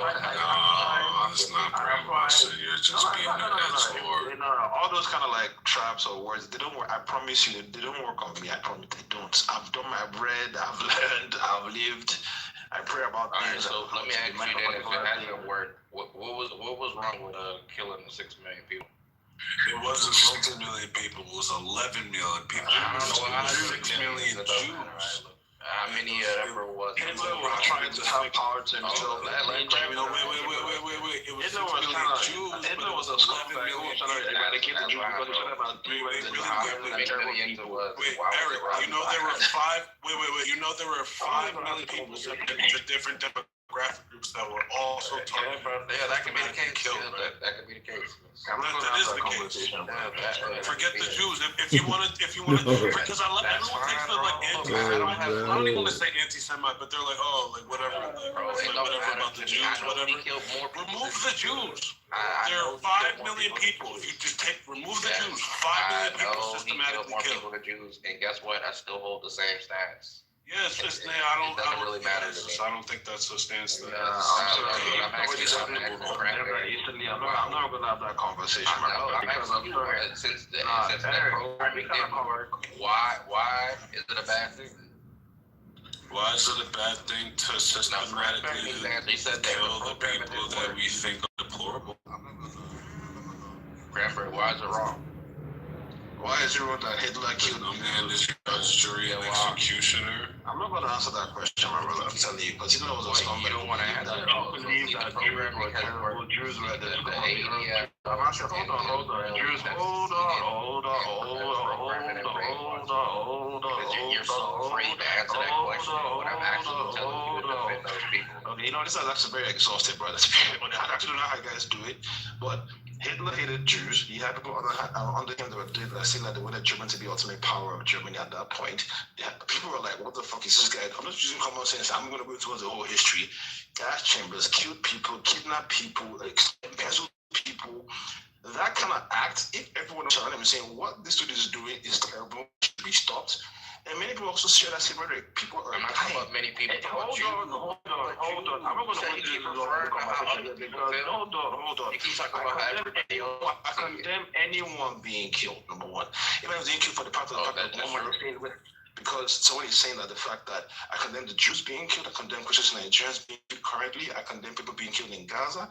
So it's all these things. If people have this kind of mentality of like someone is doing something very terrible and it was the cause of the death of millions of people, I'm immediately going to condemn that. You're going to ask me a very common question, why do you think they can't? Why did that, bro? Bro, it's common sense. It's not common sense. You're a terrible person. End it there. I'm going to talk about this for 6 hours with you. I don't do that here. Yeah, because you know you're wrong. You've been brainwashed. Because the only thing you've said so far is that other people have seen it like this, right? So since other people have seen it like this, I have to see it like this. And you've convinced yourself that every time you have I'll let you finish. Now you've convinced yourself. Every time you have this conversation, that is common sense, and everybody should have the same status quo answer. But this reality, bro, the victors write history, right? Not the people who are defeated. No, right? And there's going to come a time, right, where your quote unquote status quo or common sense is not going to be the common sense anymore, and we already see it happening, right? Because you have been brainwashed into the system. I'm going to what you were saying. Yeah, the victims. Can everybody hear me clearly? No, you're in the Matrix. I'm in the Matrix. Okay, so anyway, so let me try to correct that. But anyway, the victors write history. That's a fact. That's why it's called history. That's not why that. No. That's not. Okay, do you not study epidemiology?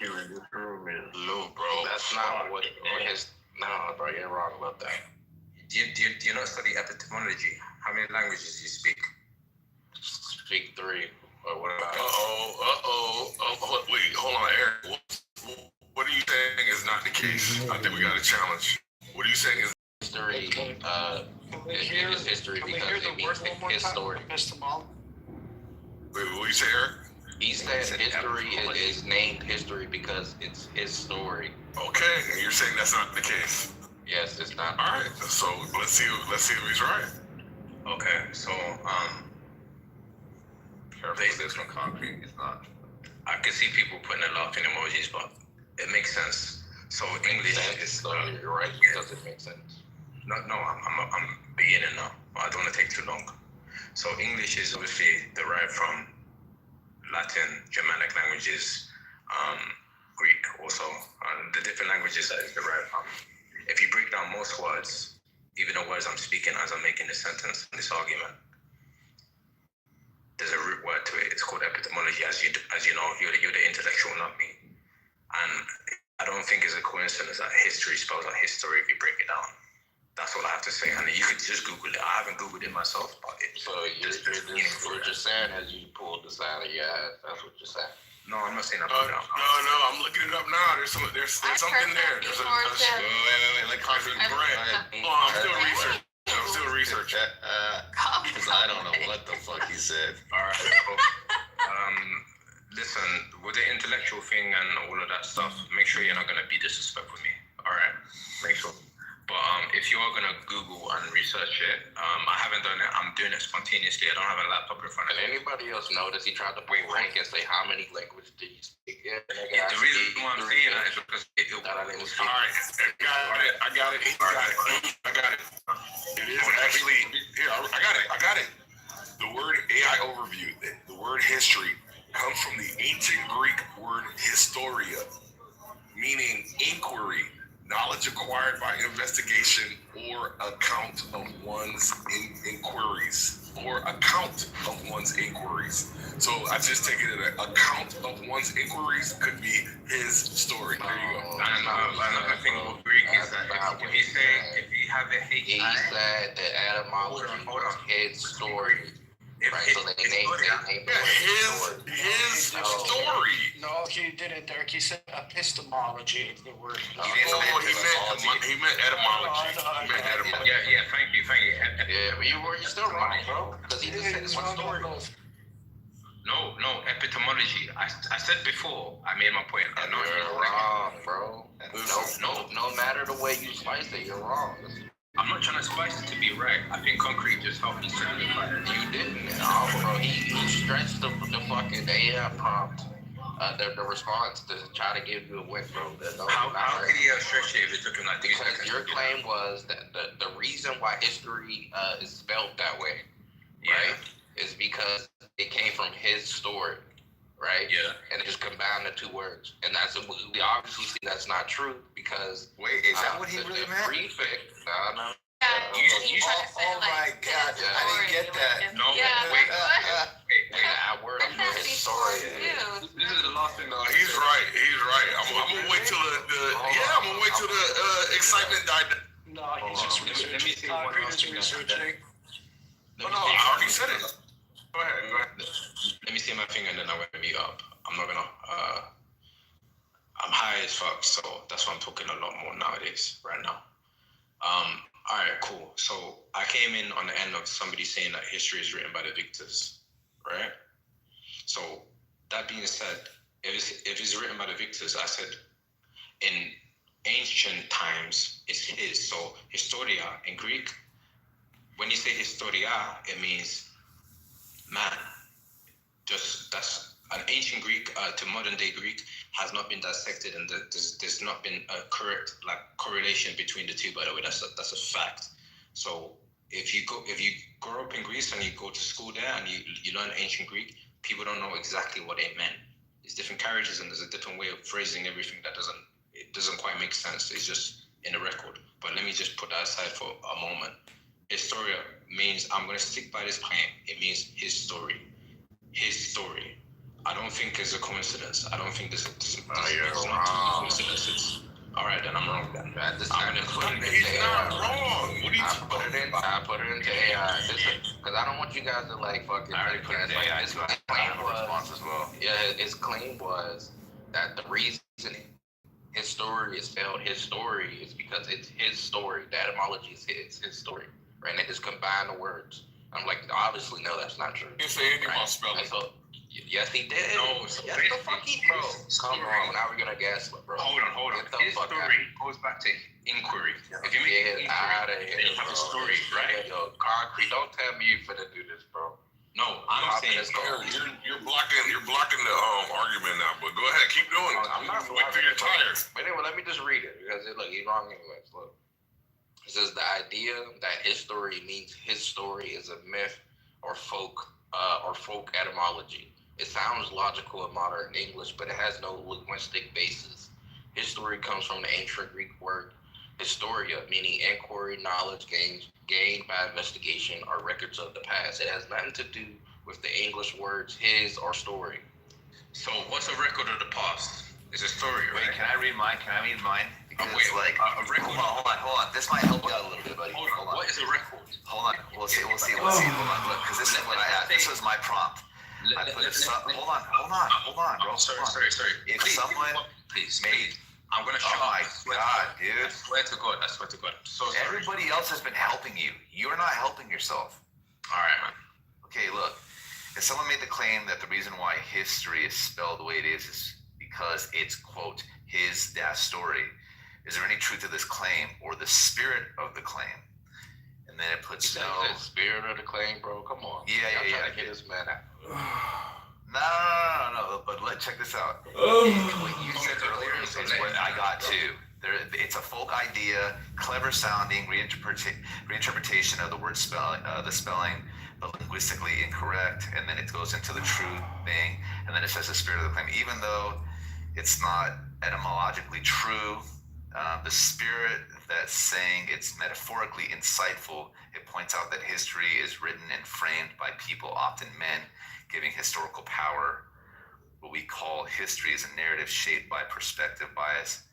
So thank you. So it's an inquiry that would usually have. Yeah, but you're wrong to say that that's why it's spelled it. Okay. I'm off wrong. It's an inquiry that would completely wrong. Hold on. It's an inquiry that would. That's why we don't say good morning, because morning means morning. And I was trolling. Because we're breaking our fast. Exactly. So that's it. No, good morning has nothing to do with the sadness and grieving of mourning. Countries in Africa. He didn't know where Chad was.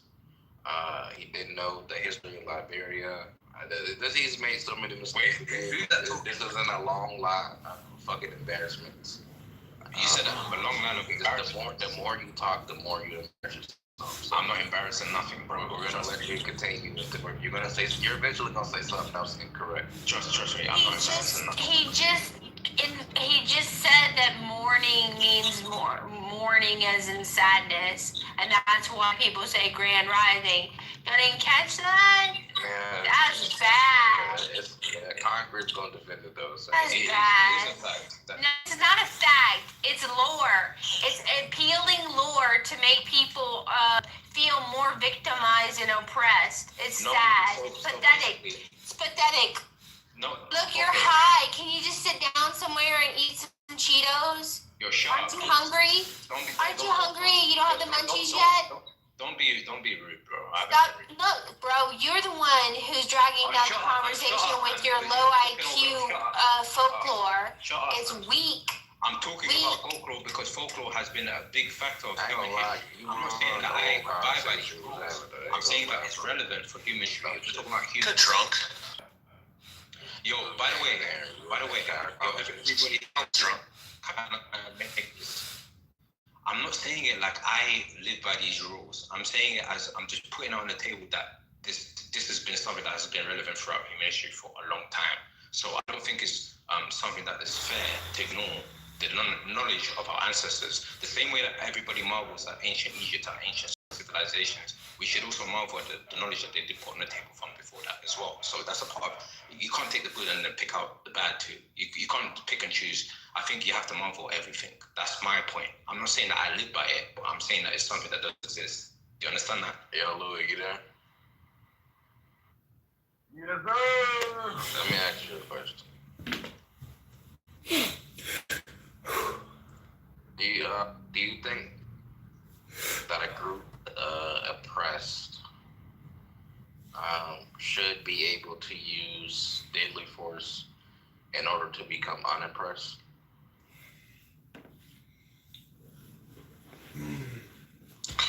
Yes, but it seems the international community has restraints on how that country can go about doing that. All right, so just a couple of examples. Slaves who rebelled during time of chattel slavery in the U.S. Were they correct in killing those white people? We could say yes. However, we could argue about the morality of killing women and children who are necessarily complicit, especially children.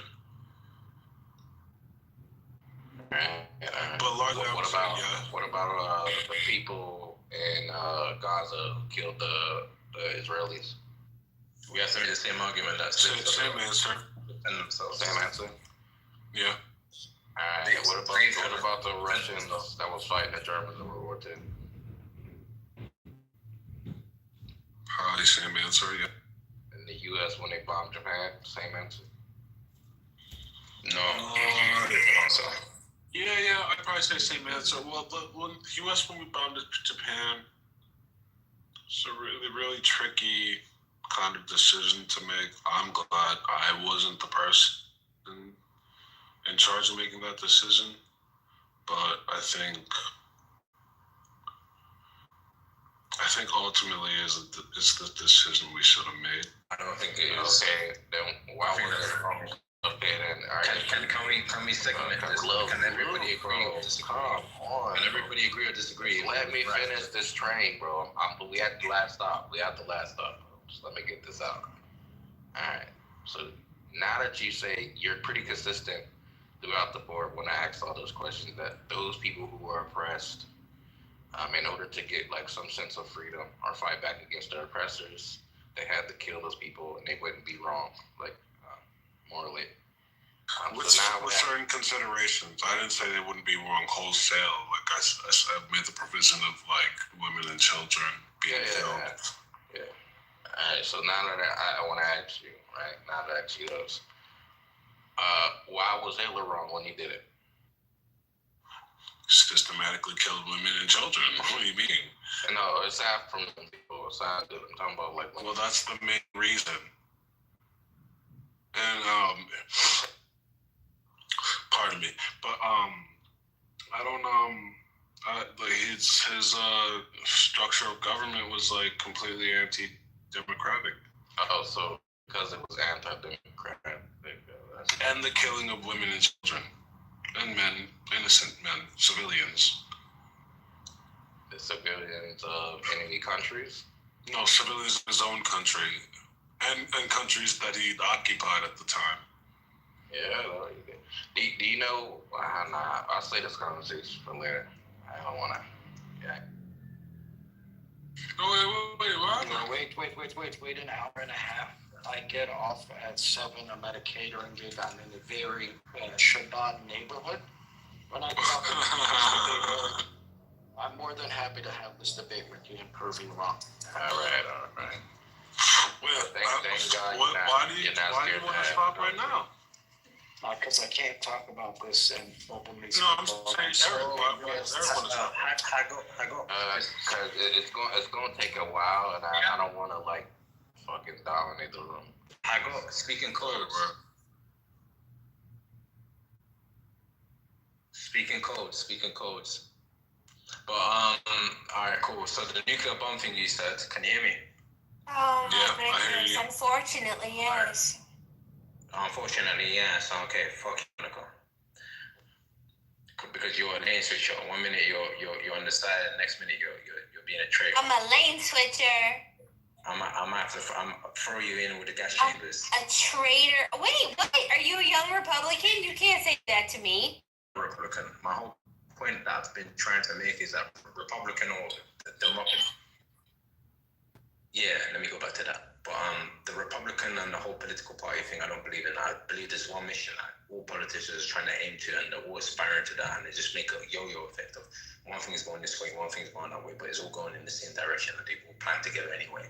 But about the bomb, I don't think that was justified force, because at the end of the day, a lot of civilians and a lot of people that didn't get to experience this life and have this conversation in Clubhouse that we're having right now died. That's never right. Would you rather a full-scale invasion of the Allied forces into the Japanese islands? No, so that's a good point. That's the dichotomy, and that's a true dichotomy. That was the other option. No, it's a very true dichotomy, correct. But the reason why America got to from what I know, the reason why they got to the creation of the nuclear bomb before Germany did is because of the fact that they actually they put together more cooperative terms of work, and they wasn't excluding the most brilliant minds that they were out there with the vision and fascism that Germany was employing. But before that, Germany was a house of technology with the tank technology and military. Yeah. So still was during the war. What are you talking about? Yeah, and it still is. And with banking right now, Germany's on top. I don't know what people are hearing about Germany, but Germany's on top right now. The biggest banks and the best banks in the world are German. Yeah, I don't agree that that's right. I think what America could have done. Wait, why don't you agree? Yeah, let me get into it. I think what they should have done was displayed like what they do nowadays in 2025. Yeah, we have this mind, we have this, we have that. Just growl a little bit. You don't have to fucking bite. You understand? You don't have to kill. You understand that the Japanese were determined to fight the war, and there were even battalions, like years later, that were found that were unaware they didn't have any communication that the war had ended, and they were fighting people still. You're talking about Pearl Harbor. No, I'm not talking about Pearl Harbor. I'm talking about Japanese soldiers. Yeah, okay, in general. But what they could have done, so you know how Japan, on the southeast of Japan, there's a archipelago or a distribution of islands there. They could have dropped a bomb in between. There's a point, I don't know what point it is, but we could look on the map so we could maybe make a decision on that. We could have made it. There's no guarantee the Japanese would have surrendered, and there's no guarantee that full military invasion of the islands wouldn't be necessary. If they don't surrender because they dropped the bomb in the middle of the ocean, big whoop. Let me put it this way. So America, they didn't just produce one single bomb, did they? I'm pretty sure it was produced and it worked. They produced two or three. They produced the one in where is it? Nevada? Where the fuck? New Mexico. New Mexico. That one when they tested that. That was the initial one. That was the first time they still had I think. They still had the military base over in New Mexico. Right. And then they made Little Boy, Fat Man, Little Boy. I forget what the fuck it's called. It was Fat Boy, and then I think they did Little Boy after. But my point is that you could have dropped one bomb as a display of force, and the other one was there, and you still have the method. The method didn't die. They did drop one, and the Japanese said, "Fuck it," they didn't kill. Can I explain this, please? I think they dropped one and asked for a surrender. The Japanese didn't surrender. Wait. Dropped another. Wait. I'm saying you didn't have to drop it on human life. You absolutely did. You absolutely did. All right then, bro. Wait, you're talking about one day who was being bombed by incendiary bombs every single day, and they did not care. And you said we just got to drop a bomb in the ocean, and they're supposed to care now.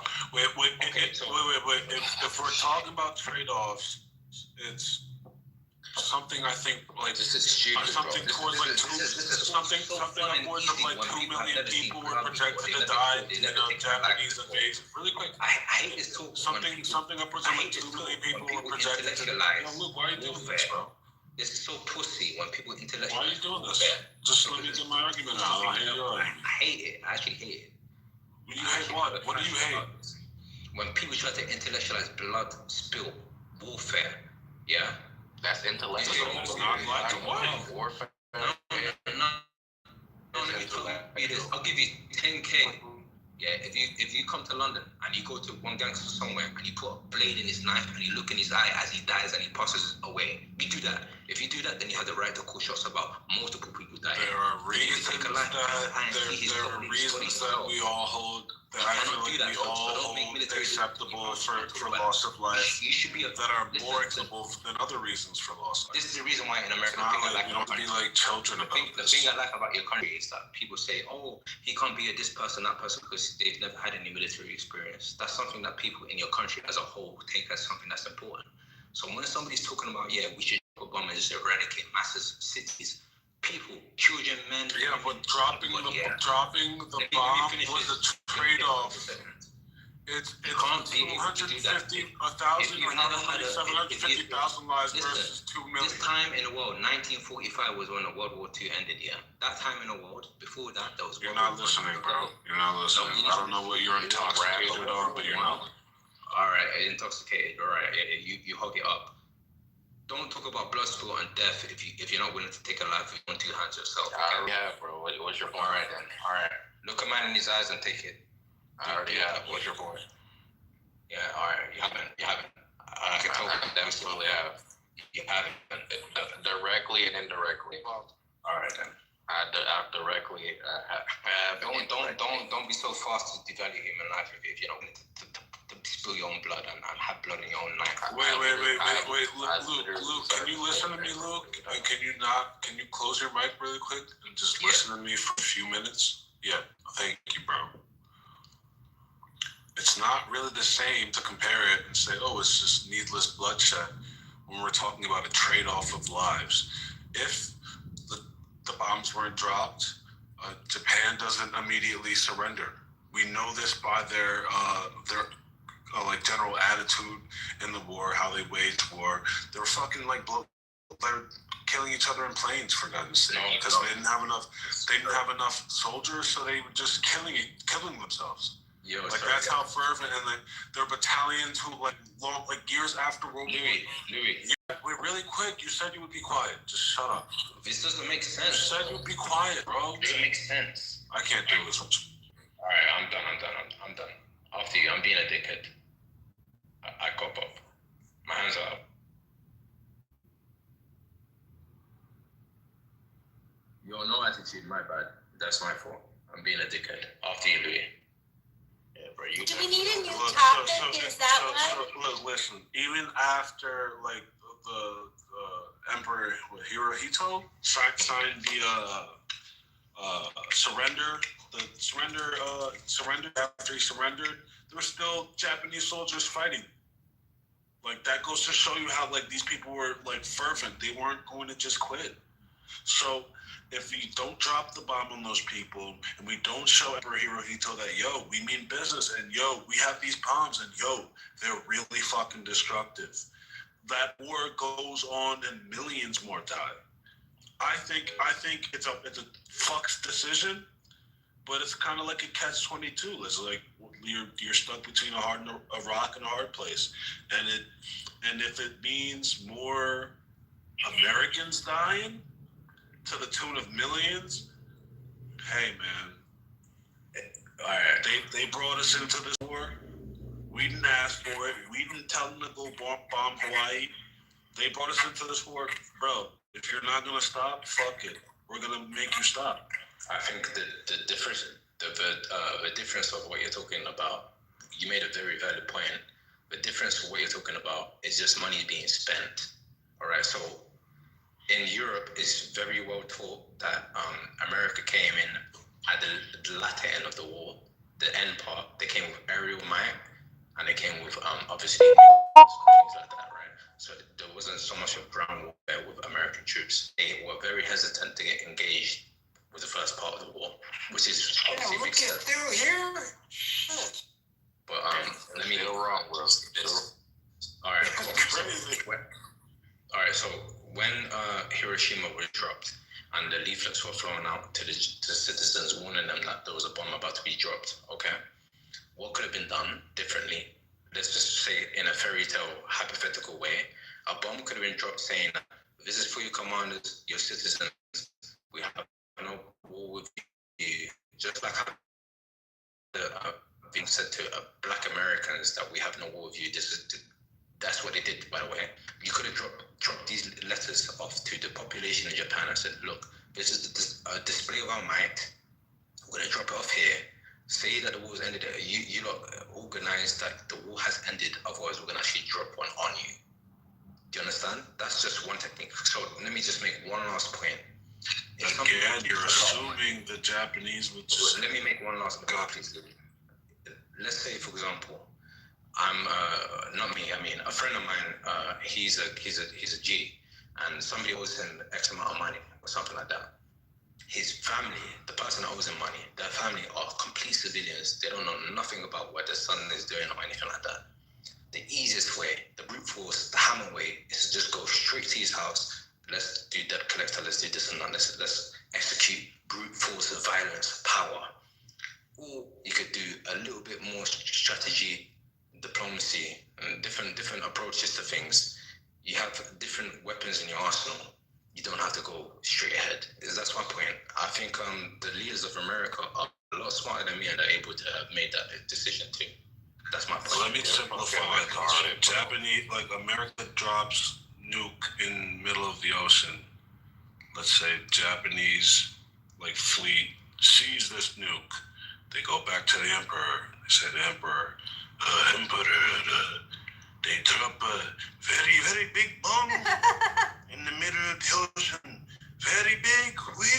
You must surrender." Yeah, that's not. The emperor's gonna be like, "Yeah, fuck out of here. Go back and fight to the death, bro." Like it's like telling him about, they have this massive weapon is different than 250 people, 250,000 people, or like whatever, 30,000 people are dead in Nagasaki right now. Yeah, you have to surrender. Yeah, like American business. It's a different message. It's a completely different message. It's taken differently, and we know that we like even like a demonstration like because like there's no video, there's no footage of this really. Like we don't really get footage of wartime to like real footage of wartime like that. That's readily accessible to like Vietnam. So like it's word of mouth for the most part, and unless Emperor Hirohito sees this shit, he's probably not like the report of we have 30,000 people dead and Hirohito and a fucking Nagasaki is on fire right now. It's just a more potent message to deliver to get an actual end to the war. I think it just is. You're kind of underestimating this. Guy's retarded, bro. He said, why didn't they use more diplomacy? They did. They exhausted. Don't call me retarded. It's like they literally dropped the bomb. They literally dropped the bomb. Shut up about retarded. And they asked them to surrender. They said no after dropping the bomb. Yo. Right. It took a whole second one and another couple hundred. I'll be the bad guy. Shut up. Just for them surrender. What you don't realize is that these people are not just people to give up easily. They were literally forming. That's the whole point. They were forming. You gotta let me speak. Bro. You gotta let me speak. Yo, Luke, you gotta let him to talk, You're the bro. retarded one. You never been a mule, bro. You never seen any bro, you're gonna be able to talk, never had bro. your house Just like invaded. You never invaded a house. You gotta go on mute. You're a fucking civilian. You're a civilian. You got to go on mute, bro. I don't know what your issue is, bro. You would have been one of the people that was killed. Just go on mute, bro. Bro, come on. Come on, it's chill, bro. It's not that many people. Don't do this, bro. You're wrong. How do you? Just chill. You shouldn't have jumped in and said, I'm So, sorry. anyways, right, what he does realize is that these people don't give up easily. Is that the third warning? They're willing to sacrifice their entire lives to fight for the country and emperor, right? These are the people that were forming entire army groups out of women and children to fight the Americans that were going to land in Japan, right? This is a place where when America invaded Okinawa, which is part of Japan, the first island in the Japanese island chain, right? There was a garrison. There was a. You gotta let me finish. Exactly. So you're the one that gotta let me finish. My point. You gotta let me finish. Bro.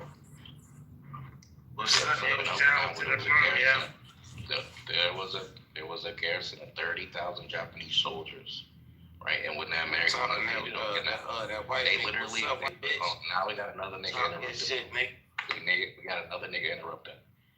All right, when the Americans invaded Okinawa, they literally had to kill every last one of those 30,000 soldiers because they would not surrender. You're so retarded. No, they literally out of the 30,000. You gotta let me finish, bro. You gotta let me finish. Yo, Luke, that's your first warning, bro. Come on, you forcing my hand, bro. Yeah, so of the 30,000 soldiers on the island, right? There was only one soldier out of the 30,000 who survived. And you know how many Americans it took to kill the 30,000? 60,000 Marines. And of the 60,000, 35 were wounded or killed. Right? So you just put that in perspective, right? The math. They did the math. The generals did the math. This is your second warning. There's 3 strikes, bro. I don't know if you know about baseball in the UK, but there's 3 strikes. You're an idiot. So you gotta let me finish. All right. So it's like the generals did the math, right? They estimated on the low end, the very low end, that in order to invade Japan, they would need at least 6 to 8 million soldiers, right? And it would be 5 million on the low end in casualties. Nigga reading the right? So if you're the president and you're looking at, hey, the cost-benefit analysis of invading Japan, you're like, hey, we got these 2 bombs where we can just kill 300,000 people and force them to surrender, or we can invade Japan and we have 5 million of our own people killed plus millions of theirs. No, obviously you're going to choose the one with less people having to die. Yo, I stepped away to have a cigarette. Eric, I think you brought up the best point. Most people that think that the nuclear bomb was excessive really need to go watch the fire bombings of Okinawa and Tokyo. Watch those videos. We took videos of what we did and we played it for the Japanese. We also had radio broadcasts that would play on Japanese radio of a Japanese woman telling them to surrender, that the war is over. It's going to be a bad time. We tried our best. We burned down their capital city with firebombing. And it's kind of disrespectful. I'm done. I'm pro-Trump now. I'm supporting, fuck Europe. Because if they're teaching in British schools and European schools that we didn't aid in the ground invasion. Bro, the invasion of Normandy, D-Day, and that entire operation is why that we got a foothold in Europe, because you guys laid down your arms and took that German dick. Thank America and Canada for that. America, Canada, and Russia from the eastern border. If it wasn't for our troops storming those beaches, dying, 1 out of 3 of them died before they hit the fucking beach. And these boys fighting in Belgium and Netherlands, you guys would be speaking fucking German. So, all praise to the U.S. military, bro. That's type on any AI. America joined World War II. You type it. The British did nothing. You guys sat in bunkers and got bombed, Luke. I really respect you. You're very, very, very respect you too. You're kind of acting out of character, man. Yeah, bro. This is uncharacteristic of you, bro. I'm not gonna lie. I don't care about what characteristic you think I'm a multifaceted man, okay? So, you know what? I'll grant you that. So basically, you're very, very intellectually book smart. Just type it on ChatGPT or any AI. Did America join the World War II late? Just type it in. I haven't done it myself. Hi, Bima. 41, my friend. I haven't done it myself, so you do it. In 41. I'm working. I can't type it in. I can go Okay, off my base knowledge. I'll do it for you. Go off my base knowledge because I'm a typical American who loves World War II. It's my Roman Empire. I'm not anti-American. Okay, so look. Monica, how do you do the thing okay, you have to share the link, right? Where you shared the ChatGPT thing before she did that. You want to share a ChatGPT link? Yeah, at the this top. is my prompt. My prompt is not catered to me. This is just, you could type it. Like I said, I offered you to type it in yourself, okay? So I typed in, did America join World War II late? Yes, the United States joined World War II relatively late, officially entering December 8th, 1941. Yeah, buddy, because we have constraints like our president can't just be like, the war began in Europe, September 1939.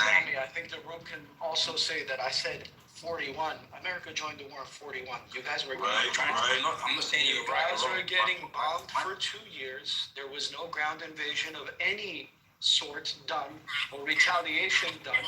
France fell, and that's when the U.S. was like, okay, this is getting... France fell. Do you remember Dunkirk when England was embarrassed and had to withdraw from France? English troops couldn't make a forward advance to fight German troops if it wasn't for Operation D-Day.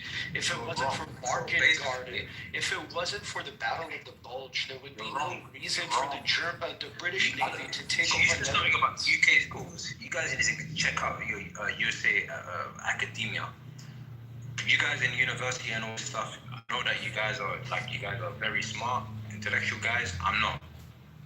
Okay? That's the case. No, I'm not. Okay, I'm not claiming to be. But what I'm trying to say, 1941, America joined. World War II began in 1939. Okay. You guys said that America joined when ground invasions began. Ground invasions began in 1939. That's not what we said. 2 years. That's not what we said. No, he said if it wasn't for Normandy and D-Day, like the Allied troops wouldn't have us as strong as a foothold on the European continent as we did. All right. At the end of the day, my ancestors and my we also rebuilt all of Europe for free. And listen, no one ever I'm not British. I'm British. I'm not English. My grandparents and my parents, they moved here from Africa. I'm only saying the facts. Same point, bro. We saved the entire world from bro. Okay, it's just a fact. God bless America. It's a fact. Say. No, not only did we save the entire world, we literally... And don't you forget it, Lord. Imagine how great it would be to have like no need for a visa to travel to Europe as an American. Imagine how great it would be for me to go to France and live in France and not have to pay an extra tax because I'm an American. Because we saved your fucking cheese-eating, surrendering ass fucking country. Every time I have to go to France, I spend extra money for bullshit, right? My grandpa fought in your continent, right? My grandpa fought in North Africa. Patriotic right now. My grandpa fought for the French Foreign Legion. Oh, really? With African troops. Yes, and I'm an American, and I could proudly say the French Foreign Legion. Are you French? Foreign Legion. No, I'm not. I'm Armenian. But the French Foreign Legion was the only standing army that France had. Haida is Arabic and Turkish actually, which is kind of. Wow, that's crazy. You just spoke Turkish to my guy. That's crazy. So that's crazy. You're gonna teach this. This is what's crazy. The Balkans. What do you mean? Arabic. I've been living this life. Crazy. Because they are Muslim. Listen, so if I go to Serbia, if I go to North Macedonia, if I go to Turkey, if I go to Albania, if I go to Greece, nah, bro, it's tweaking in a big way. What do you mean I'm tweaking? You just tweaking, bro. You just got the motor mouth syndrome right now. What religion do they practice in all those countries? Guys, if you don't want us to be good to Luke, we really should pass the mic around. All right. You know, I just want to finish my point. Right? So my grandfather fought for the French. But the French wouldn't be able to do He's still doing it. The French wouldn't be able to do shit if it wasn't for the U.S. French The Legion is. Foreign Legion, the French Foreign Legion, That's like les gens étrangers, the white caps. Yeah, Legion étrangère is like the special forces of. Yes, he was in North Africa, he was in Morocco, he was in Libya, he was in the Sahara Desert. He fought next to U.S. soldiers, the U.S. What was it called at the time? Armored divisions, where why the Foreign Legion could actually get back to fighting, or else they were stuck with your SAS chaps. Look at that. This is the point I was trying to deplete. The whole thing you're saying about. No, the whole thing I'm trying to deplete is that you're saying your SAS. I'm saying it as a neutral spectator, okay? It can't be neutrality. It was a world war. That is being spouted right now, okay? I'm just trying to say the facts. Maybe you disagree with it. Yeah, we got. Anyway, anybody else talk about? America. Yo, hey, Louis, I played. I'm so glad that on Tennessee and Alabama, bro. I played Tennessee to win. You think they're going? I'm glad everybody was entertained. Watch college football. What, bro? Get out of here, bro. I don't watch. I'm glad everybody was entertained. I'm gonna leave now. God bless everybody. All right, bro. All right. Hey, Luke. Love you all. Bye bye. See you later, bro. Fuck you, mate. And that right, bro. Fuck you, wanker. Fuck you, bloody wanker. Yo, piss off, wanker. Yo, twin, yo, slime, yo, slime. And that right, he's doing it right, in there, you get this retweet right in there, right, he's doing it right. Yo, twin, what to my mother, twin? Give me my bro, right, and this bro, y'all niggas. Blood pudding, bro, yeah. Alright, anyway, love you all. Alright, God bless you. Bye, Luke. And Come back soon. Why y'all hating on Luke for? Nah, we're not hitting on Luke. He was just a little. Nah, fam.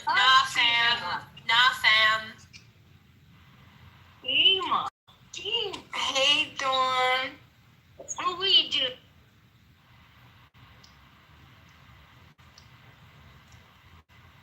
And that. We weren't hating on Luke. Luke was hating on us. Beamer, what do you think about Hiroshima? You think it was unjustified to drop those? That's above my pay grade. Do you feel this silence? This is called intellectual fatigue. This is when you get so tired of explaining things to people that don't want to listen. This is actual intellectual fatigue. Yeah. Mm-hmm.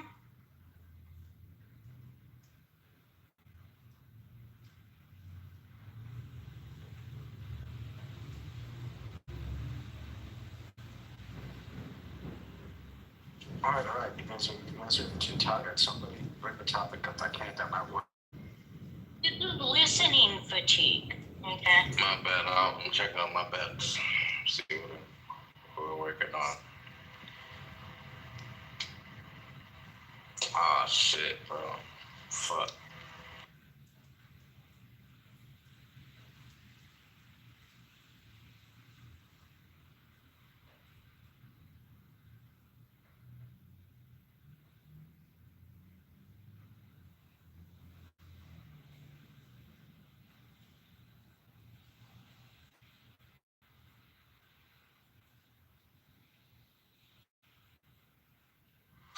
Well, now we need a topic. What do y'all think of Jasmine Crockett?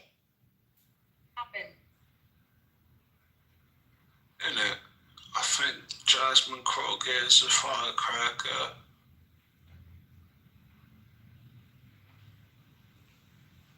Yo, I got a good topic, guys. I'm here to bring back to life. for something. All right, look. So, who determines good and evil? We already had that conversation. No. Ew. Eric says, like, we already had it and figured it out. No, basically, or unless he's saying, like, we already had it as it's been spoken about for the past Literally every day for like 3 months almost, yeah. And there's no answer to that. It's just whatever. It's just might worse. Might makes right. But why not? Because they're reifications. People can't even define justice. We can't define. There's no good definition of justice. The point is, it's right? There's no good definition of good. I think if you kill a cat, you're evil. But if in some places you gotta kill a cat to eat, so you know it's all in the eye of the beholder. Well, I mean, like, you have to define what evil is. You can't give an example of what evil is. At the end of the day, it's conversation, right?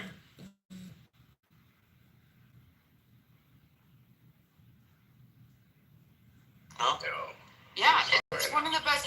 It's one of the best discussions that can be had because it takes a lot of work. Babe, I fucking hate you so much. Alright, I actually have a question for the mods. Did that punk ass Gustavo ever tell us who the tertiary their mods are? We're still guessing. I had put my nominations up, but I'm sure they were ignored. I don't think it's that serious. I would like to be a mod.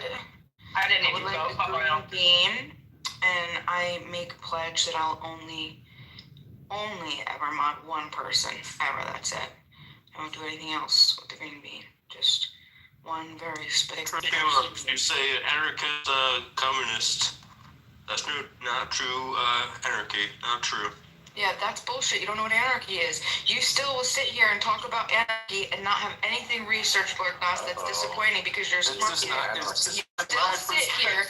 still sit here and talk shit about anarchy, talking to other people, filling them with bullshit about anarchy, your own made-up definition. Lord gosh, you gotta stop that.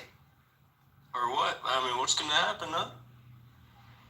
What's gonna happen is you're honestly, you're going to be identified.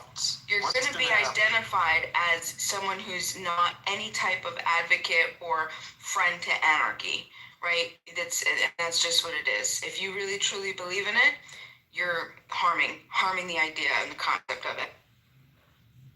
I mean, I may be harming the pacifist versions of it, correct? No, there's no pacifist. There's no pacifist versions of it. It's what anarchy is. And what you and your made-up version of a bunch of words that you put together don't even make sense. There's no spiral glue that can even put together complete contradictory ideas that you throw together and say, oh, look, this is anarchy. No, that's idiocy, Lord God. Oh, that's a bar. That's not anarchy, that's idiocy. I mean, for all the criticisms you have of libertarianism, I think it's effectively the same thing. It's idiocy. Yeah, well, that people could say that too, but we're not both fighting for the same. We're not both fighting for libertarianism, right? No, fair. You can pass out. No, go ahead. No, see. Criticizing anarchy. Lord Nas, what do you? At the end of the day, Bima, pretty much, ultimately, every forms of anarchy it coexists in its own way. Now, obviously, the communist version of it would probably exist in my hypothetical version of it. It's just with yours, it's, from my perspective, it's a little bit more to regulation to restrict you as the individual to do whatever you want without any forms of restrictions. It would also restrict corporations or other groups that would be able to produce technology and anything else that would really further advance society within a couple years.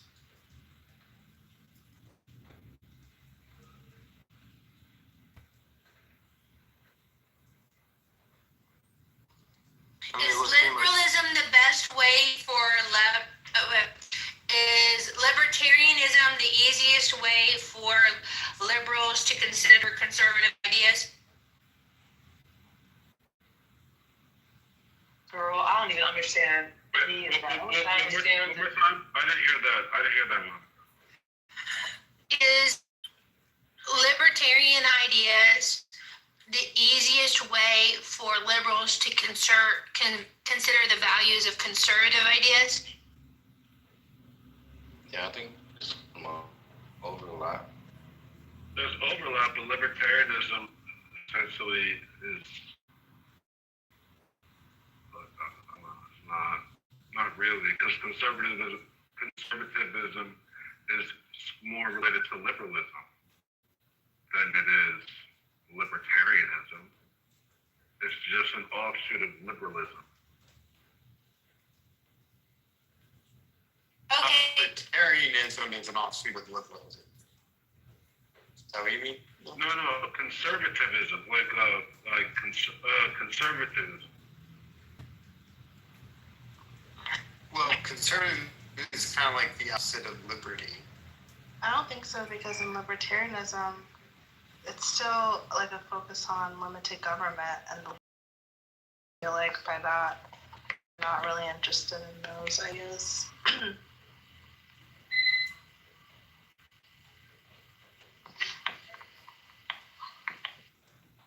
No, but Liberal as in prioritizing individual rights over collective and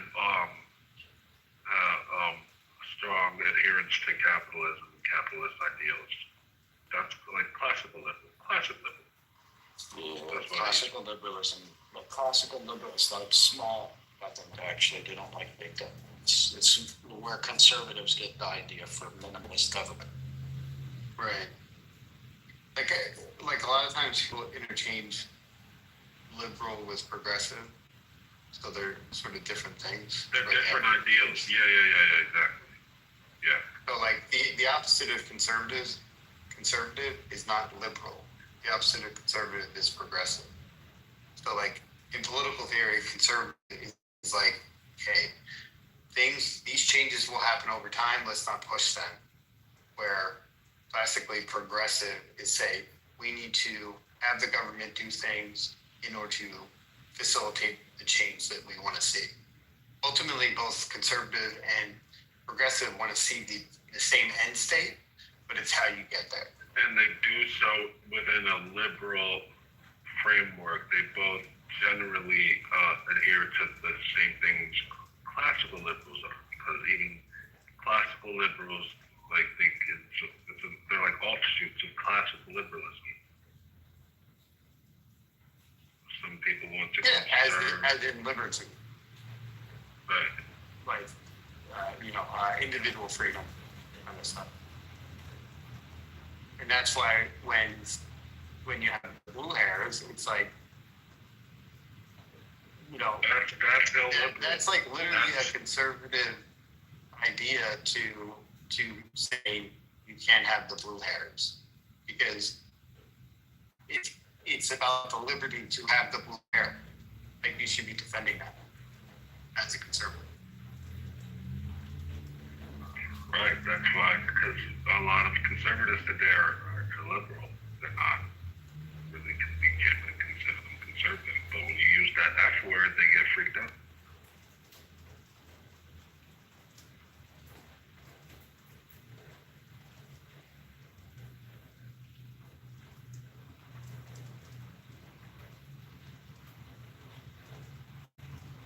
Hypothetically, what type of ideology would solve the whole world's problems from most of everyone's perspectives?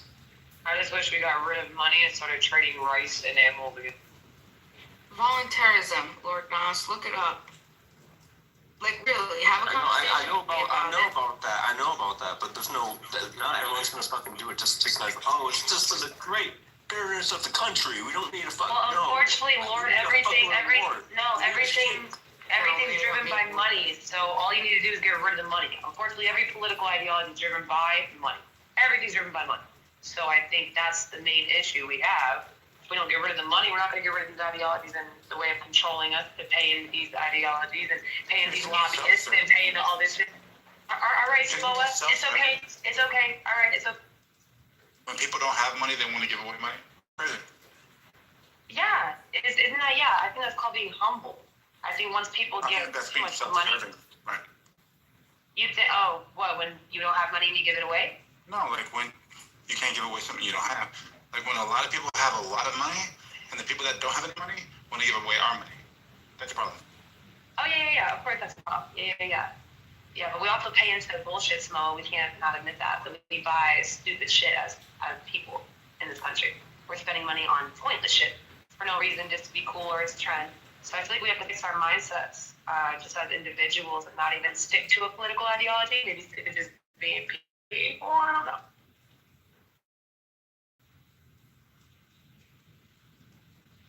But then that would turn us into a collective, well, not hive mind, but I mean, it would be more of a collective, and I mean, aesthetic, clothing, there wouldn't be any creativity, I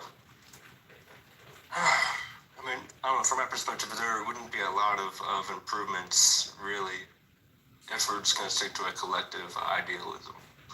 Well, that's the point, is like collective is not going to be a one thing. That's the problem, is that with these political ideologies, they try to put us into one box. And I feel like that's what makes it sort of more of a collective, a generalized ideology to where there is no creativity. If you have everybody believing in their own thing and not being put in a box so that we could fight each other over these boxes that we put ourselves in, that the government sets to put ourselves in, I feel like it's all a manipulation tactic to keep us, divided. I don't see anything wrong with not aligning with a political ideology and just sticking with what serves you. Isn't that a product of having an independent mind? Mm-hmm. Isn't like a social construct or like a collective mindset of certain things going against our nature? No, a hive mind would go against our nature.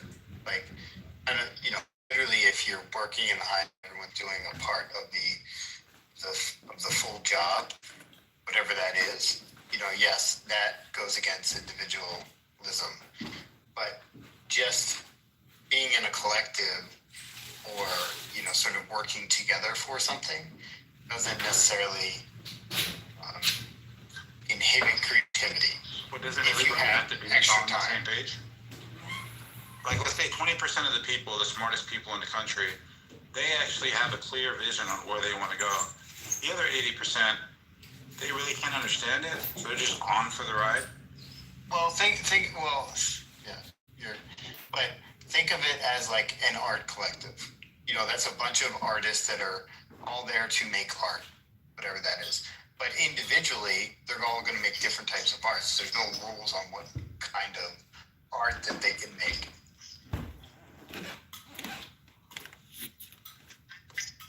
Art, it's all kind of like that, to where they're creating this song, but there's so many roles into making that song, and they all have their individual input on it. It is a collective, but it is within individual skills. So it's not like everyone's doing the same.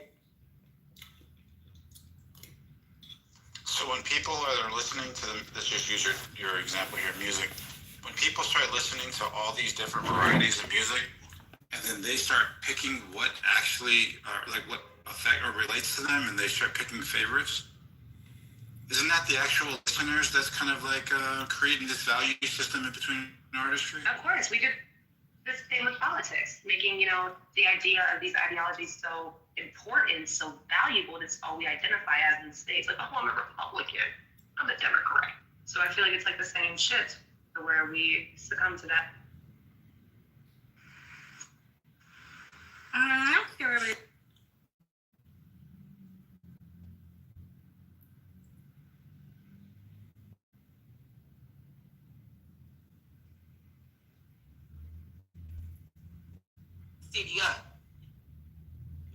It's not her. You like Where have you been? Marseille, Marston, Peckham, Camberwell. Yeah, I've been to the road, so I've got family there, Okay. so what's your point? So Have you been to Toxteth? Have you been to West Derby? Have you been to Toxteth? You said what? Let's pick them up. For a long time. Like, you say you have to leave. So, you know, if you're not up on stage to finish, why don't you just leave then instead of being a chat bandit? Somebody else try to bring up Courts. I don't know why he doesn't want to bring Cole, you might have to leave the room and come back. He says in the chat he didn't want to come up. Oh. Say that again? I think he said that he wanted to come up. He said I'm good. I didn't raise my hand in the chat. Oh, okay. Yeah, he's been kicking people out early, left and right. I guess with all the updates and shit that's been going on. Man, Clubhouse is always updating. Yeah, with Paul's update. Data. Once again, Appearing as if they